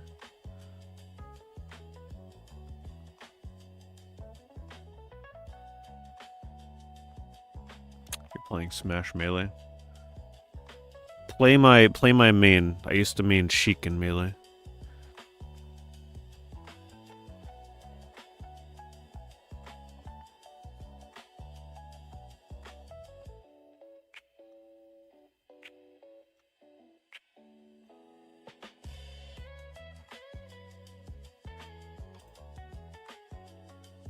That and getting exclusive Pokemon.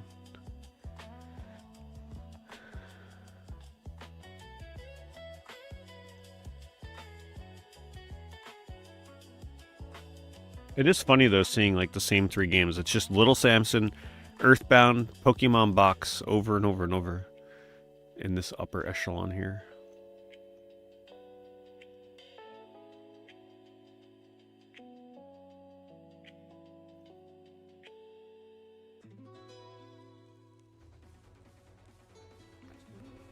Oh my goodness.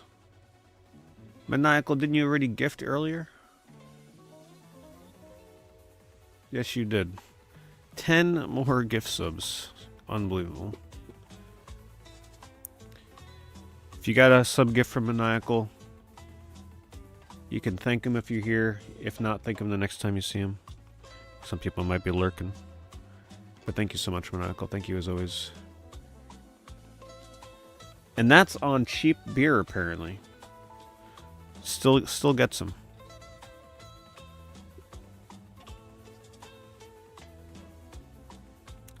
It looks like this time the algorithm is hooking up the lurkers. The lurkers deserve the love too.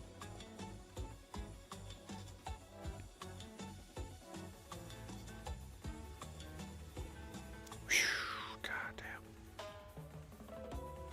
This makes me appreciate the Virtual Boy listing that I got on eBay all these years ago even more.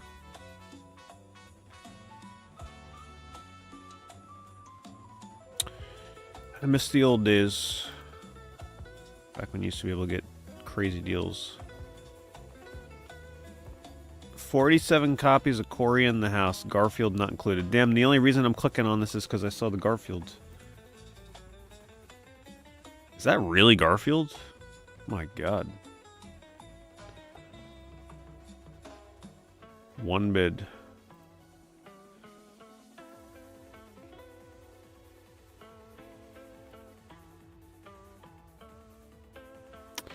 Do I emulate? I don't. The only time I emulate is if it's, the only thing I'd really emulate would be MAME, like for arcade games. Or official emulation, like if it's something emulated on, say, like, you know, if it's a PS2 game that's on the PS5, sold through the PSN store, then I do that.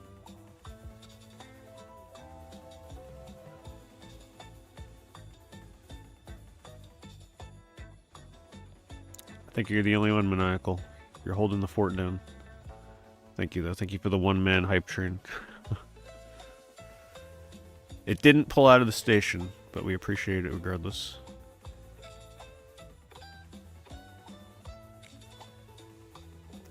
A 100 Blockbuster rental N64 carts.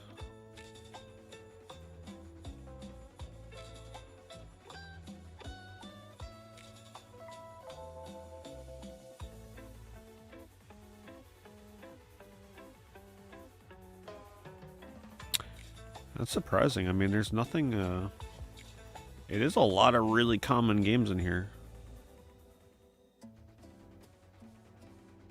2,300. Feels like the seller got a really good deal on this, if I'm being honest. I don't know. I mean, there's some stuff in here, first-party Nintendo stuff, but that feels really high for this. The best thing in here is Starshot. It's like 150 for that cart. 120. Everything else is pretty cheap. I think that seller's pretty happy about that.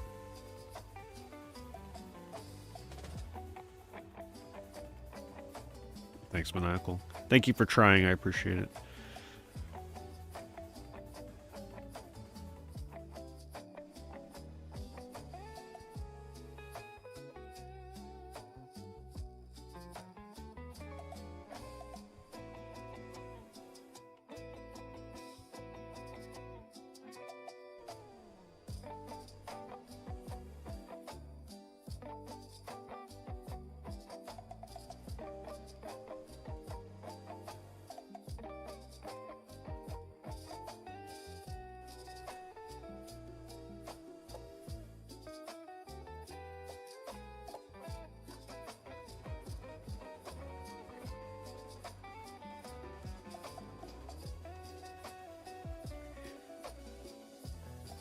Something on my mustache. It's probably honestly the protein drink. Sometimes it'll like stick to the beard or the mustache, I mean.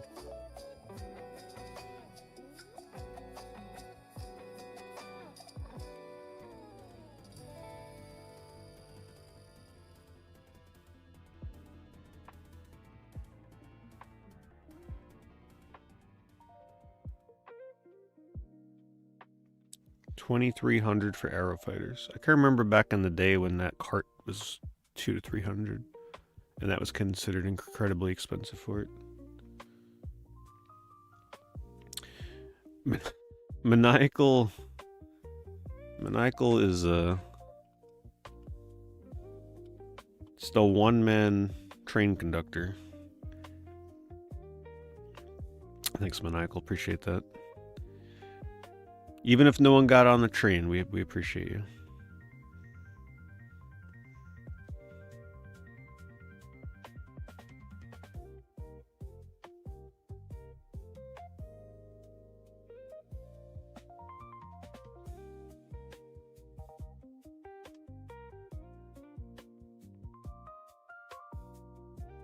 Said I put cottage cheese on eggs. That's after the egg is cooked. No, you put the cottage cheese in with the egg.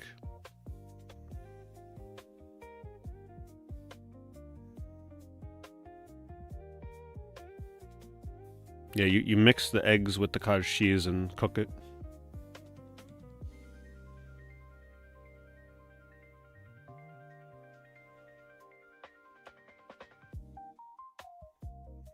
Yeah, I should have saved the analog for the end of the video, because then people would have been tricked by it.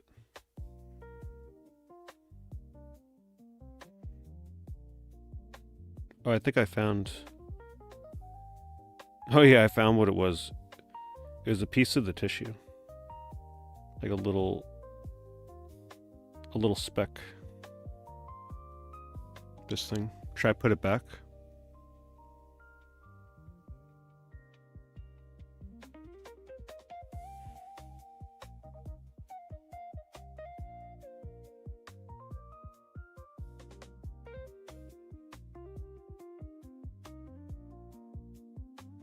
Fortnite code $2,225. Is that real? Like, I don't even doubt it anymore for Fortnite. I wouldn't even doubt it if that's real.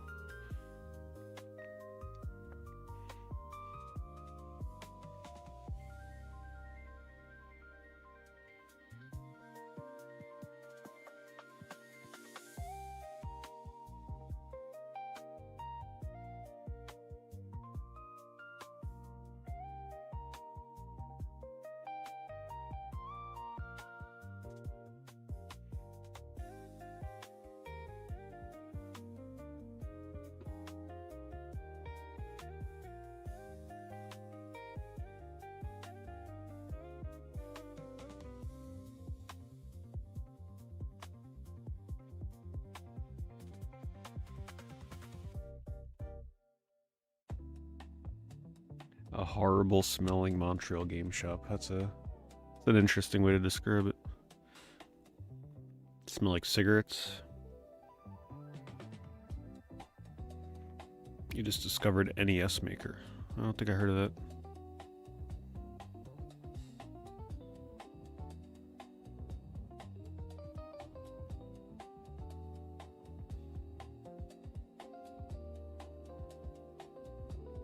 Well, that's my original camera. It's the one I used, you know, back in the day. It's not filters or anything, it's literally just the original camera.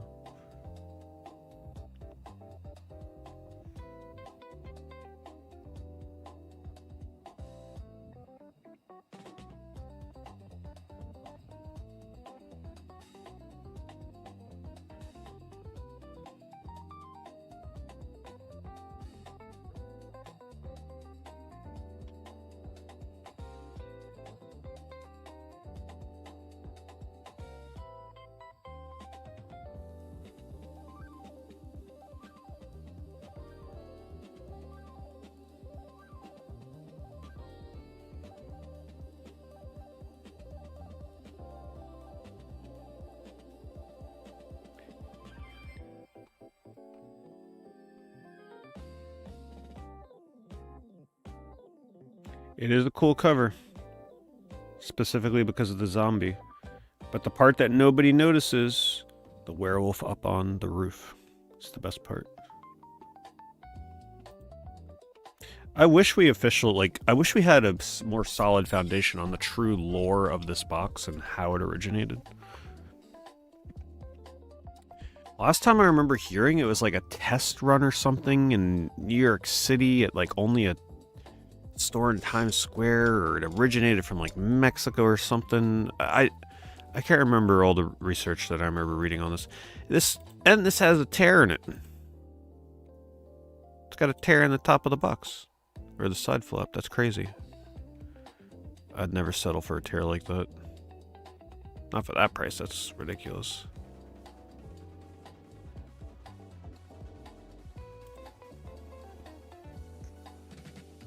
Yeah, it's a very rare cover. It is official, like that is a real variant cover.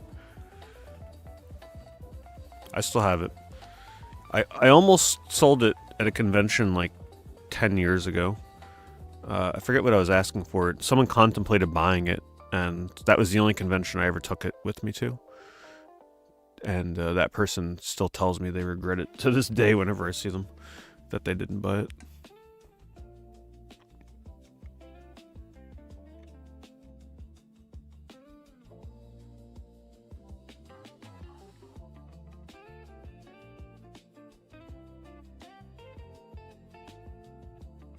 Oh, thanks, Black Mamba. You know what the most maniacal thing is? All the maniacal gift subs before he even gives himself a sub. That's the crazy part. He thinks of the people.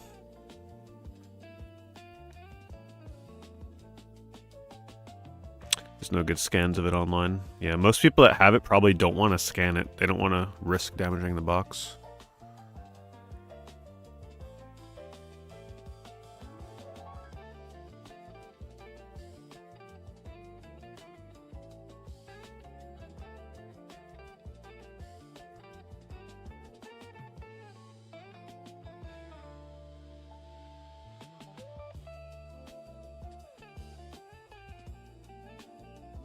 Yeah, it was a one-time only thing. I was feeling adventurous and I wanted my booth to have like really cool stuff for sale. The one and only time I brought it. That was it. Never again. Here's the rarest 3DS game in North America. Barbie Glam Pups. This is really what people pay for it, by the way. Like, it's... The 3DS collectors need it. Yeah, I heard about that. Yeah, the floppy game that got demolished by customs. That hurt. I saw that on X. I was like, oh, man. You just read a story like that and you just imagine it happening to your game.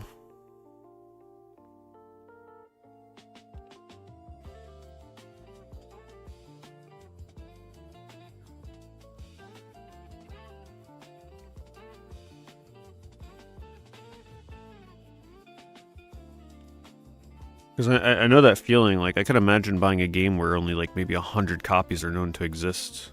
That feeling would be terrible. That would be like if I bought some like super rare like CDI game or something that I'd never seen before and it gets cracked in the mail.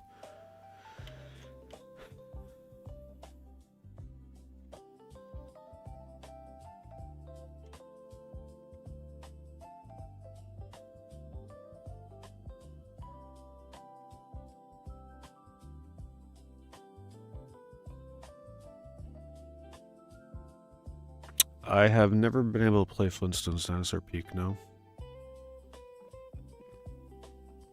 But you know, I'm okay with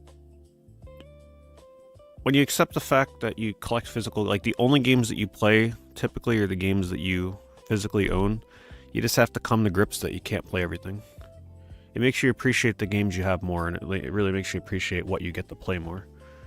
So, will I ever be able to play this? Probably not. Not unless I had like a reproduction card of it or something. That's the way it is.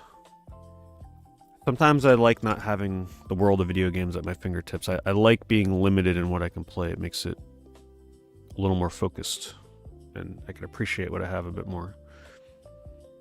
I don't think I'd want the ability to play every single game in existence. I feel like I wouldn't be able to appreciate what I play as much, if that makes sense. I feel like I'd just be more willing to move on to the next thing, because I'd be able to play everything. Rather than putting up with the flaws in the games that you're playing, you'll just be like, okay, time to move on to the next game. But I feel like I'm more willing to put up with the bad parts of games when I can't always just move on to something on an EverDrive. You know, like, oh, let's check out the next game instead. When you physically put that game in your console, you're locked in. At least that's how I feel. It's like, all right, I'm going to sit down tonight, and for the next 5 hours, this is all I'm playing. It doesn't matter how much I hate it, how many problems I have with it. This is it. This is the game for tonight.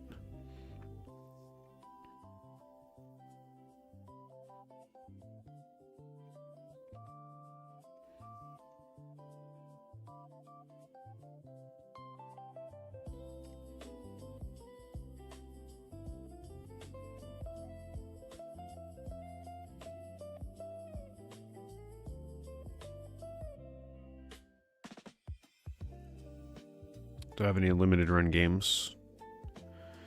I have never bought anything from limited run games, at least like a physical copy of it. I've been gifted one game from limited run games, Blackbird, and that's it. If I'm given or gifted a limited run games game, then I keep it. But if I don't buy stuff from them. If I were to buy something from them, it would have to be on the aftermarket from someone that isn't scalping. So it would need to be a price that isn't a scalped price, and it would need to come from, like, you know, someone at a convention. I would never buy directly from limited run games, to be clear.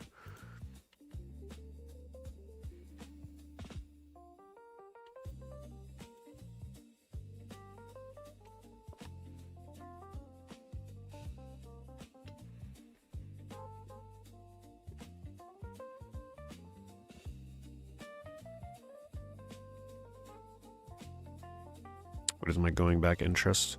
For me, it's a little hard to go back further than NES, but I would say the one console that I do enjoy, even potentially almost more than the NES, would be the Super Cassette Vision. I love that console.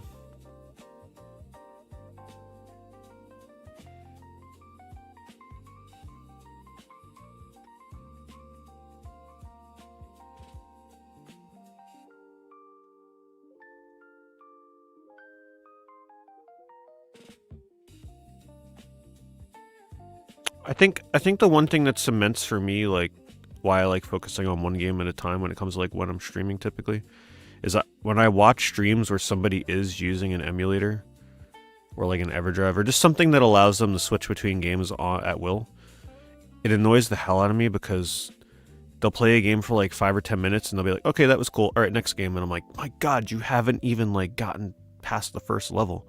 It drives me crazy. But the thing is, I know that would be me probably. Like, I just know that would be me. And if it drives me crazy watching somebody do it, I can't imagine doing it myself. I can't watch those kind of streams. They bug me after a while. To me, a variety stream is like, you give each game at least an hour. Maybe a little bit more. But my God, if they're skipping games every 10 or 15 minutes, it drives me insane. At that point, you're not even playing the game. It's like in a track mode or something.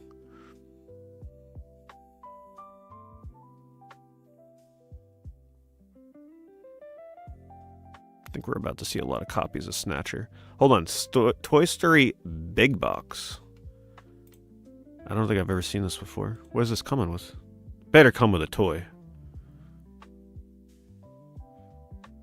What? It's literally just in a big box? Really?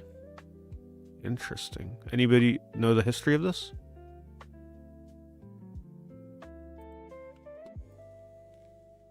Huh. Wow. Never saw that.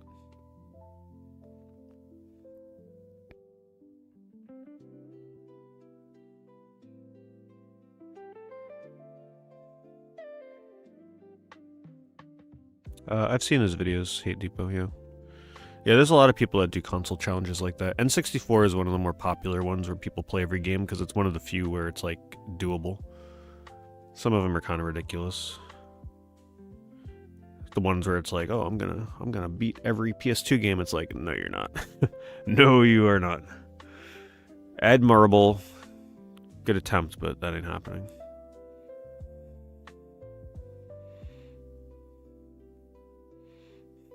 N64 is a pretty doable one, though.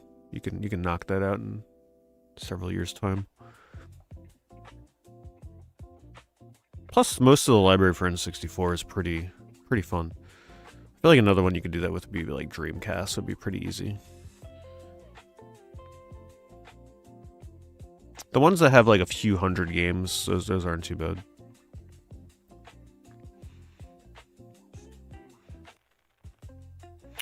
Bet I never played a game of Dota 2. No. No, I had Smite. I had no reason to play other MOBAs. I played Artifact, though. That's as close as I've come to Dota. Nah, MOBAs are life-consuming. It's best to just avoid those, especially back when they were new and really popular.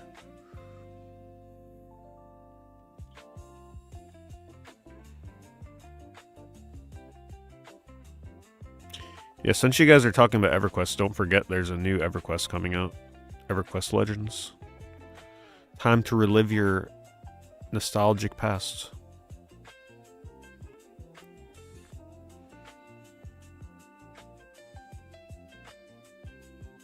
What's my favorite exercise? Wow, that's an interesting one. Well, I'll tell you one thing. It's definitely nothing from leg day.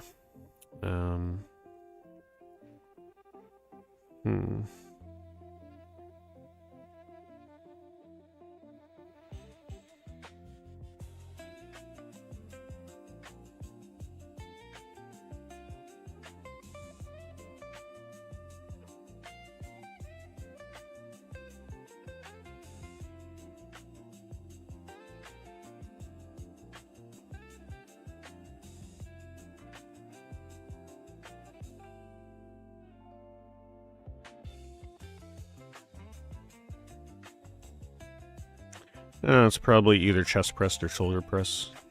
One of those two.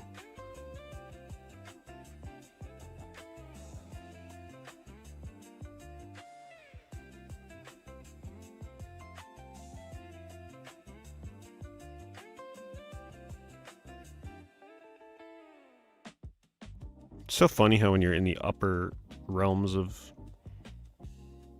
one particular group of games, it's like it's always the same games you see up here.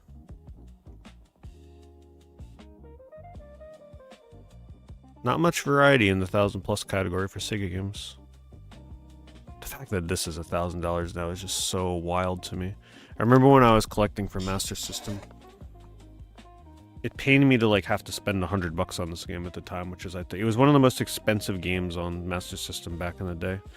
But I don't think it really went for much more than 100.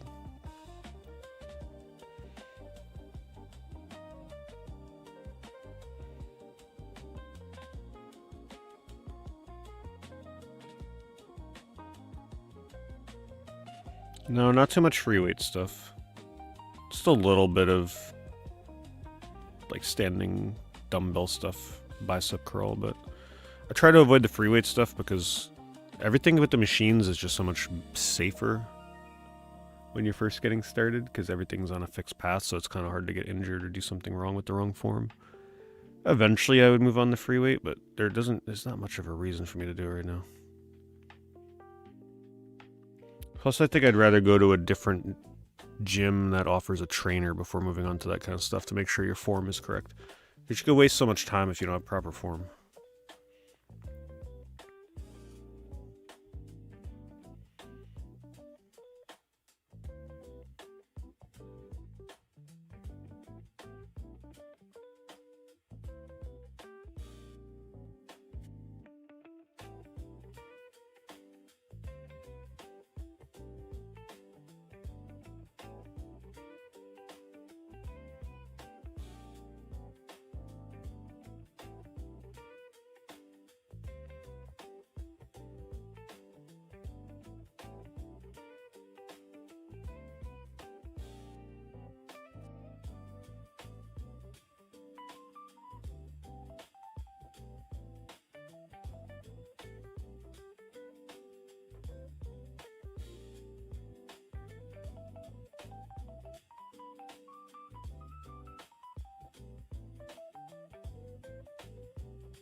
Half-Life or Halo.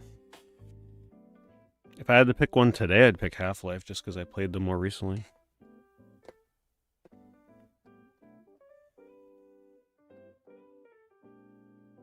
And I don't really care about new Halo games anymore.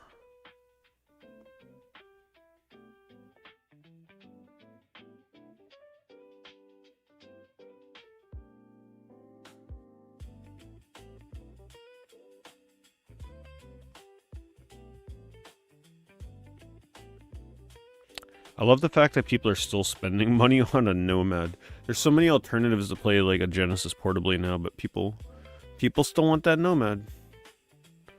$800 for that.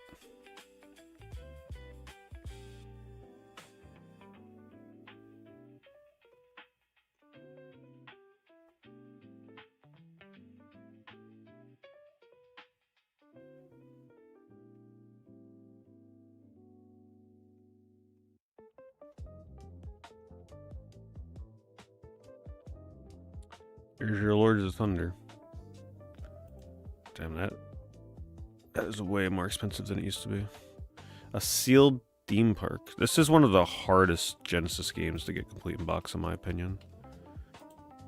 It's so difficult. Also, the manual's huge for this game. Somebody bought it sealed, even though the bottom is ripped open. To me, it's barely sealed at that point. I mean, it's sealed, but it's just barely hanging on.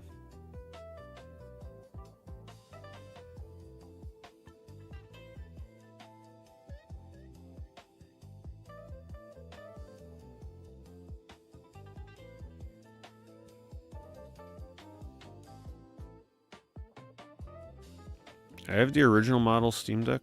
I don't have a Lenovo handheld. I'm not even too familiar with that.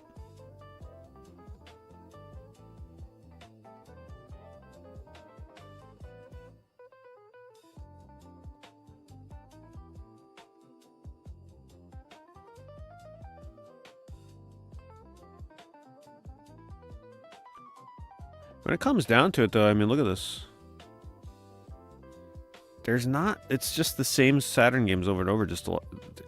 There's really not that... Comparatively to other consoles that are complete in box, like Saturn. Saturn could be way worse. Because there are other consoles where there are way more games in that sort of like $600+ territory. Saturn is only a few. This was just a few games that consistently sell for that much. The problem with Saturn is most of the games are in that $100 to like $200 territory. But then there's a ton of them that are way cheaper.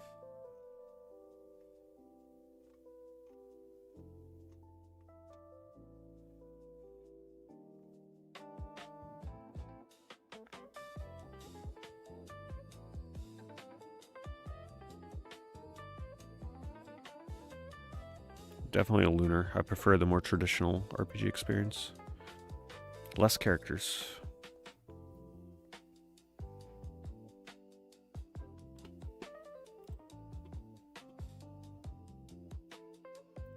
Alright, let's see if there's any crazy auctions ending at this time of night.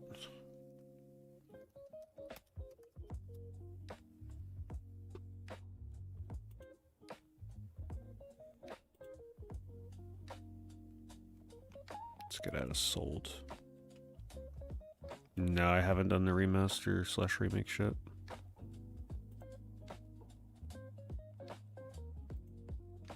Something like that, though, I'm completely okay with just playing the PS1 versions.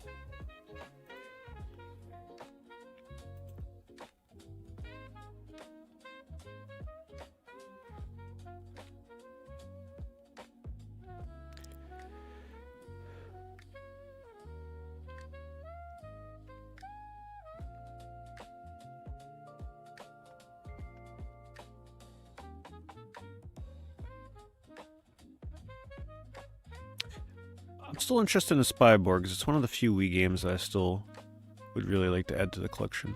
Just like a weird little beat 'em up from Capcom exclusive. Cheap, not rare or anything.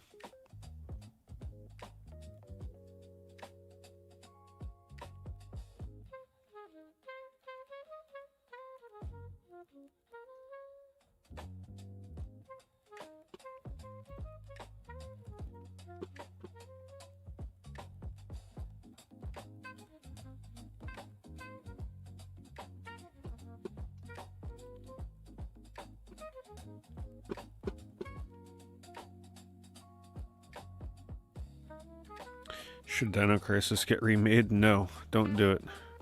Actually do it so everybody can be reminded that that game is just nothing about. All you do is just gather key cards.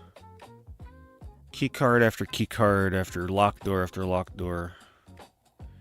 In the same looking corridor after another.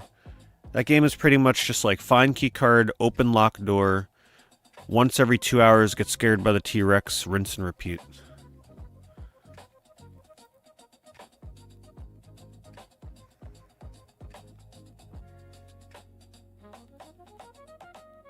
Yeah, I'm not a big I appreciate what it did. Right? Like I love the fact that dinosaurs can follow you from one room to the next through doors. I think that's kind of scary. And the T-Rex scenes are amazing. But other than that, boy, I'm not a big fan of that game. I think it's a little overrated.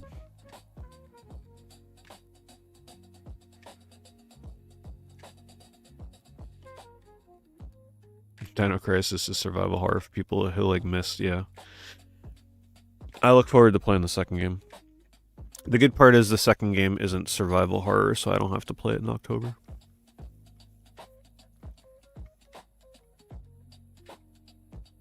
Yeah, I call it Keycard Crisis. That's my nickname for it.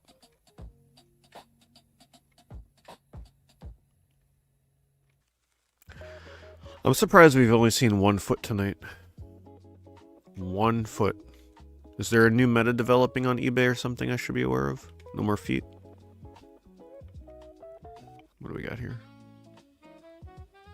Nothing too crazy.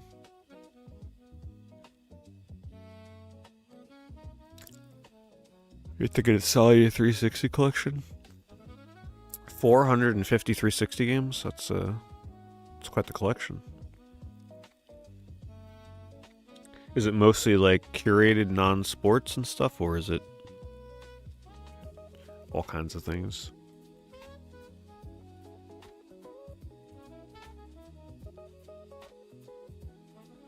No sports. That's a cool collection then.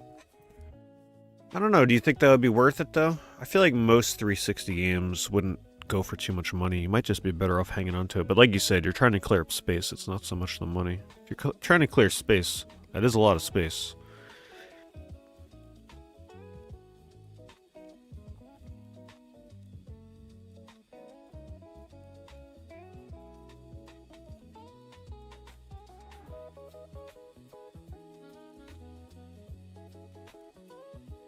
Well, if you don't really play the 360 anymore, I say go for it. You could always, like, rebuy certain games that you want if you ever wanted them.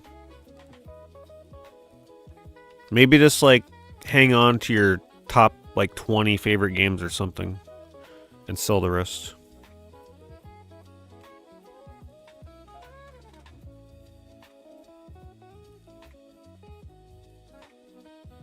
This is a cool game.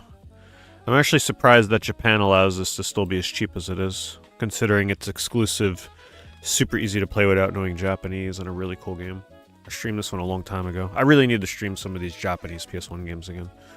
This is a mech battle game, but man, it's really flashy, cool looking. Just remember the controls taking some getting used to. Oh look, it's Toro. We were talking about him earlier. Love and Destroy. Highly recommend it. The Crow versus Countdown Vampires. Definitely play Countdown Vampires. I actually don't really mind Countdown Vampires. It's kind of an annoying game at times, but it's playable and hilarious.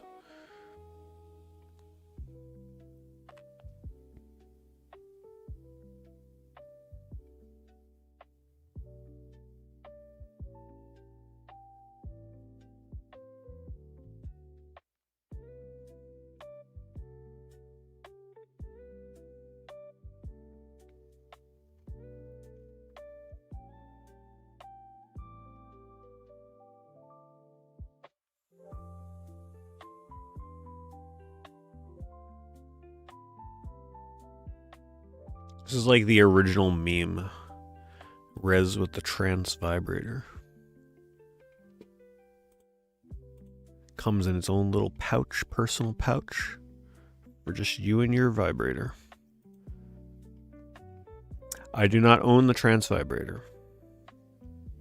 But I will say it was a very interesting experience playing on the 360, because that version allowed you to hook up multiple controllers to use as your own trans vibrator. I only had one additional controller though, so I can only have one trans vibrator. But if you wanted to, you can hook up like a ton of controllers and put them all over your body if you really wanted to.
Yeah, I would personally have a pretty hard time getting rid of my 360 collection. 360 games mean way too much to me.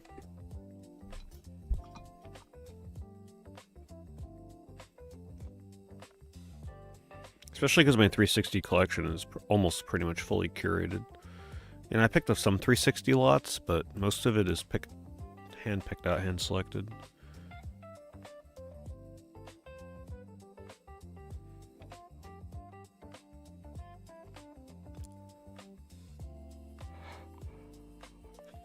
Oh, yeah, Neo Geo. I don't know. That just doesn't seem like the kind of console that would walk into a retro game store. The collectors for that are so specialized. Think about, like, somebody walking into a store and trading in Neo Geo games just seems so unlikely.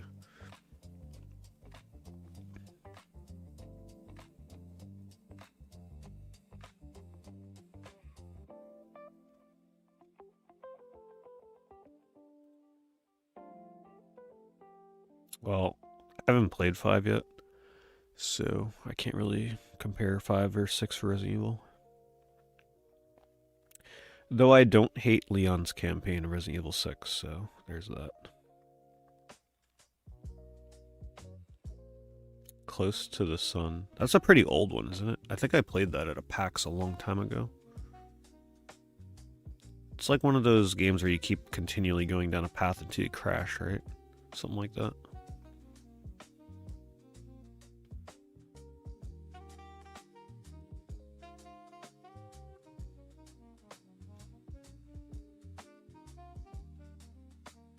No?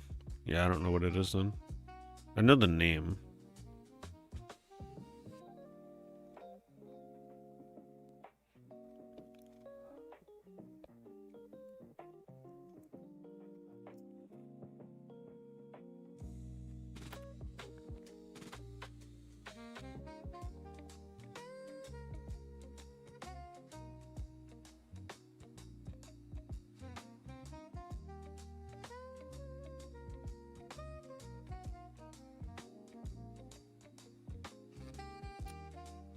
Yeah, it seems like you made out with those Swiss. Well, for me, it's with these streams, if I find something, it's usually not me sniping it. I put the link in chat for someone else to snipe. I found a lot of things over the years on here where, like, I post the link in chat and it instantly sells. The problem is I just have a hard time remembering all of them. Of course, it's a lot harder these days, too, to find deals like that. But, you know, years ago, we used to find stuff all the time where I would just post the link and it would immediately sell because the deal was so good.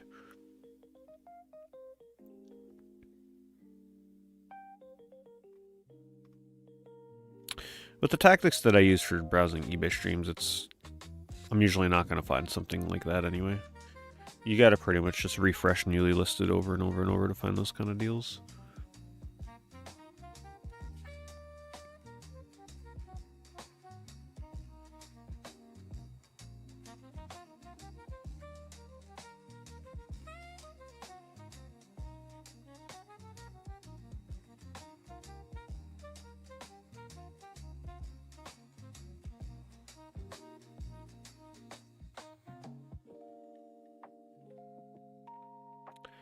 Oh, I want to play Resident Evil 5, sure. I tend to do one Resident Evil game a year. Also, don't forget, I'm not guaranteed to play Resident Evil anything every year. Like, you think I might play 9 this year. I may not. I may do a different Resident Evil game. You never know. This is the 10th anniversary of Horror Game Month this year, so expect the unexpected.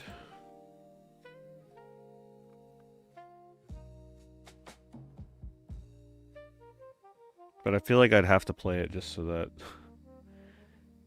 when people ask me about it, I can finally tell them about 9.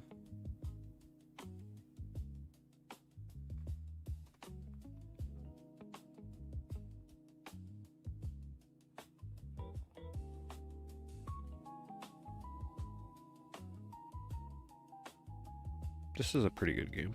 Dinosaurs for Hire. I feel like this one never gets talked about, but it's good. Good action platformer. At least I enjoyed it when I was younger. I played it years ago. I think it still holds up. It's just a fun theme. The whole game is themed around dinosaurs.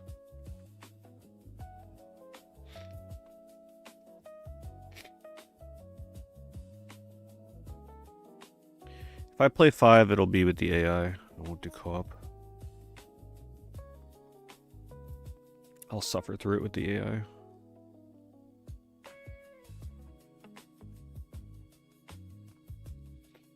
The best deals tend to come from listings that are very short titles. Like something that's just called like PS2 games, right? Like something very basic. Those are usually the best.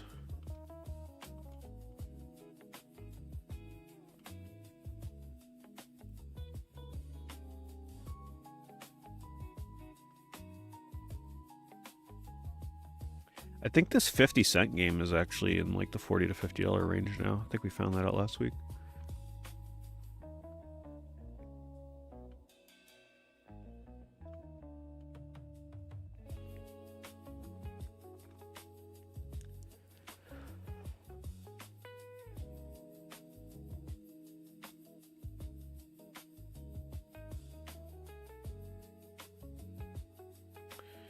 They say that the discs are good.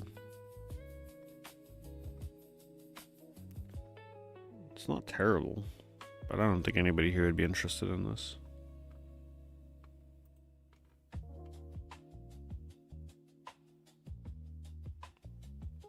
Bad Mother Truckers. I have not played that yet. I think I have it though.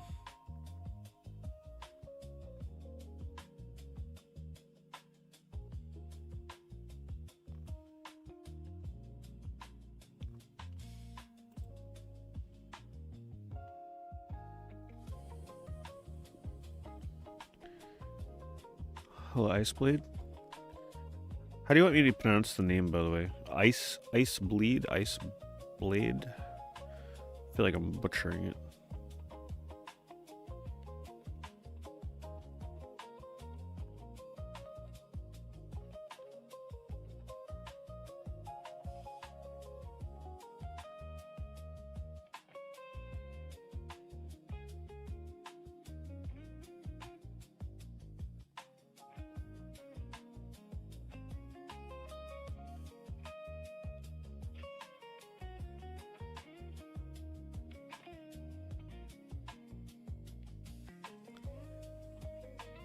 Iceblade, okay. I think that's how I've been saying it.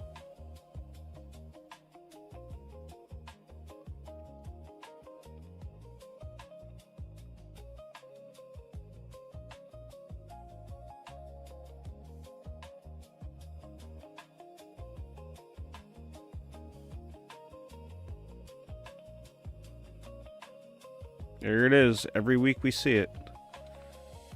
Told you. You get attached to these auctions and listings that you see every week. The Sun Faded $4 red. I love it. I bring this up every time. I'm gonna be sad when we no longer see it. I just love the $4 overnight or 2 nights for $5. It's like, come on, you know what you're picking. Sometimes I love rental copies. There's the That's Hot. Man, it's like the whole family is here of my favorite listings. I freaking love these listings. It's gonna be a sad day when someone finally buys these. That's Hot. I just... That's Hot double shots. It's just so good. The double shots are kind of hard to find. We don't see those typically.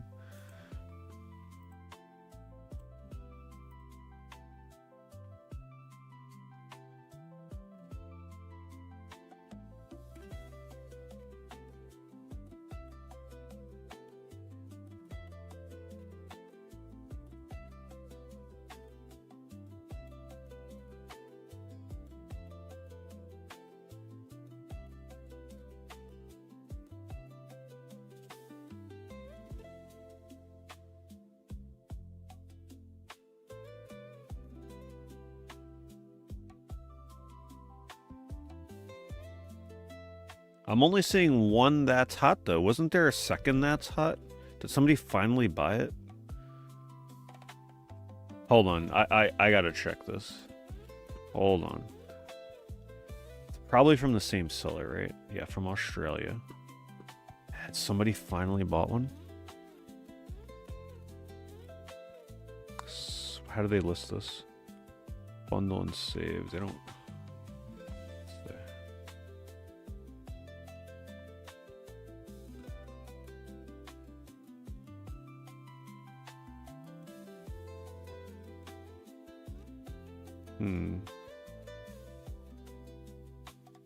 Maybe not. Maybe not. Okay.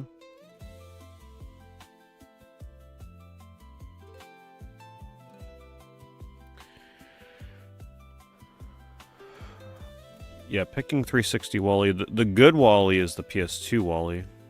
That's the really good one. It's a completely different game. Okay, we're still safe. Maybe we just never ran across the other one. Oh yeah, by the way, we never got this in the US. They ported Alone in the Dark New Nightmare to PS2, but that was PAL only.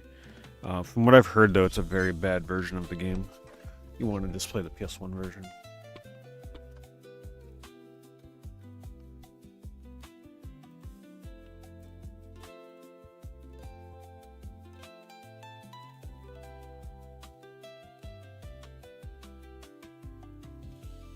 Yeah, Criterion puts out good stuff. They're just pretty expensive. Oh wow, they had a physical Daggerdale? Is this the one that they ported to 360? The one that was like broken? Yeah, I'm pretty sure it was. I played this game when it came out on the Xbox Live Arcade, and it had some really bad progression bugs, and they never fixed it. Nah, I can't do Resident Evil save rate music. That instantly copyrights. Instantly.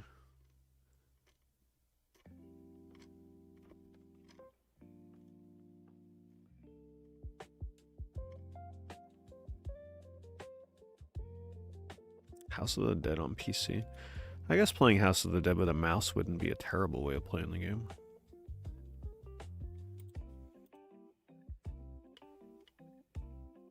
There need to be more ways to play the original House of the Dead off of the Sega Saturn. And I don't mean an HD remaster, I mean like the original.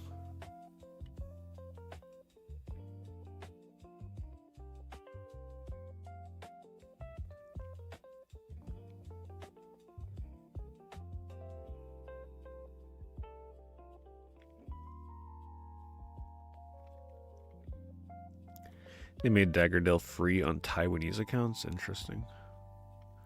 Yeah, it was fun. It was just kind of busted when it came out.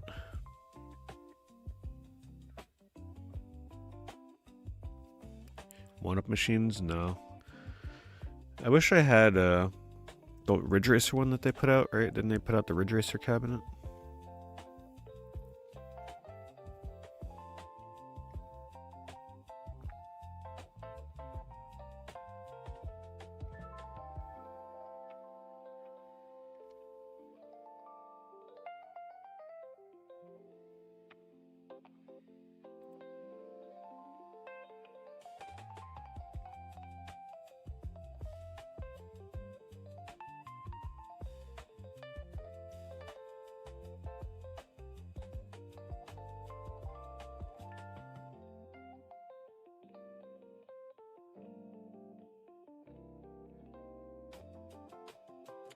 What am I actively collecting?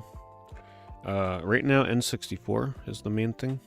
If you check my latest video on YouTube, there's a lot of my recent pickups over the last 3 or 4 months in that video. Other than that, I'm always on the lookout for PS2 stuff and PS1 stuff. I'd say are my main 3. And then 4th would be Game Boy Color. Which is like, I'm always on the prowl for something Game Boy Color, but not as active with that as I used to be at the moment. Complete in box everything. The only consoles that I'll do loose are original Game Boy. And that's it.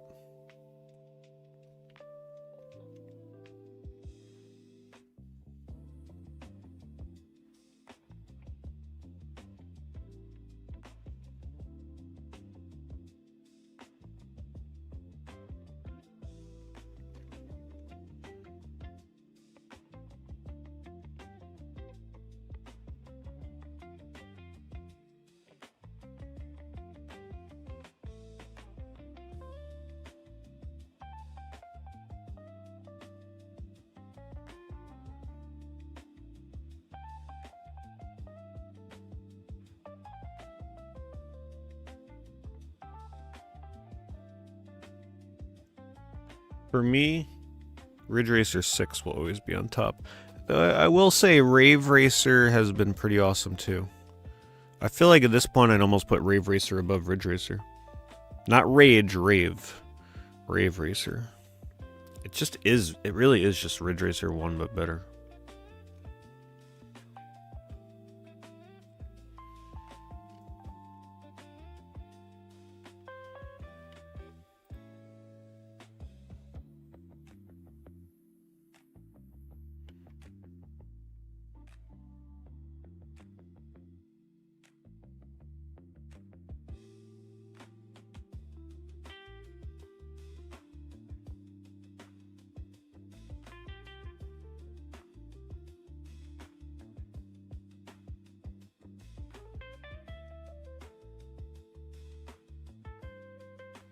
These things are ending at like 6 in the morning, by the way. But you never know, there might be something here.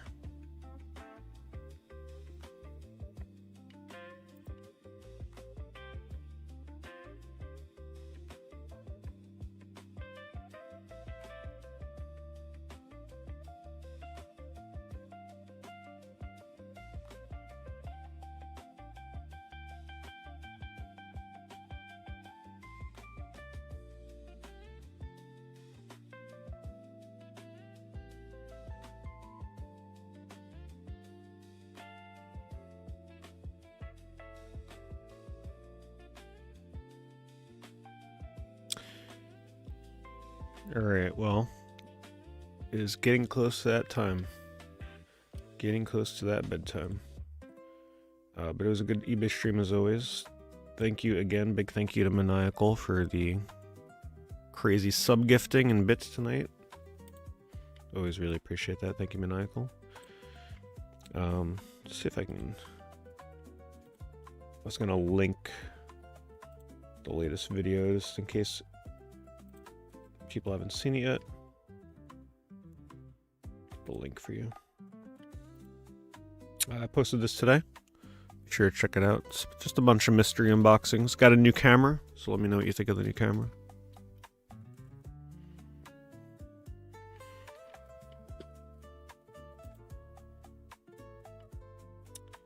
Don't forget to rate it 5 stars. Leave a video response, you know. Anyway, so this week I would like to do one more stream of Screamer. I'm not sure if that's going to be the next stream because I would like to play it while it's still somewhat fresh on my muscle memory. And I will get back to Pokemon. The next Pokemon stream will be the one where I fight the Elite Four. So if you see me streaming Pokemon, you know, we're going to be fighting the Elite Four. We'll see how that goes. That's what everybody's been waiting for, including myself. And then I'm passively playing some Diablo 2. I haven't decided if I'm going to keep streaming Diablo 2 or if it's just going to be something that I kind of like play in the background on my own time. I'm not really sure. Probably do one more stream of it. And also got Metroid Prime 4 as well, thanks to Super Coolio. We'll be checking that out at some point. So those are the games that are in the pipeline. And then once I go through those, then we're free. Free for other stuff. Free for things that are not brand new releases.